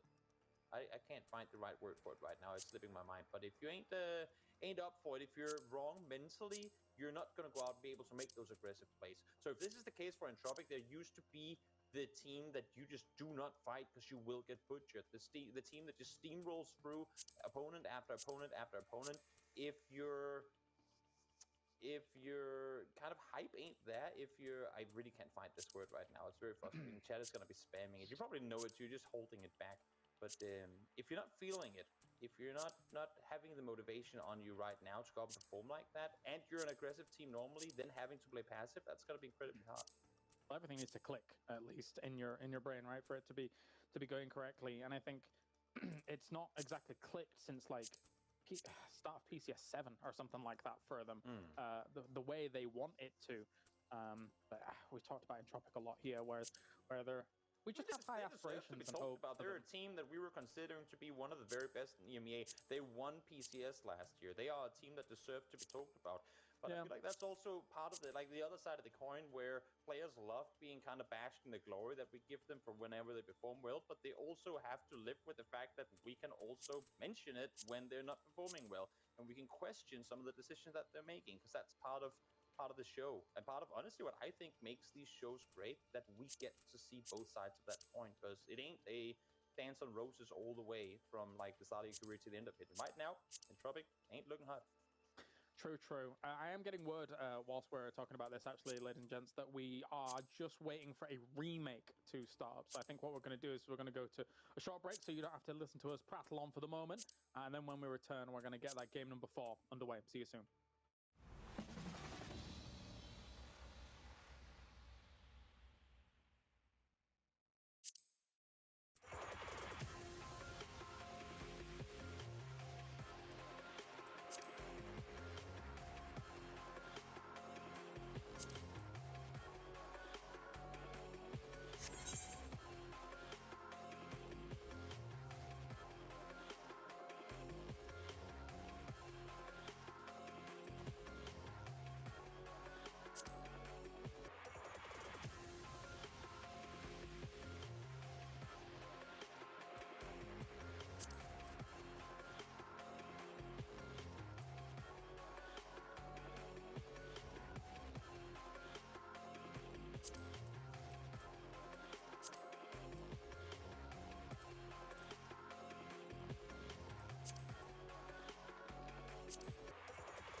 metaphorical?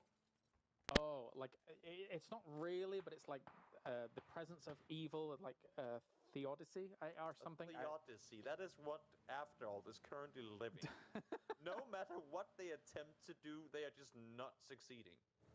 And half of it you can't really blame them for. I mean, someone has technical issues, and some of the rotations they've been on, early game, just random scouting. Great, now I got headshot from 500 meters away. There are just some situations where in PUBG you have to shake it off and go next. And all day today and the end of yesterday was just one long go next. Yeah, it's the opposite of a miracle. They feel like they're in hell right now. Just the 7 rings just being tortured time and time again, falling slowly further and further because they're on 4 points. And honestly, what happens when you light yourself on fire? Yeah, all ties in. I think though, if you look at day 1 of the upper bracket, though, yeah, for Afterall, even day 2 of the upper bracket wasn't really what Afterall can perform with. And this, likewise, I don't feel is what Afterall can perform with. This is really unfortunate with them. They can't catch a break, and I think their mental game is not there right now, unfortunately. No. And to go back to say a word that I've just remembered that ties in with it pretty well. Again, I mean, if they're just not feeling confident at all, which for good reasons they probably shouldn't be right now, it's hard to play well. And when you then constantly met with like rocks being thrown in your face, it's not snowballs. Exactly making it any easier. Exactly. Yeah, it definitely does.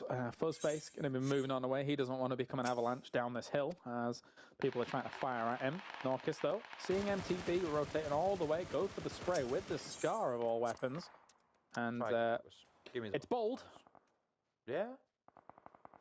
It's the, what are they called? Tuscan Raiders up in the hills? I'm sure you could make that sound if you wanted to, James. I could, but I'm not going to. I could actually do a really good Tuscan Raider, but I'm absolutely not going to. No, Come on. Aww. Nope, sorry. This could be clipped and misinterpreted completely, so I'm absolutely not doing this. Like half the things you say could be clipped and misinterpreted completely. Yeah, you're right. It's a big issue. You are true. It's true. I am a pretty terrible individual, so I can.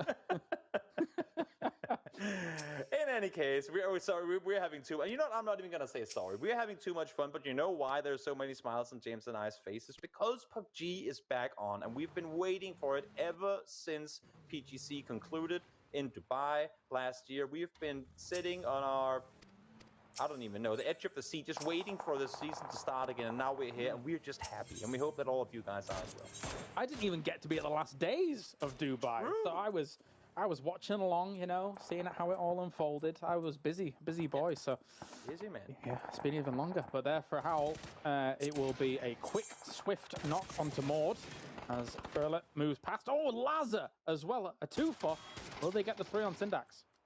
Just might be the case, and it's always interesting when we have these circles with a lot of water in on the east side, because when they are a little further south, at least there will be 1 or 2 teams that go down and play the shoreline because of the what if it goes to the islands. But now that it's further north, teams don't, and that just showcases how little there's to play around. We're in phase 1, and we've already had like 4 teams fight each other over compounds. That shouldn't really be a case at all. You think of Miramar, you think it's big open spaces, but here, not quite the case. And now Court 2 down to just 1 player left alive, trying to stay put, and I'm not seeing it happen. Yeah, Selpui's going to have to do huge work here. Gets the Mad, which is actually a nice scalp to take in this kind of fight, and even goes for the full flush as well, so at least recovers himself at least 1 point here with this. Still moving around, goes for the second. Zelpui on Schofield, will he get more? Lazar's technically on the same angle, so he's going to go and relocate. I know that Afterall is playing a factor and sort of suppressing Howl and their movement around in the compound, but 4v1, they should not be taking casualties like this. At this point, I want him to get it. He's not gonna. Because there comes interference. I don't like this. Player on the hill above. Actually, full tilt, nice split they've got going. Look at this, very center circle, and still scattered all the way around there. So a nice little pull up from one of the full tilt players there, Subby, I believe it was, to peek on over. Say, oh, a freebie, I'll take that, and then wrap back towards his teammates. Oh, well, it was a valiant effort by Zelpui over there. I mean, he gets 2 points in a 0-point game, essentially. Yeah. So you never know. Right now, they're sat in 10th, but it's very, very close down in that middle pack of the leaderboard. And those 2 points, well, if yesterday if anything to go off of, could be the deciding factor. That's the thing, because you've got teams that are really racking up the points at the top. I feel like that barrier might end up being lower tomorrow. Yeah. You know what I mean? And how it goes. A nice shift down to the south for the teams down there. But for all the other teams, there are a few choke points that will become visible as time goes on. There'll be a lot of sending towards some of those compounds in the middle of the fields by the teams like Ding, Full Tilt as well, trying to regroup and get themselves into a really strong fort position with not too much cover else around them. GD trying to make the push on forward. They've already found the knock on Crunio. That nade could be good on Norgus as well. Polish Power, we're playing it slow earlier, setting up a camp. Oh my god, that's a good nade! Heat-seeking missile from Iceboy takes down Crunio. Wow, that had his name written on it. Raining down from the stars. Love some vert nades as Iceboy still doing the dance. Polish Power, how are you going to recover from this? Because GD is pulling up. They're going to have more angles on you. This is nice for Fuzz. He can't be technically completely finished here, but you can't go outside the wall. It's in zero cover position. You know, there's a full team around just waiting. I guess the good thing is that Kitchen is trying to help, at least kind of, down below. Oh no. Polish Power, this is not what they were anticipating. Iceboy, the cheapest player in all of upper bracket, coming in here and showing you why you got to pick him for the grand finals should they make it there. The second most picked, almost certainly on 99% of those benches, but he's still paying himself off. He was there. He was there. He witnessed it, all right? Yep. He witnessed all the other players getting points for those people. Now Ding did take up residence in this very important compound for these circles. Watching Zarvum and MTB sending through into Impala. That's bold. Yeah, MTB yet a team that's gone quite quiet today through the Erangel games. We'll see if they can muster something here on Miramar as they breach their way into Impala. Should be able to make landfall. They do take a casualty, but again, I mean, as we said so many times before, yes, they lose one. But when it is those outside of the circle, completely blind sense to the middle, losing one in doing so, that might actually be the best case scenario for you. Well, we'll see if it goes their way. We have Squeaky still trying to scarper all the plans of GGE. They were doing so well against Polish Power, and then Kitchen decides, you know, we'll throw the kitchen sink at you as well from this distance. And for now, at least Vixen is down. Iceboy's been doing a lot of work, and they'll have to try and get out of this eventually. They'll probably just take their cars and run off beyond this. Just head west, then down, dip down towards the circle. Yeah. Mouse, gonna hop on the roof. See if they can spot or hear anyone else. There's still going on up above, but I mean, it's outside the circle. There's no real reason for Kitchen to risk everything for a fight that is going to be, well, effectively coming to them soon enough anyway. And they're hearing the vehicles, I would imagine, from BBL out towards the east. So don't go overzealous to the west, because the third party you're trying to set up might just become a fourth party you're giving to another team. And the longer Kitchen actually sits up there while shooting them, there's teams that are going to leapfrog ahead of them if they're not swift. And actually, they are now on the move. As we see MTB really taking a stranglehold of the higher end of Impala, with that church building, etc., just fanning out a little bit, because this circle has focused very heavily on Impala. Now, one question that does come to mind here is, now that MTB's taken that high ground spot, there is a way for teams to try and wiggle in around the cliffs on that east side and eventually come into where their position is. That could be a vulnerability later on, but for now, MTB's happy with where they're at. Yeah, it's not too bad. They're going to be able to see pretty much everything that's going to happen from this position, and shifting southwest, most likely, with the circle to come. It's going to be a shooting gallery for them. That being, as long as they can make sure that there's no one else pulling up nearby their position, because they are really, I mean, we are, I should say, really in a situation where Impala, well, it's one of those, if you don't have anywhere to go, that's where you try to go. Artix with a nice finish up to get things going for Exalt. They're sitting mid-table at the moment. They've done just enough. Not too little, not too much, just enough, just right. But this is definitely a team that I can see securing themselves a top 8 spot, despite some big names coming in from the previous upper brackets. Again, they're one of They're a guilty pleasure of mine, mate. They're a pretty good team. Sure are. Down to 50 players at the 15-minute mark as phase 3 is closing in. And Howl, having found themselves, at least for now, probably the best position in the game. We still have another minute and a half until the circle is closed all the way on in. But again, with the mountain east side of Impala, should be shifted away from. It's looking to go either Howl or like hard southwest down towards the fields with Thing and numbers in between them. So BBL, I'm liking their hard east side wrap here, James, because I think they read the circle, right? They know it's going to go south anyway. Might as well just try and get down below and avoid all the commotion that is going to take place in the west side soon. Yeah, for BBL, I think it goes even further than that, right? You can hold that position down there, and if you control that road where Clib and Smasher is kind of pitching up as well, there is a world where you can stop teams trying to wrap around on the east side, trying to come in on those cliffs that I was mentioning earlier if you have to get into Impala on a desperate will and a dime. So you can control some good land from here. Polish Power's gone in 15th. A bit rough for them, but 31 points so far. Not too bad, sitting them in 3rd place, sponging up some of the points that the others looking for. Aimlol, yeah, it was an arm for him in the previous game. It's the M4 for him this time. Kill still goes down, as it was a very swift execution. Yep, Bedrocks falls 2 though, so a trade 1 for 1. That's M4's now as well, breeding their neighbors with utility. That's going to be the first one to fall. Veronica has already gone down. You can see here, as soon as he tries to peek over, go away from that cover of the ramp, he has instantly seen fate. Lops an 8 on over, able to take him down as well. And now M4's just like that, push him down to a single player. And yeah, I was going to say, Exalt, you got to push further forward on this.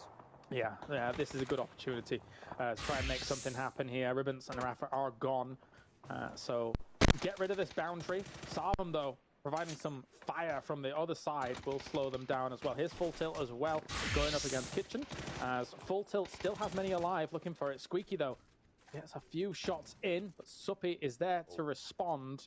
I don't know, I feel this is going all the way Full Tilt. Yeah, it's gonna go real bad, especially with Entropic pulling up down below. I don't think neither Full Tilt or Kitchen is gonna get out of here alive, depending on how Entropic opts to approach. I think what they're gonna do is set up, peek over the ridge line, and just see what they can find. To say that, actually, no, they're full speed forward. They're just collapsing on the building. They want all the kills. There's only one knocked player right now. Entropic might think there's more people down. I mean, I don't blame them to a degree. You, as Entropic right now, you've got to do something big because you're kind of on that barrier. You're a team that has a lot of expectations behind you. Start playing your wrecking ball style that we saw mid-2022 because you were good at it and you can still be good at it in a lobby like this. So they're going to fend them off. They're going to chase them away. Full Tilt bails. I've got to commend the mature decision by Full Tilt. Oh yeah, I mean, there's nothing to come for in trying to stay there and fight them outside the circle when you're already down 2 players. Now, though, they're going to go over to Afterall because they haven't had enough trouble today already. Good thing for Afterall, they shoot at them early on. So Full Tilt, where do you go? Okay, it'll be difficult, eh? There's Probably.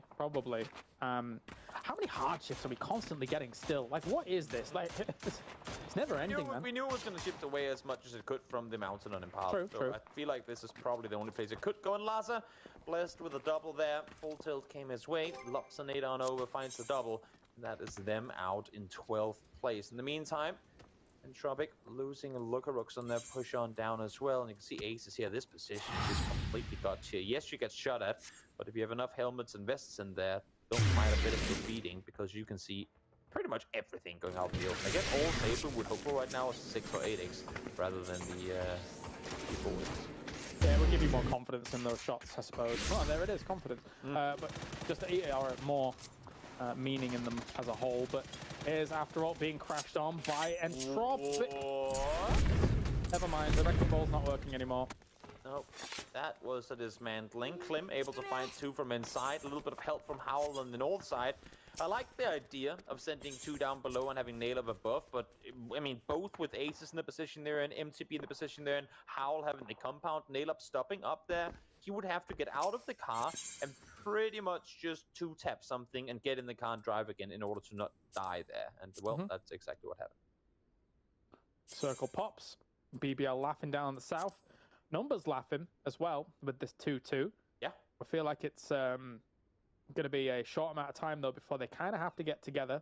with some of these teams sat on the outside. So Exalt, for example, if they've got their vehicles, might try and go for a big crash.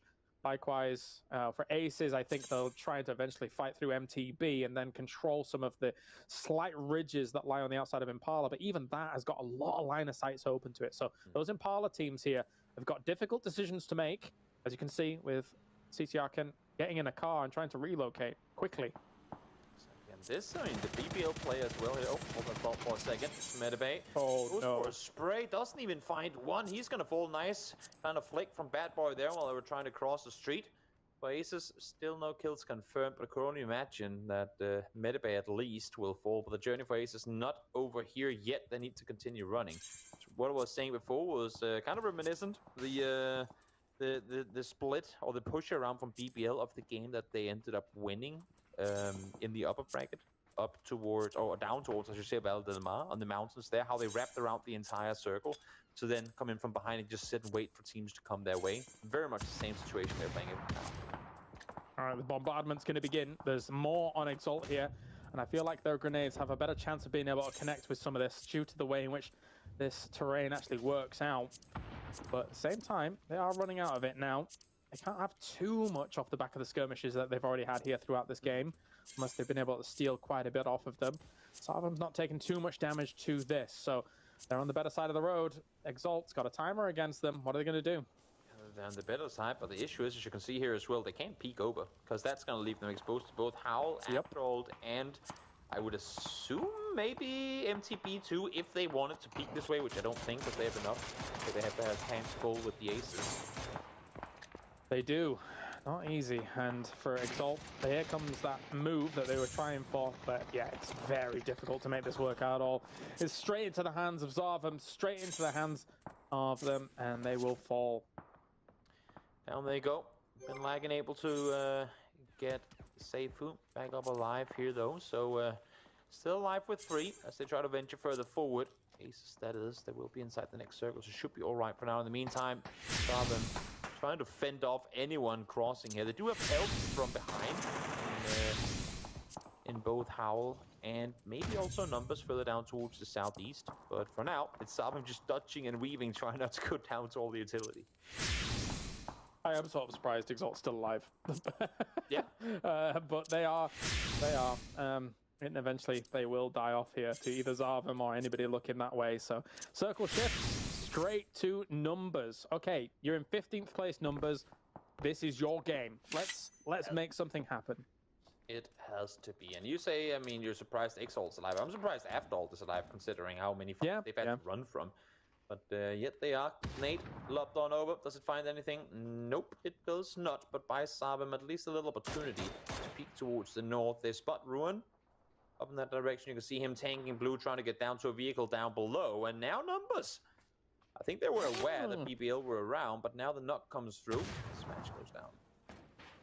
Always scary to get that kind of knock as well as them to a degree, because yes, you get the knock, but then you realize how close a team like BBL is to you, which isn't brilliant. And Zarvam looking to finish this off. There he is, CC and neck, cleaning it up, and maybe getting some loot. I don't know if you should be sat just there for quite a long time here. Global Army is able to punish Ruin for any transitions that's happening here from Howl, because they were so far north. They had to try and make a move towards this circle, but not much that they can do in terms of how open this is. Now, BBL again, I mean, 0 kills so far, but they haven't really been looking for them either. They know, or knew, I should say, that the game was eventually going to come to them, and if it wasn't, they could push further forward themselves. So a nice passive approach to the mid and early game, rotate into it, play it smart, wrap around, avoid the confrontations, and now 4 alive, mid to late game, plenty of utility. As I say that, no smokes for Rustin Ma running through an open field. But still more Kevlar and helmets available than anyone else in the server at this point. And should be able to put up a fight here. The topography of these fields, though, is a little bit misleading for people that haven't been here, because it's up and down, up and down, up and down, so you can get away with it for quite a while without those smokes for the moment. Not too terrible. And again, teams like BBL being able to flex out, and actually they're putting the pressure up against Ding, but Ding is taking them out. Rustamar and Michael have gone down. Aces falls as well. After all, they're actually putting up some big numbers, but Ding just absolutely severed the head of BBL. Sat there ready and waiting. Rust and Ma going over. Hoping to see something. Smash almost run over. Was not expecting that one. I think Senya caught by surprise. Luckily one goes up, but the vehicle explosion from Smash takes down 2. BBL ain't out of it yet. The only issue is Clip is nowhere near that fight to claim the knocks that Smash got. As I say that, he finds Aimlul from afar and confirms them that way. The 5th member of BBL, the car, making it happen. I can't believe what I just saw here, but Tharvum's trying their best here to push up against numbers, but it's not going to be enough. After All helps them as well. What a recovery from After All, considering they were in no man's land in this game to start things off. We said that they were suffering in the 7 circles of hell, but now they've been able to recover. Yes. Good performance overall by them. It seems to be numbers game here, as long as the solos don't take them out, but still, something could happen. Clib's a monster. Yep, he ain't done fighting just yet. I mean, honestly, they have to move, sure, but it's a doable run from where they are now. One more knock comes through, so now they have the numbers. If Aftal wins this game, I have faith again. I will never mention what we do not mention that happened yesterday again if you end up winning this one. Clip and no way. Barco, if they come out victorious here, that would be against all odds. I feel like the 2-2 split, for as long as it was by numbers, really hurt them a lot in this. And with these class players on either side of them, putting them in a tight bind, this is a disaster for numbers. Klim pushing up. And he's got himself in such a good position alongside Hibako, who was trying to slowly move forward, providing those smokes for the cover. I mean, they have their position right now. They have the position. Obviously, what a game. A circle yet to come. And if they, I mean, that is probably the most, the most hard-fought, not necessarily comeback, but from a point where they were trying to drive it, like they lose one instantly in this game. They drive off, run into a team, do a 180 coming down the road, spots an entire other team, and just has to yeet it into a field, into a compound where there's a third team. The fact that they are top 3, with right now arguably the best chance of winning, that is one hell of a tournament. They've had good fortitude here, considering the hand that they've been dealt, and they were up against the ropes. And they're throwing that left and the right, and they are swinging for the fences right now. That was multiple sports references in one sentence. Just ignore that bit. But we have still, After All, in a great spot here with the 2 solos outside. They've traded places. They've traded positions here for After All to have the strong spot. This is miraculous. Yeah, truly is. Hibako sitting around again. I mean, for the first time in forever, not really in a hurry to go anywhere. They can just chill. They know they have Circle Center. This one is going to include them too, but eventually, unless if they can find an end to the game before, they will have to cross that road. Clip is sat down inside the circle. Shro going to be the next one to have to make a move.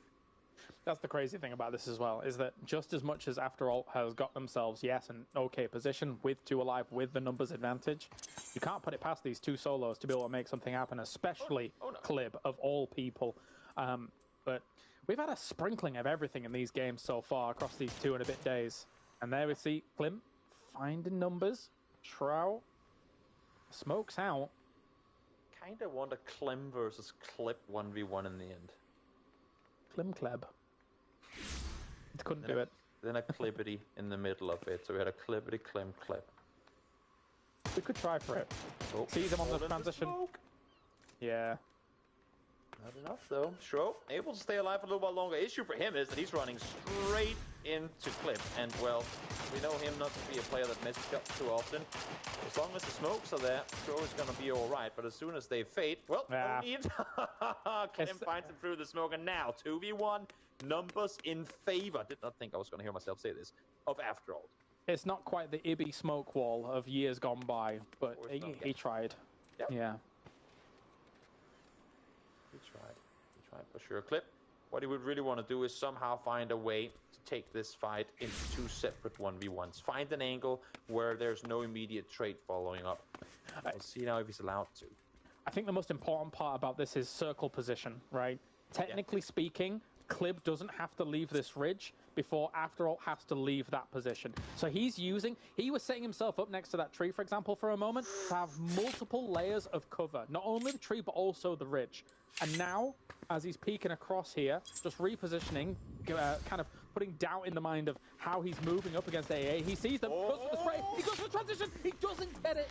Hibako manages to finish it off, and After All will take the victory. What fortitude they showed in this game. We were counting them out from the word go in this game, Toby, and they're able to make it work. Amazing. A duo netted themselves. After we sent them into the 7 rings of hell, they got 20 points. After we said that. That is a hell of a comeback and a big old shut the hell up, casters. We're better than what you're laughing us off to be. Good job, After All. Nice game. Great hold. You deserve this win. Really, really important. All right, we're going to go to a break here. A class act coming out from After All in this game. We'll come back after the break and see you for more Miramar.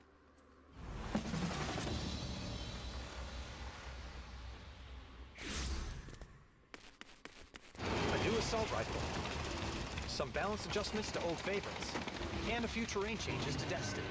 All this and more as we dive into the Update 22.2 patch report. First up, a popular new French assault rifle is hitting the battlegrounds. The FAMAS is a 5.56 AR capable of single fire, burst, and full auto. You won't find this new weapon among normal loot, however. So check care packages and other special areas where powerful weapons spawn. We're also giving a couple tried and true ARs some balance adjustments, with the AUG, M416, M16, and the Mutant all receiving a few changes. Check out the patch notes for full details on these. Also, with the introduction of the FAMAS, the AUG will now spawn among normal Battlegrounds loot. Destin is also getting a few changes, with the addition of several hills between Barcliff and Tarita, to aid players making the long and perilous trek. There's also a new dirt track south of San Carlo, to break up sightlines a bit and add some more interesting flavor to that area. And since the PUBG 6th anniversary is fast approaching, we're also putting up some festive decorations around Erangel, Miramar, and Sinai. We've also updated the Hall of Fame on Erangel with special items to commemorate the PGC 2022 winners. So check it out on your next drop. That's it for this quick update. But as always, you can find all the details of these changes and more in the official patch notes.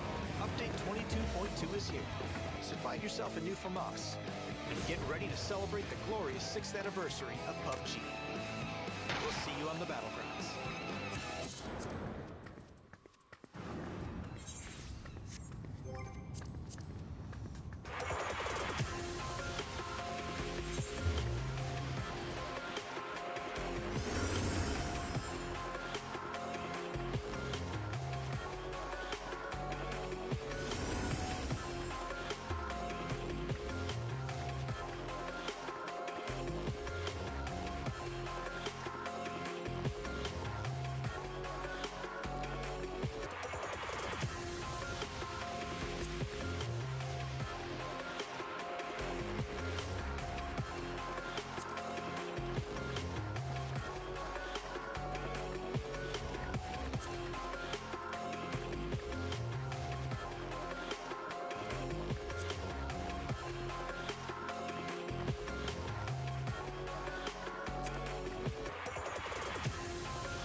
If this was a superhero movie, this would have been the start of After All's redemption arc. Saga, how did they do it? How were they able to get that chicken dinner in the end?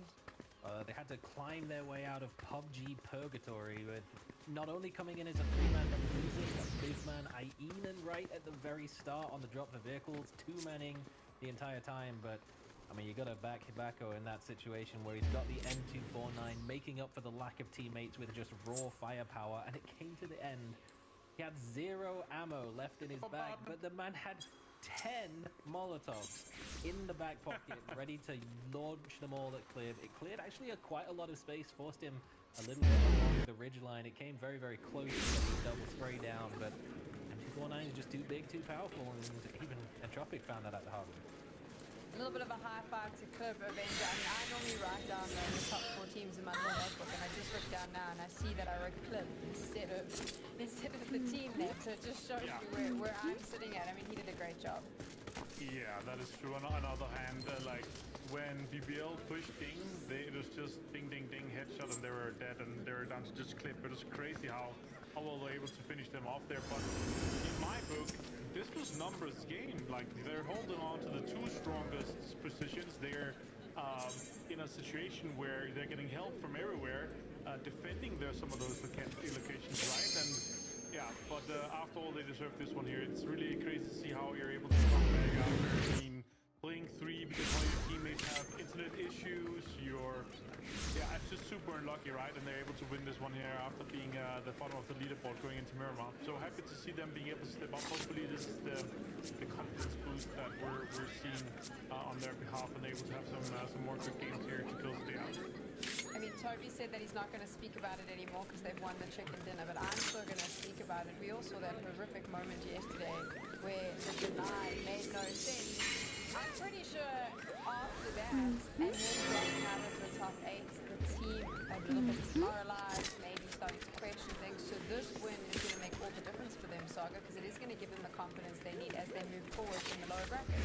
Yeah, for sure. I don't think who the fourth one is. But no, I've got to say, when we did spot the 10 Molotovs in the back pocket, there was some but after all, did play it very well. Played as patiently as they were really forced to do, just by the situation of being down to a 2 so early on into the game. It's never a sexy way to play the game to lurk in a shack, but sometimes it gets the results. Aces did it pretty solidly in game number 1, but after all, showing their true colors coming out here with the shack play, lurking on, and then getting a little more proactive towards the late stage of the game, third-partying and even actively pushing onto the compound that Numbers was holding onto when they got the opening knock.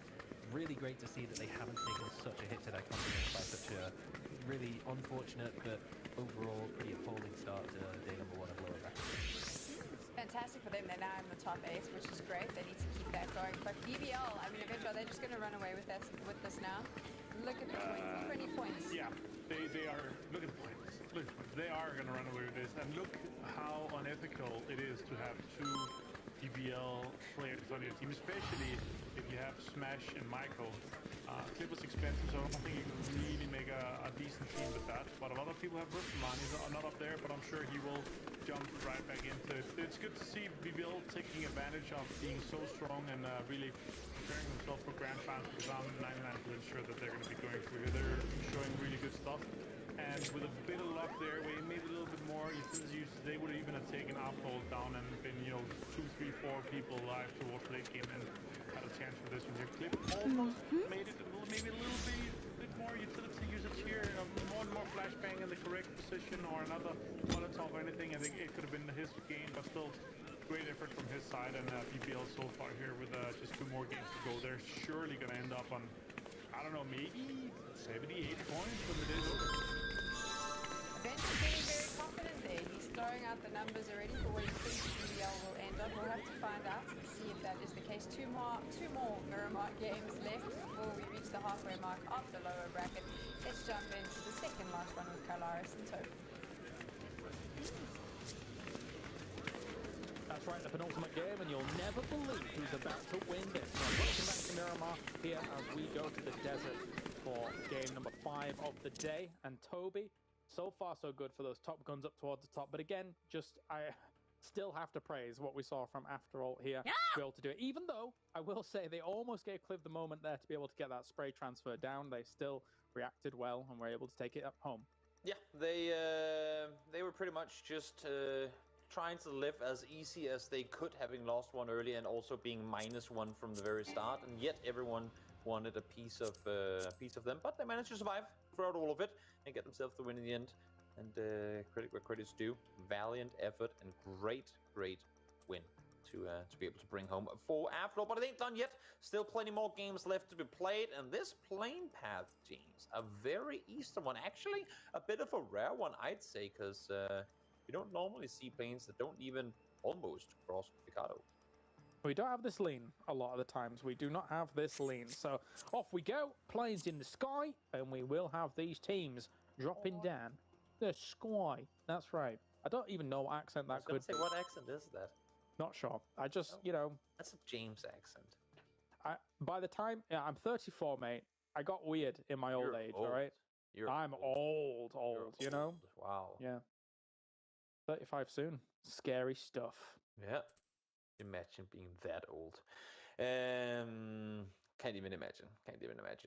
Full tilt, spreading out, getting their loot game going. A little bit spread out. And also, I was just about to say, Quad 2, finding himself in a bit of a pickle up in Cruz del Valle alongside Numbers. Numbers, as Martin said, last game, it was kind of their game to win, having the position inside the crossroads, but ended up giving it up. And now, well, want to make more of it, starting off with a knock here. Yeah, this is Quad 2's backup, where this is Numbers' eventual home after bailing on the idea of going to Picardo as well as Pachinki for this tournament.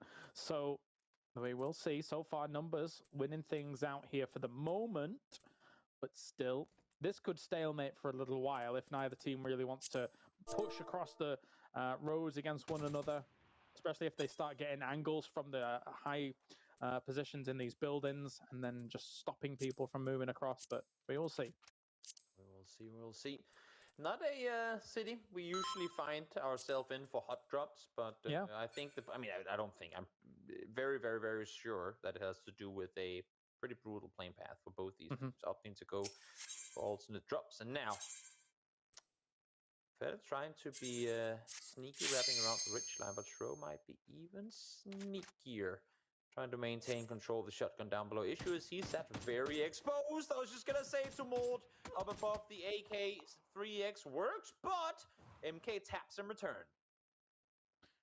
Not too bad a trade here. 3. Ooh, the tree of woe. Unfortunately for Farlet, almost. Going for a res is bold. Farlet's healed and is now moving around. I think he's... Oh, yeah. That was a bit too bold to go for the res there. Yeah. Survives with a sliver of health. Syntax even saying, you know what, guys, you got this. I can go loot, can't I? Well, nope. Not right now. There's still him and up above, and he will at least find one. So 2 teammates down, but he now has the high ground. Yes, he does.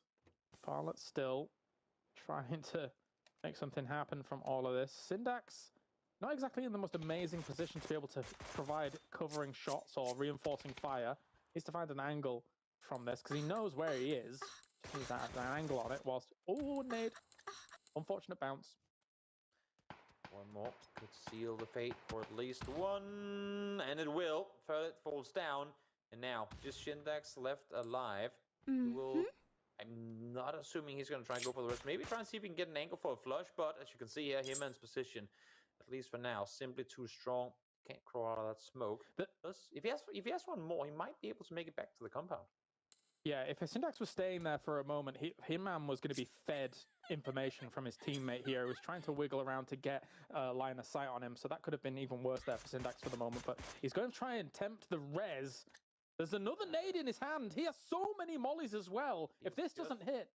Yeah, he's just thrown that... Oh! I'm not sure what you're hoping to achieve when the dude has literally just thrown that same nade. Yeah, and you stood exactly where it landed before. So, well, it ended up the way that we could only assume off of what we saw their numbers. They will stay alive. So good for them. A little bit of retaliation after what happened at the end of the previous game. And now, GDE, not too worried about driving through Picardo, not realizing that they just went past the team. Just to go back on that a moment, you get caught in the chaos of it all, and sometimes decision-making goes a little bit out the window when you're trying to play for effectively what is your tournament life. Like, because you need to start getting points soon here as Quad 2, right? So I can understand why desperation may get in the way of some of those decisions, and they do unfortunately fall. So we head south, though. We head south. We head south, not just south, but far down towards the southern side of Miramar. And, well, this one, while We did see the fight up in Cruz Valle. Overall, teams were pretty good at spreading out. And actually, for the most part, the teams that jumped down early did manage to go quite far west. So for a second, I was fearing that maybe we're just going to have a ton of teams trying to kind of wrap in from the east side. But here, enough teams have gone west that we won't really, or at least I wouldn't assume that we're going to see too much commotion and rotations outside of what we're seeing right now. Indeed, as Suppy is still looking for an opportunity with his bolty. Maybe a spray? I'd take a spray on the last vehicle that comes past. Yeah. That'd be best. Nope. There's 2 cars left remaining, and now I was just gonna say that hillside is gonna leave him completely open. Ooh, Vixen tries to run for it. Actually, it's going to be the bolt from afar. Yeah. That gets him down. With a little help from up close, and Iceboy now as well, trying to run for cover. Issue is, Full Tilt can't just take these fights out in the open. They're super exposed. Good thing for both these teams, though, is that there's no one else around. So no third-party involvement, at least not yet. I especially don't like the idea of a vault when you know that there is a team around. There were shots. So to go for a vault in that kind of moment means that your hitbox, your movement is very predictable. So that was the easiest pickup by Full Tilt there. While they're trying to now wiggle around and find even more of it. Iceboy still, fortunately, next to that car, kind of scrambling. Sends shots over was escapation, but I don't like this. I don't like this at all.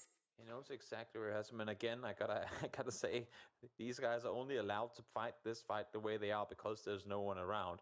Next bullet that's gonna be fired, I think Molodok will hear from a bit further west, and that should be a... Oh, guys, there's 2 teams fighting in Picado. We want to go check it out, and 30 seconds from now, you might see third parties coming in from the north side of the city, but unless if Exalt opts to not do that, this fight should be able to continue kind of uninterrupted. GDE has a limited amount of manpower here. Once they maybe lose another person in the middle of this, Iceboy is going to get out-angled as this continues on. Sam also needs to do something. Iceboy's down here from a spray as well. As I say, like once he's trying to reinforce, not easy at all. Samolson's going to go down as well. This is going to be a full wipe in favor of Full Tilt, and they are fully happy. Yeah. Exactly what they would have wanted. Getting the kills, and you can hear the shots now starting to come in. 3 players from Exalt have lined up, so they could not finish this at a better time. Fight over and done with. Now get finished on your looting and get going, because while they're still inside the circle, being in Picado now, they probably would want something better than what they currently have. Yeah, try and find yourself a center spot. We are still heavily going towards center mess to start things off in all of these lobbies. But who knows who may end up on those edges and having to sweep, as we have still BBL slowly moving on the left-hand side, Clib being the full scout man. He will eventually, he hears some of those shots going down on MTB, so he's just slowing things down for a moment, waiting for the rest of his team to catch up, so that can be in full force just in case he catches a bullet. Yeah, no reason to try and go over-aggressive when you're on your own. We've seen that enough times, and enough times to know that usually, while there are a couple of times every now and again where it works out, for the most part, it doesn't. So, I like that Artix is staying back and kind of scouting things out for the rest of his team, looking from the distance, hoping that he can spot something. It's not too bad. It's a hell of a distance, bear in mind, but it is. You can spot some things out, and Exalt hears those shots, knows that M-Force is close, and probably will be quite happy with the idea of settling on the east side of Chumacera for the moment, waiting for Artix to catch up. Exactly. I think the main idea is to sit and make sure that no one is wrapping in behind Exalt. Yeah, true. Because that would be kind of terrible. They would have to then focus their vision towards the north rather than to the team that they are now aware is sat right next to them. So smart, I should say. Artix well positioned, and he will have to regroup with his team. But I mean, it's phase 1, so we want to take blue for a little while longer, just to make completely sure that there's no one coming. Then he could also just do that. He is on the way. He is coming down now, so all good. Yeah. For now, Polish Power, likewise. Last 2 games, not been totally kind to them, but again, 31 points on the board is okay. And after all, maybe setting their sights. Marcel, he can't help himself. Look at him. He loves it. It's the thrill of the chase, the thrill of the hunt. Nom, nom, nom, nom, nom. But Hibaka's getting away here. Yeah. Little does he know, there's a Marcel sprinting on the shoreline. And, Well, Masalek most likely will want to get back to his vehicle because his team, as you can see, is currently driving further north. Nork is on his own up towards the compound further up the road. And I think he's just feeding info across right now, Masalek, that there's a team potentially coming your direction, boys. Be ready because they're driving in your nearby vicinity. Okay, let's see this play out then. Nice, even circle, I think, for a lot of these teams. BBL may come in on the western side of Chumacera. Howl going to be sending on through towards the middle locations. There's a few nice little dips here that they can potentially play unless some of the ridge lines above them get completely taken out. And then from that on, might be a bit difficult. But you can just push up to where Lazar is here. That'll give you an opportunity to fire back at where Aces is at. Hamda peeks on over instantly mid by pretty much the entirety of No. or at least Ruin, telling him to think twice before peeking that angle again. In the meantime, numbers, well, they've already fought earlier, down to 2 players, but they do manage to take out Squeaky. So once again, Kitchen early game losing their old and field-tested player, as Martin would call him. He's not exactly young, you know, to use his words. Well, apparently I'm not either, according to the start of this game. You're. So. I mean, you're not exactly young. You're surprisingly still walking. Still walking. Okay, all right. In esports terms, that is. In esports terms. I am an esports grandpa. I've been around for a while, I suppose. Yeah. Jeez. Milkwop, in the meantime, MTV, the funny thing is I'm only a couple of years younger than you, but we don't say that. I'm just going to say 88 best year, okay? And Martin will agree with me because he might also be 88, but that's, by the by. Yeah. I don't know. M-Force, Exalt, they've been living in peace, at least for a little while. The good thing for M-Force is that I don't think Exalt is aware that they're in a pretty wide 2-2 split. So if Exalt really wanted, they could kind of pull up in this position, and M-Force, Doxa, and Veronica would have very little chance to really help out. But because now... Oh, what's that, Ma? There we go. Because BBL has now pulled up from behind, they can't really prioritize that. Molodog from above, though, this is where he needs to become an impact player. He has all the vision in the world. Yeah, let's get some justice raining from above here from him and see if he can make something happen against BBL. But if they play it slow, it's Clip and Molodog actually exchanging blows from far away. So both got to be careful. Neither in a great spot to be recovered. Yeah. That's the thing. As long as Molodog doesn't go down, then things are all right. And as you can see for BBL as well, Michael is far down towards the northern side. It sounds weird to say, but down the hill towards the north, and not really in position to assist either. Should this turn into a fight? And now there's a whole other thought to it. Do we even care to take that fight? Because Circle just shifted further south. Kitchener's pitched up between Howl and... Okay, no, they're continuing on. If they'd have stopped there, it would have been absolute suicide. There was no way they were going to survive that, but they're still waiting for Lito to make it through this run. Thankfully, Aces is not on top of the hill because they were pushed away by Howl, so there is some slight justice for them in that, but they can get away through it. Yeah. Baron Peak tries to take out more of the Dings players as they cross the road, but it's being missed here. Transition. Are they committing to the rest? Nope, not allowed. Hedrox falls to the best DMI in the game as Baron Peak makes a mess of things rotation. I like it. The Baron's got the D down. He says, get off my land. Yep. I am the Baron of the Peak. Get off there. Yep. Kids, get off my lawn. Not allowed to maneuver on through. Do they claim the kills? Yes, they do. Voldemort unable to find the first. Sails should fall in just a moment's time as well. Vehicle gone. Easy peasy. CC finds the second. And while not necessarily crucial, still very good couple of kills picked up from Salvin, because Ding are now, I mean, they probably would have been too, sat just south of them and could become a threat later down the line. Now that they know they're only down to 2, they don't have to prioritize them as much. Oh my god, they have no clue. It's free. Do it. So free. It's the entire team as well. No. Okay, he's like formulating a plan in his head. He's like, okay, how do I do this? You have 3 nades made. Oh. No, you gotta do it. You gotta do it. You gotta do it. You gotta do it. There's no one there. No. I'm shocked and appalled. I can't believe this. I know that they would have just pulled up on him and probably killed him. Yeah, but you hate I mean, to see him not take the shot. So, I'm going to be real, though. So far, Full Tilt have impressed me. I mean, they're top 6 at the moment. That could have been maybe a kill or two.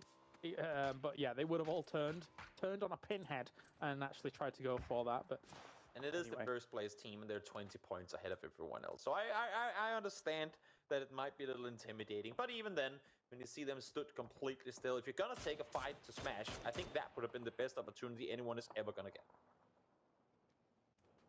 Not too bad a knock here from Kitchen, though, on Martelek.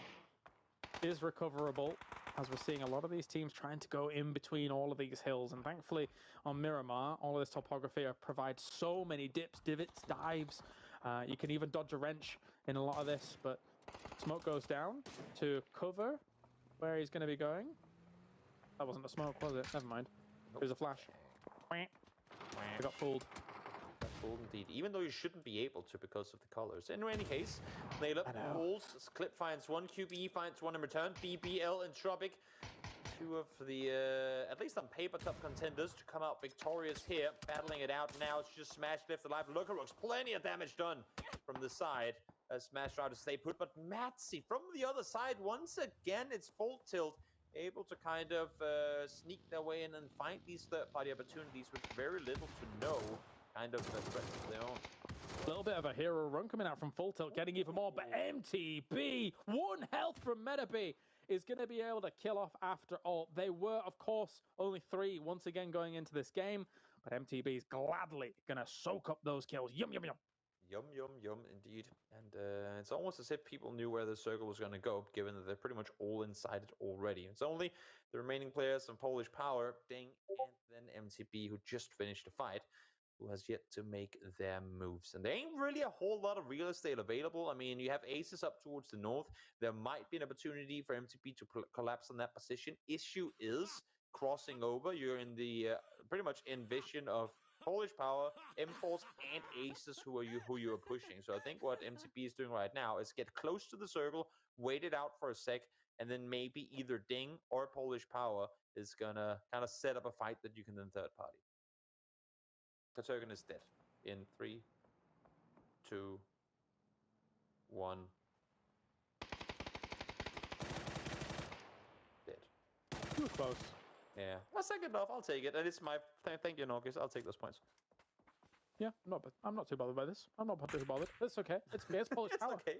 There was, there's a little lag, a little delay between me and the feed, so I was receiving it a bit late, and the ping difference, and there's such a big ping between Copenhagen and Stockholm. It's pretty pretty severe sometimes. The only place there is severe lag is in your brain at present when you're trying to justify this. Okay. Also that. Okay. I've gotten used to that now. I can play under those circumstances. You also got used to me just being kind of mean to everybody, so I can understand it's ignore it, James. So does everyone else, actually. Yeah.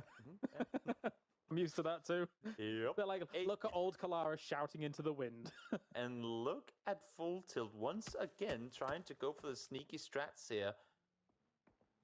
Do they know? I mean, Bin Laden is well aware that there are players east of him, but I don't think they know that Soketo is just on the north side. He is so much closer than... I mean, Matzy honestly might just ruin the whole surprise now. And now, Entropic from afar is shooting at Soketo as well, so that pretty much ruins the surprise. But he had really snuck up close.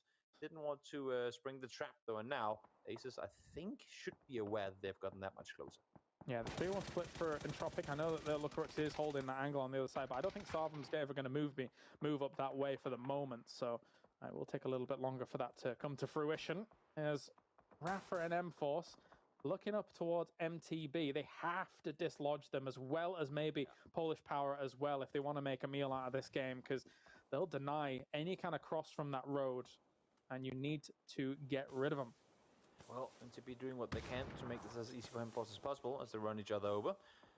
Unluckily for M-Force, not really trying to seize the opportunity to take the fight while they have the numbers advantage here.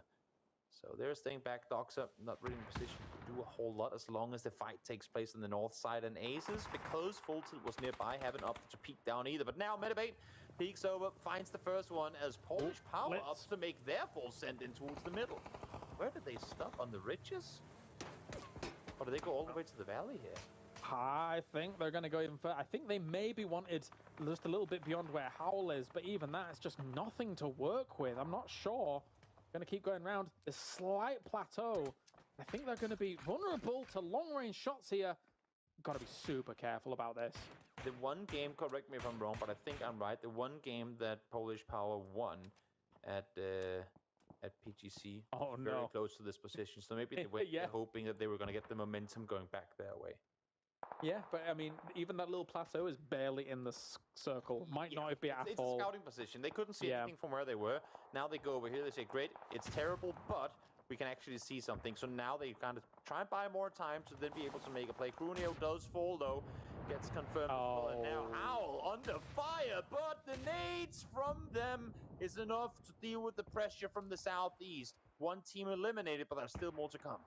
This is the problem in PUBG Pro now. Everybody got really good at those preemptive nades. So you try for that move, you are going to get blasted. Nailcop manages to finish off Rafa and all of this. And the rest of M-Force feel like they're going to tuck their tail between their legs and run away from it. But they're just going to go into the hands of Zarvum here, down to the south, who are also scrambling for an opportunity to get into the circle. The west side of this circle was going to start burning eventually, and now is that time. Zarvum trying to make a run for it. Scramble! You see, making the run alone for now, but needs to provide some sort of suppressive fire should Global Army be able to cross on over. Last smoke being thrown forward. Still has MTB to deal with, but at least he's inside the circle, so he should be able to wait it out for a little while longer. Somehow, some way, Exalt have been able to take up residence just above Howl. That's nice for them. Entropic's regrouped entirely. As CC and X you can see in your picture-in-picture, has been looking for any shots towards MTB. M-Force is done.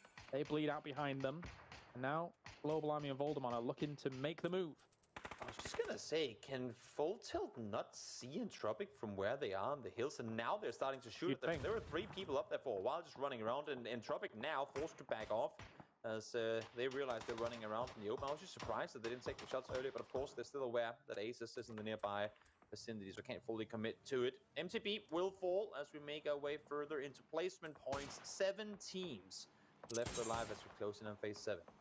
Yeah, for Entropic, their game plan was clear. They wanted to get rid of Full Tilt completely to be able to then seize this, either this position or the hills. But now, having this position with Full Tilt still alive, as you mentioned, is really not conducive to success in their game plan.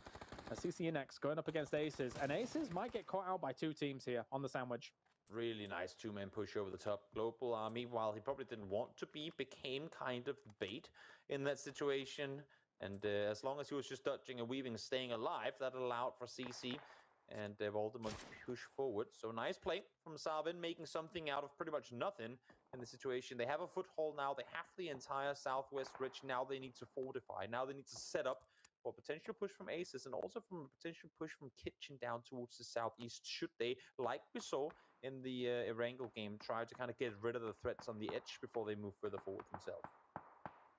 And Bin Laden hiding in the desert, waiting for Zarvum to try and maybe come around, search for him, look for him, find one where they can. Here comes Entropic, though, the big send on forwards against, and they're trying to exert what is a backup plan to try and to get rid of Full Tilt, which is a send far across, really bring the pressure onto them, but they take damage on the entry.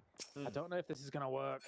And I think part of the reason why Full Tilt never opted to take the fight to Aces is for this exact reason. They knew that if we engage, that is going to be the free pass for Entropic to collapse on us from behind. True. So we got to sit back, we got to wait it out, we got to wait for Entropic to make that first move, and that's exactly what has happened here. Barrages of nades and utility being spammed as QBE tries to make his way up the hillside. Lugarux is still alive now, coming to fortify the position, and I would hope to see Aces try and collapse on this one now, because that is a perfect third-party opportunity with little to no interference from anyone else.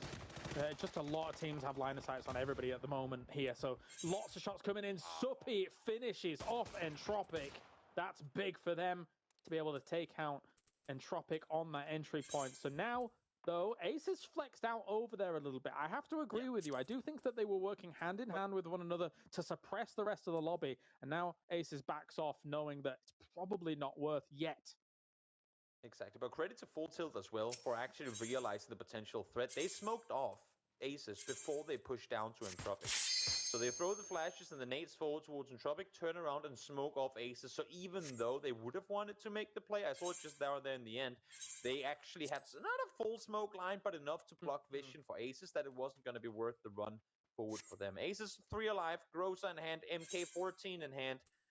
While they don't necessarily have the best spot in the circle, or had, now, if they can maintain control of the hilltop, this should be a winning position, or could be at least a winning position for them.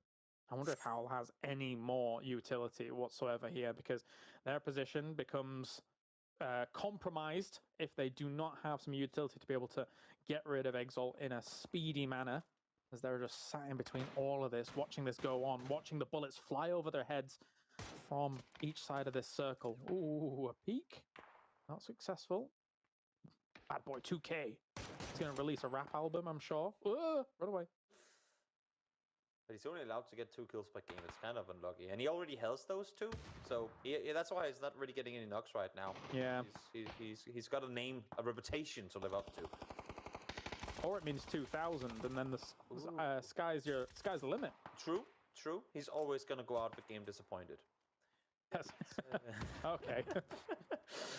Bad Boy peeking over once more. Knowing that Mercy is down there. I thought he was actually hidden at least for a while, but spots him nonetheless. Good. Whenever the nades become 3D and just fly out of your screen towards your face. Spots the second, gets him down as well. Up close against a Groza just ain't the place you want to be here. That's 3 already. Your myth is dispelled. I mean, getting those angles incredibly quickly. Doing well for himself. Groza up close, as you say, like just a bit of a beast. As I think most of his attention is going to be on Madzi over on the other side of this. Even though the peak's going to come along, Suppy is in smoke still. CCNX still fighting off against Kitchen. Madzi's going wide around and going to get spotted. And Bad Boy 2K is doubling up. No!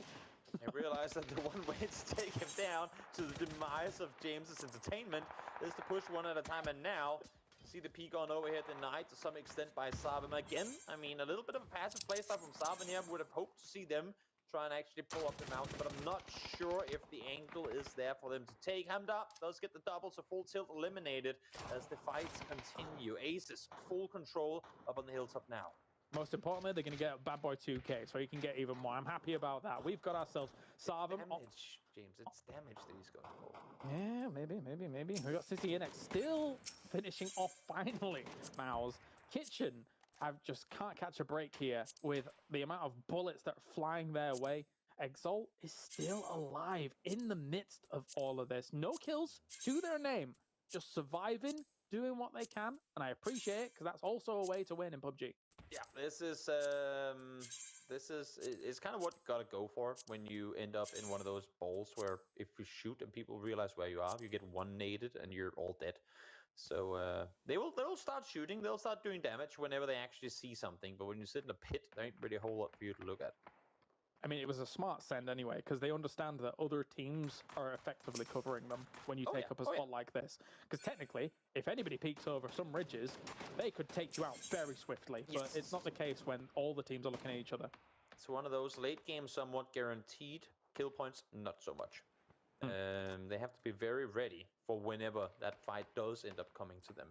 Because as I said before, that the same dip that they're now using for great cover is also the same dip that's going to be a magnet for grenades whenever enemies get close enough. You can see that in entertainment. What? Wait a... Wow! Hello? I didn't manage to see all of that, but Howl just got destroyed by Exalt. I mean, they had to get into the circle, of course, so Exalt takes advantage of it, but 1 down, 2 down, in fact. Yep. This could be just an easy aces for them if they're able to have free pickings over Zarvum as well. Could be. Bad Boy peeking on over. Once again, quick on the read here, anticipating the push from Sarvin, or at least the attempted kind of hold on them. But the issue is right now, everyone's inside the circle. This one is going to end, I want to say, in favor of Exalt here. They're 3 alive, down below. All they have to do really right now is wait this one out. If you get knocked, you can be damn sure that someone is going to pull up on you, and that is exactly what just happened. This is going to allow for one of these two teams to try and collapse the position should they dare. But I'm not sure anyone has vehicles yet left to work with. We saw you a Bronco there, but it was not in the best condition. No, you spray them down pretty quickly, especially with things like Grozers, Bad Boy 2K, MK12 in hand, as well as that Grozer. Still looking for extra. We have got himself flashed up though, but it didn't last too long. Goes for extra shots and runs into the smoke. And with these flashes going out once again, utility is going to run out. Amdar's setting up a smoke wall here, so they can find transition, at least smoke one team off. Good spray coming out from him. Really hurting. Exalted to the inside to get two different hazels as they go. The Starvum is all but done. Yeah. Can you say almost done from this one? How this one ends out. And all he has to do really right now, as long as he can stay hidden and Exalt kind of can do the job for him, maybe a second place guaranteed, and then a 1v3 wouldn't be completely unheard of. We've seen it before, time and time again. From the position that he's in right now, it's not something that I would put my money on. Okay, this might decide it for me. And we'll talk about that after the game is done here. From All Docs, we're bringing it down on Aces. It's only Global Army left here against the three of Exalt. They have done so well to continue to survive in a position that, as I said, could have been vulnerable, but they came to the victory here.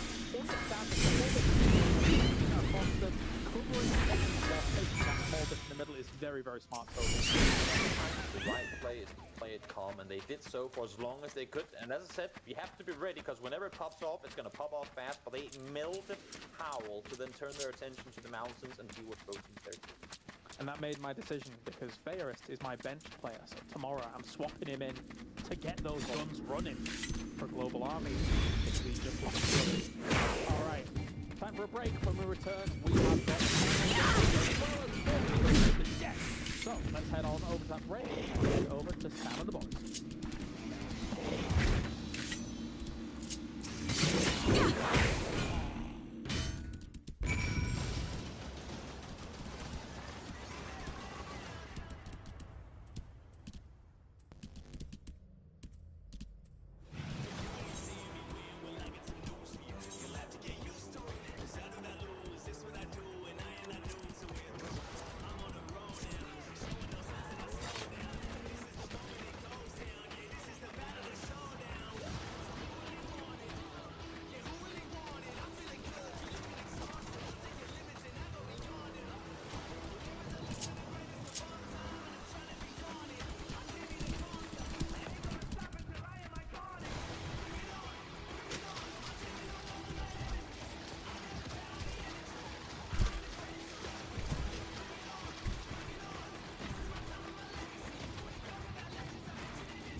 damn, you know what I'm loving so much? I said this in the upper bracket, I'm going to say it again in the lower bracket. I love how competitive these lobbies have been. We see familiar names, but every single game it's a different mix-up of the top four.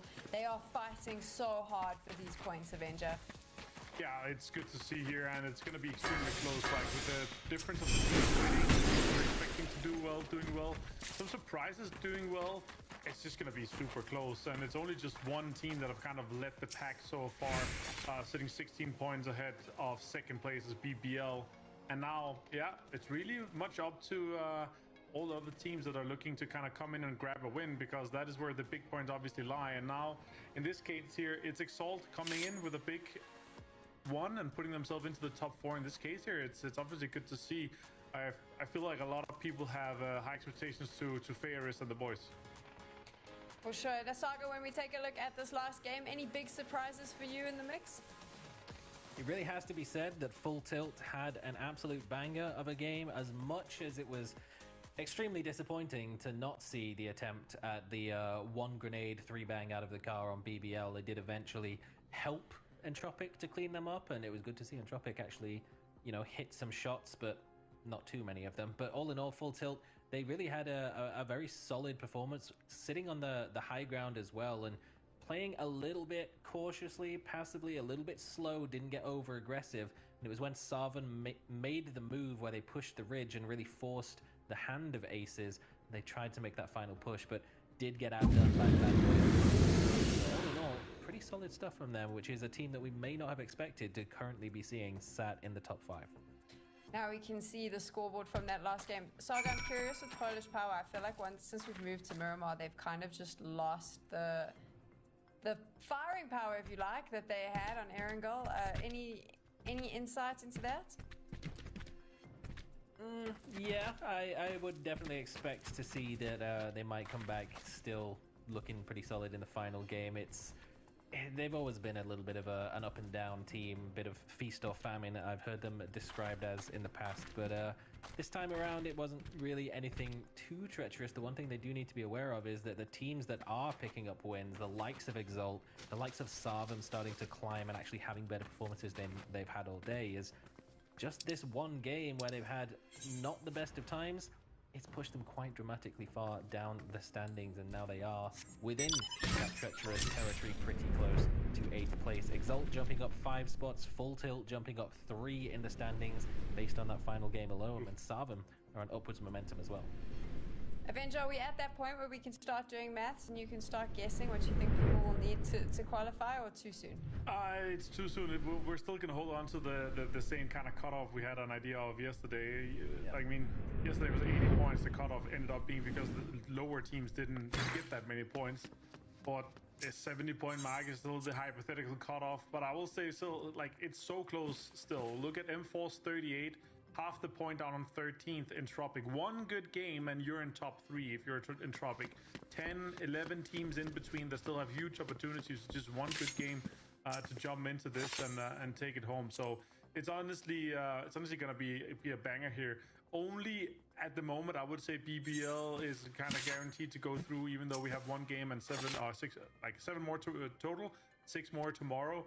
It's in a case where I feel like it's gonna be safe for them here. Lazar, look at that, beautiful. Same amount of damage, exactly, but one more kill here for Lazar. That's good to see. And Bad Boy jumping into the top 5 as well, or top kills. Beautiful. Of course, BBL dominating this one. Are they going to run away on that top spot, Saga? I mean, are we confident in saying BBL's probably going to finish on top and make their way through to the grand finals?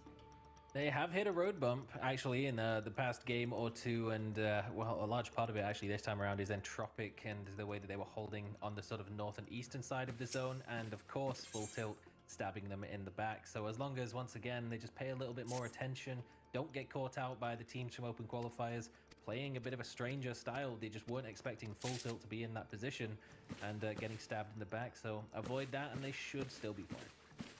I said it at the start of this segment, and I'll say it again. I just love the competitive spirit that PUBG is bringing to the table this year. EMEA-based region, without a doubt. Look how close those battles are. And also, look how close Kylaris and Toby have grown now that they're casting together. Not pull that face at me, Sam. You know I hate him, and you know he hates me as well. But we're at the desk together once again, casting more games, ready to go. Toby, how much do you hate me? Tell me. I can't say that. Not on air. It would involve too many swear words, James. You know it. Jeez. Okay. Yeah. Okay. Hype it up. Ramp it up. That's fine. You asked for it, didn't you? I don't mind being the villain. I'm happy with it. It's not the mind being the villain for the sake of it. You just are. Okay. Well, yeah. You're right. You're right. Yeah. I'll gladly be the what do you call it? The side villain. You can make that up.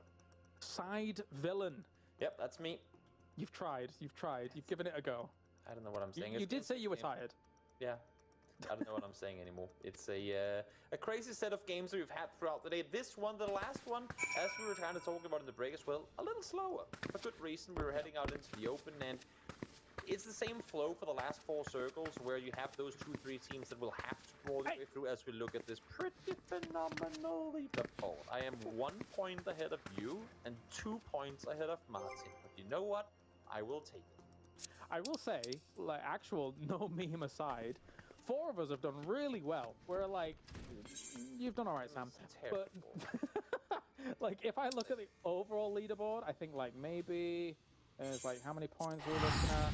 I'm not sure exactly where I am, but like out of 3,000, 4,000 players, we're like in the top 100, 200. So not too bad at all. You should expect us to be, considering we're supposed to be experts at this game. But anyway, let's get into it. The final Miramar of the day. Game number 6. So far, so good, as we get an okay playing path. Yeah, this one is gonna cater to most teams' needs, maybe. If you're fully committed to Impala, if you after all, then you're gonna have to drive for a little while. But it ain't too bad. Then at least, hopefully, they won't have anyone to shoot at them in the early game. So I'll be alright. All of that, though, I'm... normally, I would say, you know how you have your day 1 teams and day 2 teams? I feel like what we've seen on the leaderboard coming into this game, where teams currently are, I wouldn't be surprised if we see very few changes after the games are done tomorrow. BBL, I'm expecting to end up in first place with quite the lead, same to what they have now. Polish Power, while I have liked the fights we've seen from them, I think are still going to sit in and around top 5, and Entropic, of what we've seen today, I'm not sure I like it. What I do like, though, is when we have those phase 1s where there are 7 out of 64 players in, and everyone is going to have to figure out how the hell do we 9 billion IQ this rotation. Imagine being Polish Power right now, knowing that you're just in like a meat pack of teams having to go the same direction. A meat pack. Ugh, gross. I don't like that. But yeah, they're going to have a harder time, and I think there's something that benefited them really nicely in game 1 and game 2 of the day was space control, those earlier choices that they made. Games 3, 4, and 5, though, definitely the games have not gone their way in that regard. So I'd like to see them, well, technically attempt to move early, but I think that they're going to delay it until teams south of them have moved first, which then doesn't bode well for them in terms of space control. But then try and get that space control going again. It is harder on Miramar, though, especially in a circle like this, where it's all that up and down, hills. And with so much water in play on this one too, we're essentially giving the players, if we exclude, because I think maybe we'll see one team drive through Los Leones to get into the south side of this one.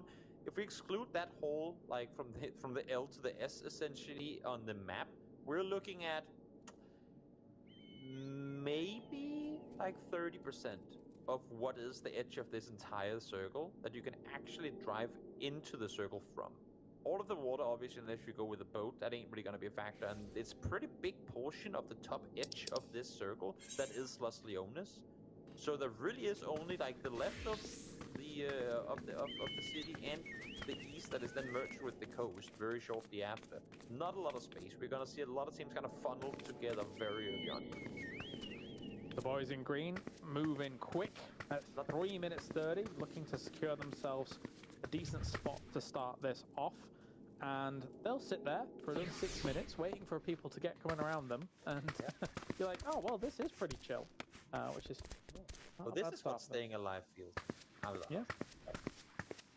You're mean. But anyway... I'm side villain, you know? I have to try. Side villain. Is this like a Danish translation directly? It is not. It is classic Toby. That is what it is. Imagine if we were casting 7 games teams. You have no idea where this would go. You can be in JRPG fashion. You can be the mid boss. Do you know what a mid boss is? Nope, but I'll take it. You don't want to. It's okay. I thought we were on the same team here. You can't set me up to fail when I'm just blindly trusting you with everything you're saying. And that's my problem. I'm a very people trust in my word. I say it with confidence, and then they're like, yeah, Claris is right, yeah. And then all of a sudden, I get them with the cheeky left hook, you know. Also, imagine that Entropic has the entire circle to themselves, and still they find a way to get knocked. You know, yeah, I'll have to give you that one. Just. I give up. Again, I mean, sometimes, maybe we have to start talking about Entropic of the 7 circles of hell, and kind of laugh them off, and then that's when they pull off and 2 people alive 20-point after-ult game. Maybe that is what they need.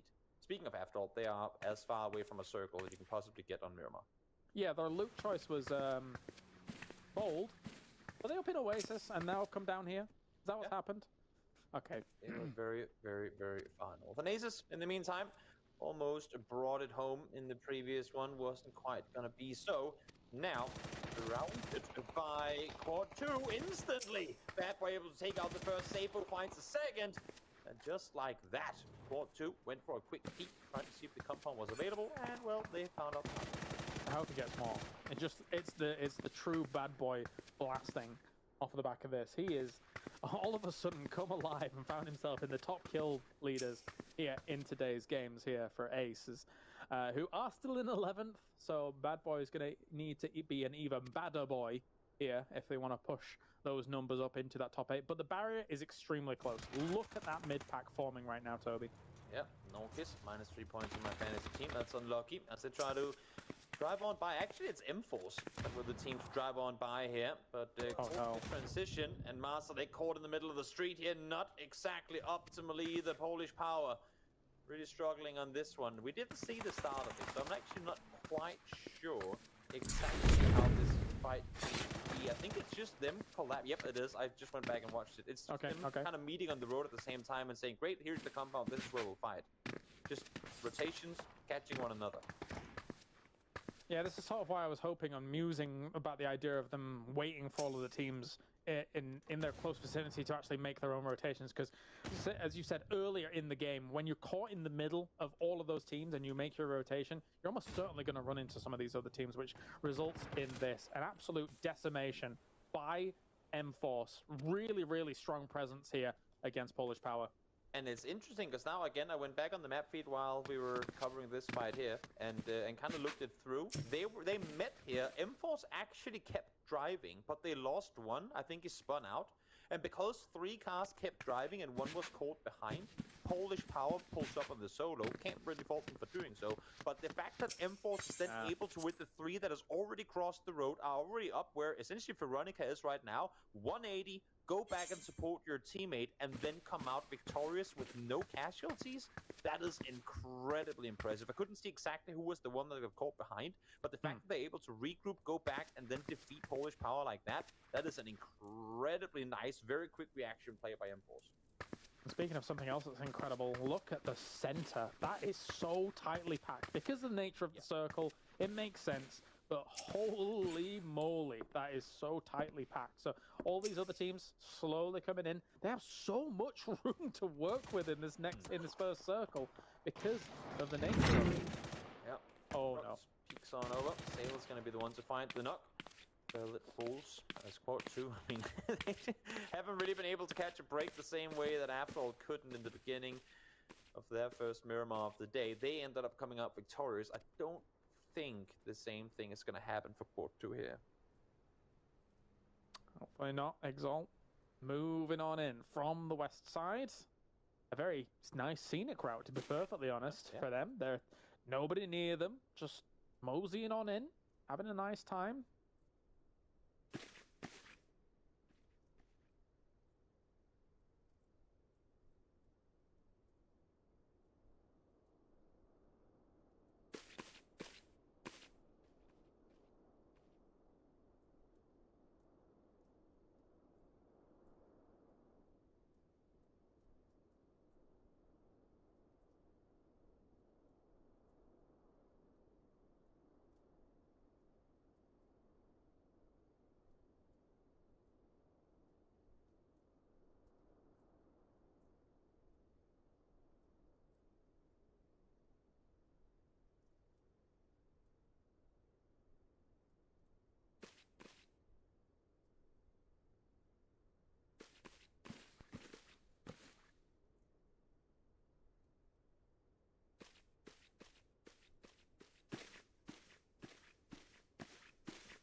I don't want to be mid boss anymore. Is that what?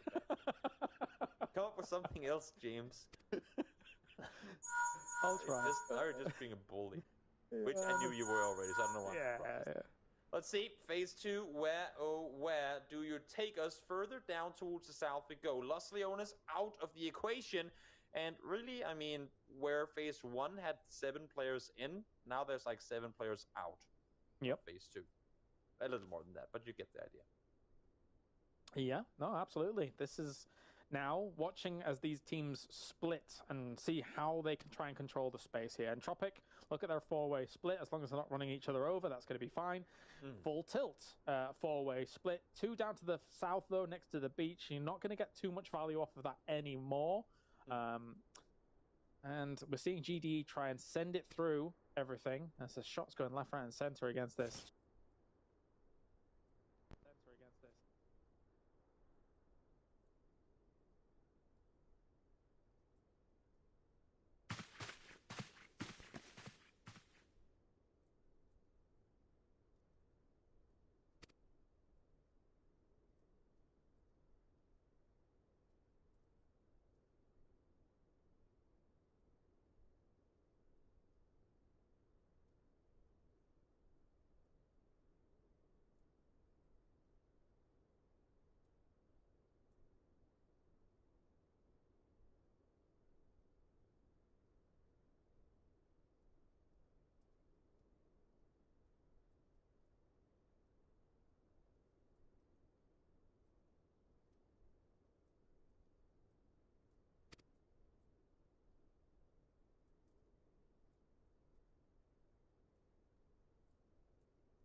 top 8, looking for extra shots on Zamolson in the distance as well. They're taking multiple fights at the same time against multiple teams here.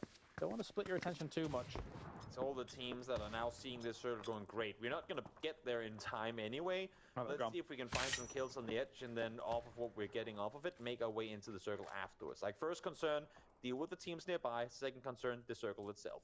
And BBL is around here, Savum, GDE, MTB to some extent as well, and Entropic as well, actually now find them far on the edge. And then you have Syndax. Those you guys are wondering what he's up to. He saw a crate and he's taken a boat, and we'll see how soon he... Yes, I like that a lot. Because you know what? When you're in 16th and you've not got much to play for in a circles like this, why not? Yeah, it's at least it's going to get level 3 here. So, yeah. I won't be surprised if he sits behind that crate for a while, mate. The next circle's going to go on land, but sure. He'll be there for like a minute or two. Yeah, He's lucky enough, he might even get some placement points off of it. We shall see. MTP, yet another team to have the full speed send it. Medibay falls again. I mean, I feel like with every single fight MTP falls in, Medibay is the first to fall. It's rarely ever any of the other guys that goes down as that first player. But Medibay running into trouble again as MTB, one by one, starts falling apart. 3 or 4 kills in some of these games as well. Medibay, he ends up going down. He's still able to provide some ample firepower for the team, but going down quite quickly. Zarvum now just completely wrecking this location. This is theirs, claimed very much so, very fast. As now the other 2 members, Medibay leading out in the blue, now to try and do something, but no amount of covering fire or supporting fire is going to be able to get them out of that situation. It will be Zarvum all the way for that midpoint. From one clustered fight to another, Howl's shooting bullets far away, trying to contain, despite having roommates, essentially, in M-Force. Instead of Dogs outside the circle, maybe playing the overhead protector role, whilst the rest of the team is up close. An Entropic scene situation, having to deal with GDE here. QPE taken down by Ice Boy. Molson falls in return. Entropic get in trouble here. Does the flush come through? Yes, it does. They get the kill at the end of it, but not before QPE falls. I'm going to say this for, the 6th time in these 3 days now. This is when Entropic needs to get points. They really do. You've got to get bigger than this, Entropic. They're capable of doing it. We've seen it in the past. But again, on this edge, Lucarux gets knocked as well by Aimlul from a distance. Now getting into the circle is going to be very difficult. Sail gets himself a knock as well. I've been wanting to shout that all day. James sees a boat out on the water. Sail! Yeah, that's sometimes you just gotta yell what you see. It's part of the exercise, everyone.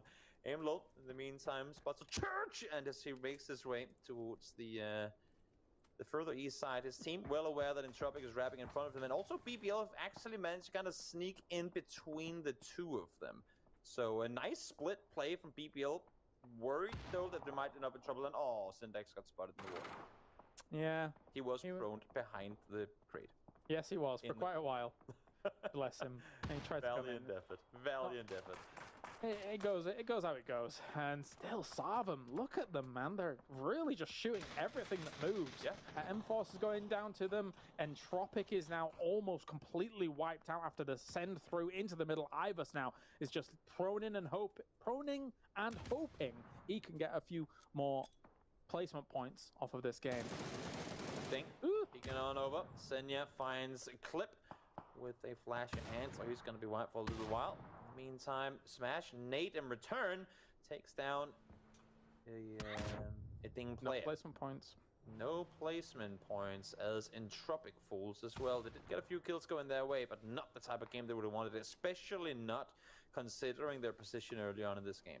It's funny because when these circles shrink down, I feel like it's really hard, especially in these circles, as the fights continue, to find yourself a send to the middle and then not die. Because teams are so close to you, nades are so easily able to settle in the middle of these ravines that you just end up dying quickly. And as great as the terrain is for vehicles, it's for running on foot and fighting like this, it's terrible for cars. So you never actually gain any speed, therefore making it easy for the opposition to take you out. Smash, speaking of opposition, trying to find Sail, able to take him down, and there you have it. No. Ding out in 11th as the boat sinks, and BBL racks up a couple more kills. I'm disappointed and my fun is ruined, but there you go. Sail is gone. And we now have still Zarvum kind of on the warpath on this left-hand side of the map. And I think their objective is probably going to be just a straight send into where After All is, dislodge them, and then from that pie get themselves a spot. I mean, if they knew that After All we're only two set in that compound, they'd probably be pretty tempted. But I'm not sure that info has been fed across at any point, because I don't think After All really kills this game. As I say, they have 3, but no. But those were really early. That's the thing, right? Yeah. So they wouldn't have occurred during that, is what we're saying, basically. But M-Force, kaboom, kabam, they are gone. And we'll still see here as Howl is trying to assert dominance up towards the north. Sarvum is kind of bottled up in a little choke there, trading some shots left, right, and center with them. And for now, full tilt, man. This 2-2 split for them is working out so far. Get in cars, though. Get together. Yeah, and I mean, it's working out for them right now because they've yet to really be contested. Yeah. Every single shot they've fired has been at people that are shooting at somebody else. But now, didn't last any longer. I like the fact that they're regrouping now. Simply too many people around them. Whenever you hear shots, it's one thing. You hear casts, it's another thing. When you hear footsteps, yep, that's usually either too late already or when you know that you have to get going. To augment your opinion on the Sarvum potentially crashing AA as well, there's no windows on the side of that building there, so it was difficult for them to even get information on who's in the building, never mind anything. But after all, it's going to pepper a few shots on Sarvum as they go for the north move, and this goes off the back of, as you say, not having much information on After All. This move is a bit desperate to try and get a spot in the circle against Howl that is very much 4 alive. Yep. Incredibly desperate, but sometimes that is what is needed to be done. I love how the Matt has threats literally a meter in front of him and goes, oh, there's someone 100 meters away. Let's kill him instead. Katurgan spotted. Molly. Not a threat right now. Good Molly. It's gonna, I thought, do a lot of damage, but not quite the case. As I say that, the one does go down. MTB falls as well. The hands of Laza as Howl continues to rack up points here. Yeah, that was really nice there. Overall by Howl, just completely stunting the growth of Zarvum in this spot. Voldemon's left alive, throwing down desperation smokes to keep him going. Is he... Okay, just get something. He's going for the res! He's going for the res! No.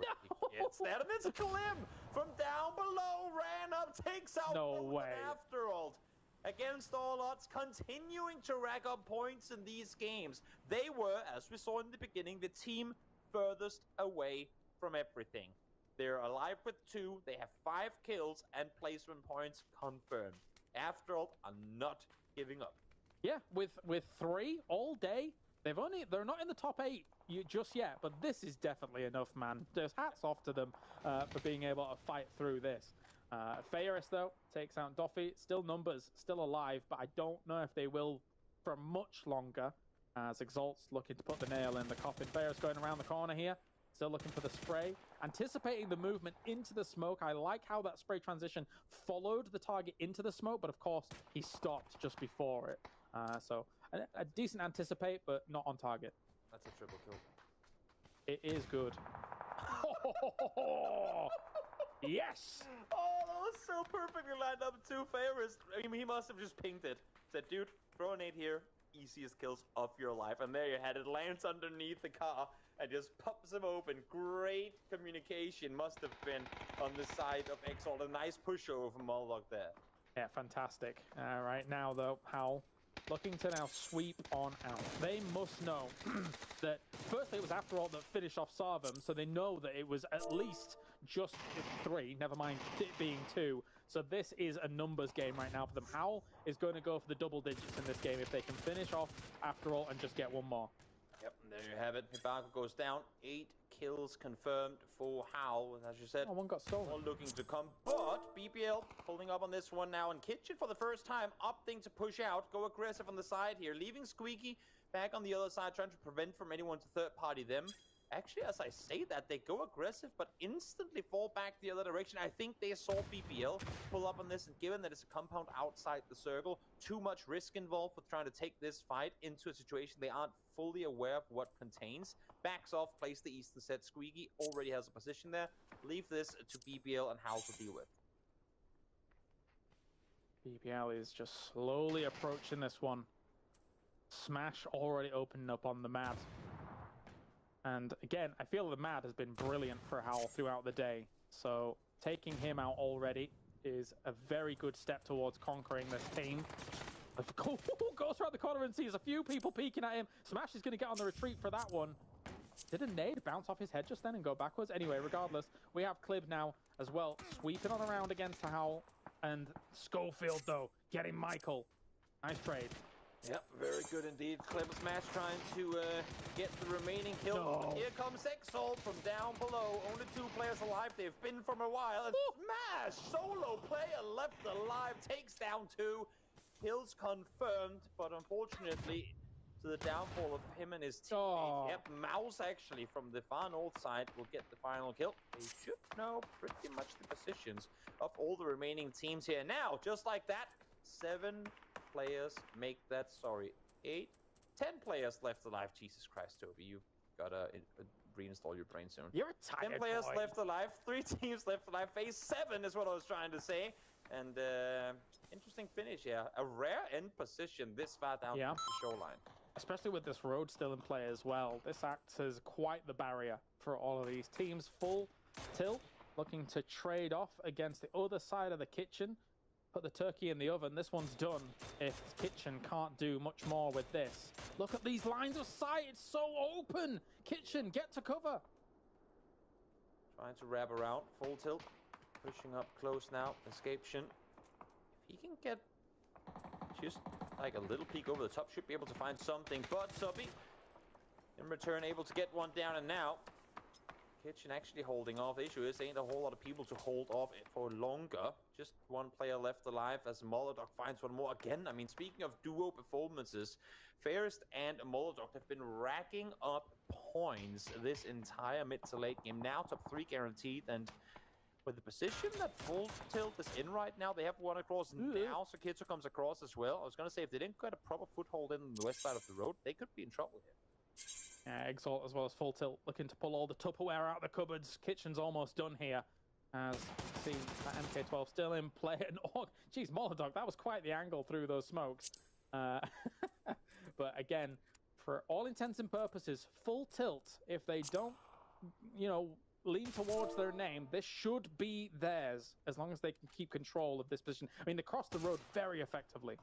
Yep, that was kind of the main thing for them. But by crossing the road, they effectively have the circle under their control. So pretty much no matter where this next one goes, they will have full control. 4v2 now. Molodok spots the edge of Matsy, able to get a few shots in, but not a whole lot more going for him. And the more they're backing off, the further they push their backs up against the wall, the more control Full Tilt will take. And that said, even if Exalt goes down in second place here, what an excellent 2 games they've just had to round things off for Miramar. This has put them in a very nice spot going into day number 2. Molodok will move up forward. Does he have any more? He has 1 molly. It's not... Wait, Molodok has 7 out of... 7 kills, yeah. What a beast. I feel like 3 of those kills are half favorites. I get you. He must have told him exactly where to go. So he was more the robot arm doing favors for him. Unfortunately for Molodok, this ain't going to work, though, because you can even see it underneath that Carby for all intents and purposes. And Fairest now sacrificed to the Full Tilt gods. It's a full hand here for Full Tilt. They will take it. That's the win. Game number 6 goes to Full Tilt. And what a day they've had here, Toby. In this lower bracket, I think that they've probably proved a few doubters wrong as well. Pundits not exactly giving them huge hopes against some of these big names here today, but it's been a great day for Full Tilt. Sure has. A lot of these open qualifier teams really stepping up. Exalt as well. Wins the previous game, comes out second in this one, losing 2 players very early on, and yet despite that, Molodok and Fairest able to pull off a hell of a performance to finish off in flying colors in the final one. All right, that does it from us here for day number 3, technically, of this playoffs round. We are going to be back tomorrow for the casts, but now let's head over to the desk to break everything down from day number 3. Laris, I have to say I'm really impressed. Full Tilt, Exalt, Aces as well, all teams that have sort of come in and made sure that they got themselves M-Force at least 2 top 4 finishes, and it showed in this last game. This is going to be really good for them moving into day number 2, Avenger. Yeah, I'm really looking forward to seeing how they're faring tomorrow. Hopefully they can keep the momentum up, if you may. Yeah, for sure. In this case here, I love what I saw from Smash though in this game. What a absolute monster performance individually for him, securing a bunch of points for BBL. BBL has had the best day without a doubt, Saga, and obviously finishing in the top 4 in this particular game as well. Walk us through that final top 4 fight. It was, I gotta say, Kitchen, they had a better position than I feel like they think that they had. And the fact that once the Northwest was cleared, that final grenade from Mauser comes in and cleans up Smash as soon as he's done just smashing Howl to pieces, then they probably could have played more towards that side of the road than they really wanted to. They, for some reason, kind of went a little bit back into the line of sight of Full Tilt, who, let's be honest, they rotated into that one compound on the eastern side of the road in phase 1 and kind of just chilled there until phase 8. And well, in phase 8 you start seeing, you know, there's 6 other players alive in the server and 3 of them just walk into your line of sight. You're going to take those freebies every single time, and Full Tilt made an intelligently timed push over the road, and there was really nothing that Exalt could do to try and win that 2v4 at the end. We are halfway through the lower bracket though, Avenger. We've got to highlight the fact that Entropic has just not come to the party. For the fans at home, that's going to be upsetting, but also I think for the team, because this is now 2 days in the upper bracket, now 1 day in lower bracket. What is going on there? Yeah, going into this match, I think Ivers had the 3rd least damage done of all players, which is insane. So yeah, they have to come in storming through the lobby tomorrow and absolutely ravage everybody. Honestly, that's the only thing I can see happening here. They have to have high aggression, high pushes, and some good team play that they haven't really been able to show so far. Obviously, Full Tilt here being able to close it out. They're able to hold a really greedy two split across the road.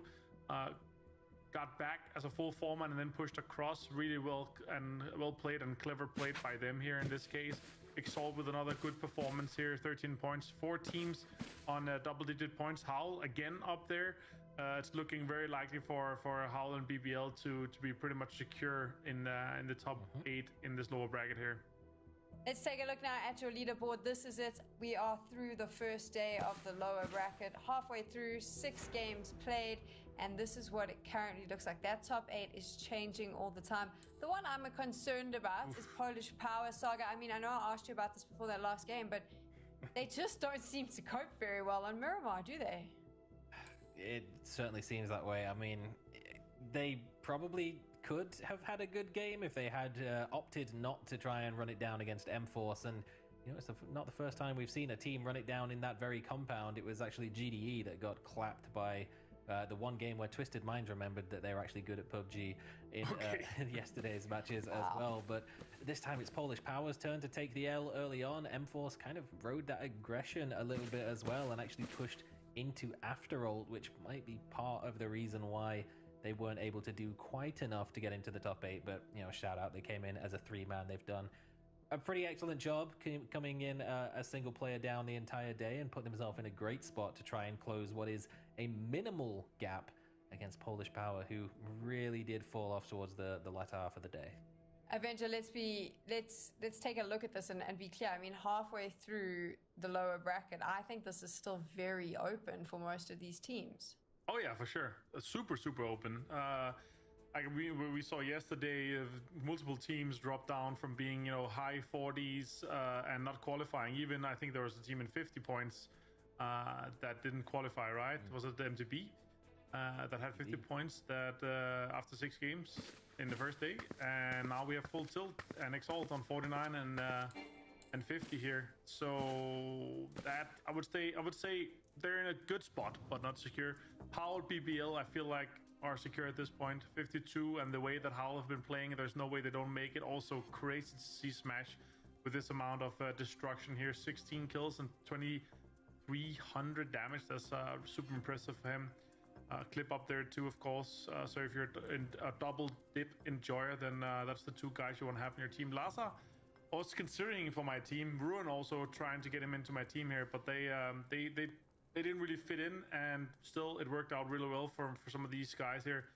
My big surprise today has to be Full Tilt. They really surprised me in a really impressive way. The way that they played, of course, they had a 2-2 split and where it ended here, but they managed to play well, managed to stay 4 guys alive in a situation where they had to. and closed out on Exalti in the very end. So super well played throughout for them today. Of course, the team we have to talk about and talk to is the one currently sitting in that number 1 position, BBL. We do have Clip with us now. He gets to chat. Hello, my friend. How are you doing after today? Hello, doing very good, thank you. Of course you're doing good. I'm going to ask you a bit of a tough question to start. You obviously played really well today, but what do you think you were lacking as a team in the upper bracket that saw you not be able to qualify for the grand finals? This is our first tournament together as a team, so we lacked a bit of confidence, especially in fights and like decision making. Also, it's like the first time IGL in a very long time, so going from scrims only to tournament is a bit of a shift, so I have to get used to it. Fair enough. That first Miramar game, you had massive shoulders there right at the end, carrying BBL with the points. Well done. I'm sure Avenger has a question for you as well. Yeah, for sure. Good to see you here. Good to see you at the top of the leaderboard, Clip. I have a question. What was the biggest challenges for you guys moving into a new roster? First of all, that's obviously rough for you. You've had like the last couple of years you played, you have pretty stable rosters you've played with for a long time. So a lot of kind of hardships and challenges. First of all, what were the biggest ones coming into this tournament? Our comms are a little bit scuffed sometimes. We have me and Michael speaking a bit with a bit of accent, and then also smash a bit, so we can sometimes misinterpret each other's comms, which can be kind of hard, but I would say that's like our biggest issue, I think. Cool. So myself and Martin, at the end of last year, we got a chance to go and visit the Foot House in Istanbul, and the things that the Turkish orgs are doing in the esports space in general is really impressive. So how does it feel for you and the other out of the MEA region players to be brought in to the organizations, to the sort of mantelpiece, essentially? How do you feel the support is from the fans and from the organization itself? It feels amazing, honestly. There's so many fans. Like the first day, I got so many messages from the Turkish fans, especially. Like, it's actually kind of overwhelming. I've been seeing more support now than I did back with Liquid, so it's absolutely amazing. Wow.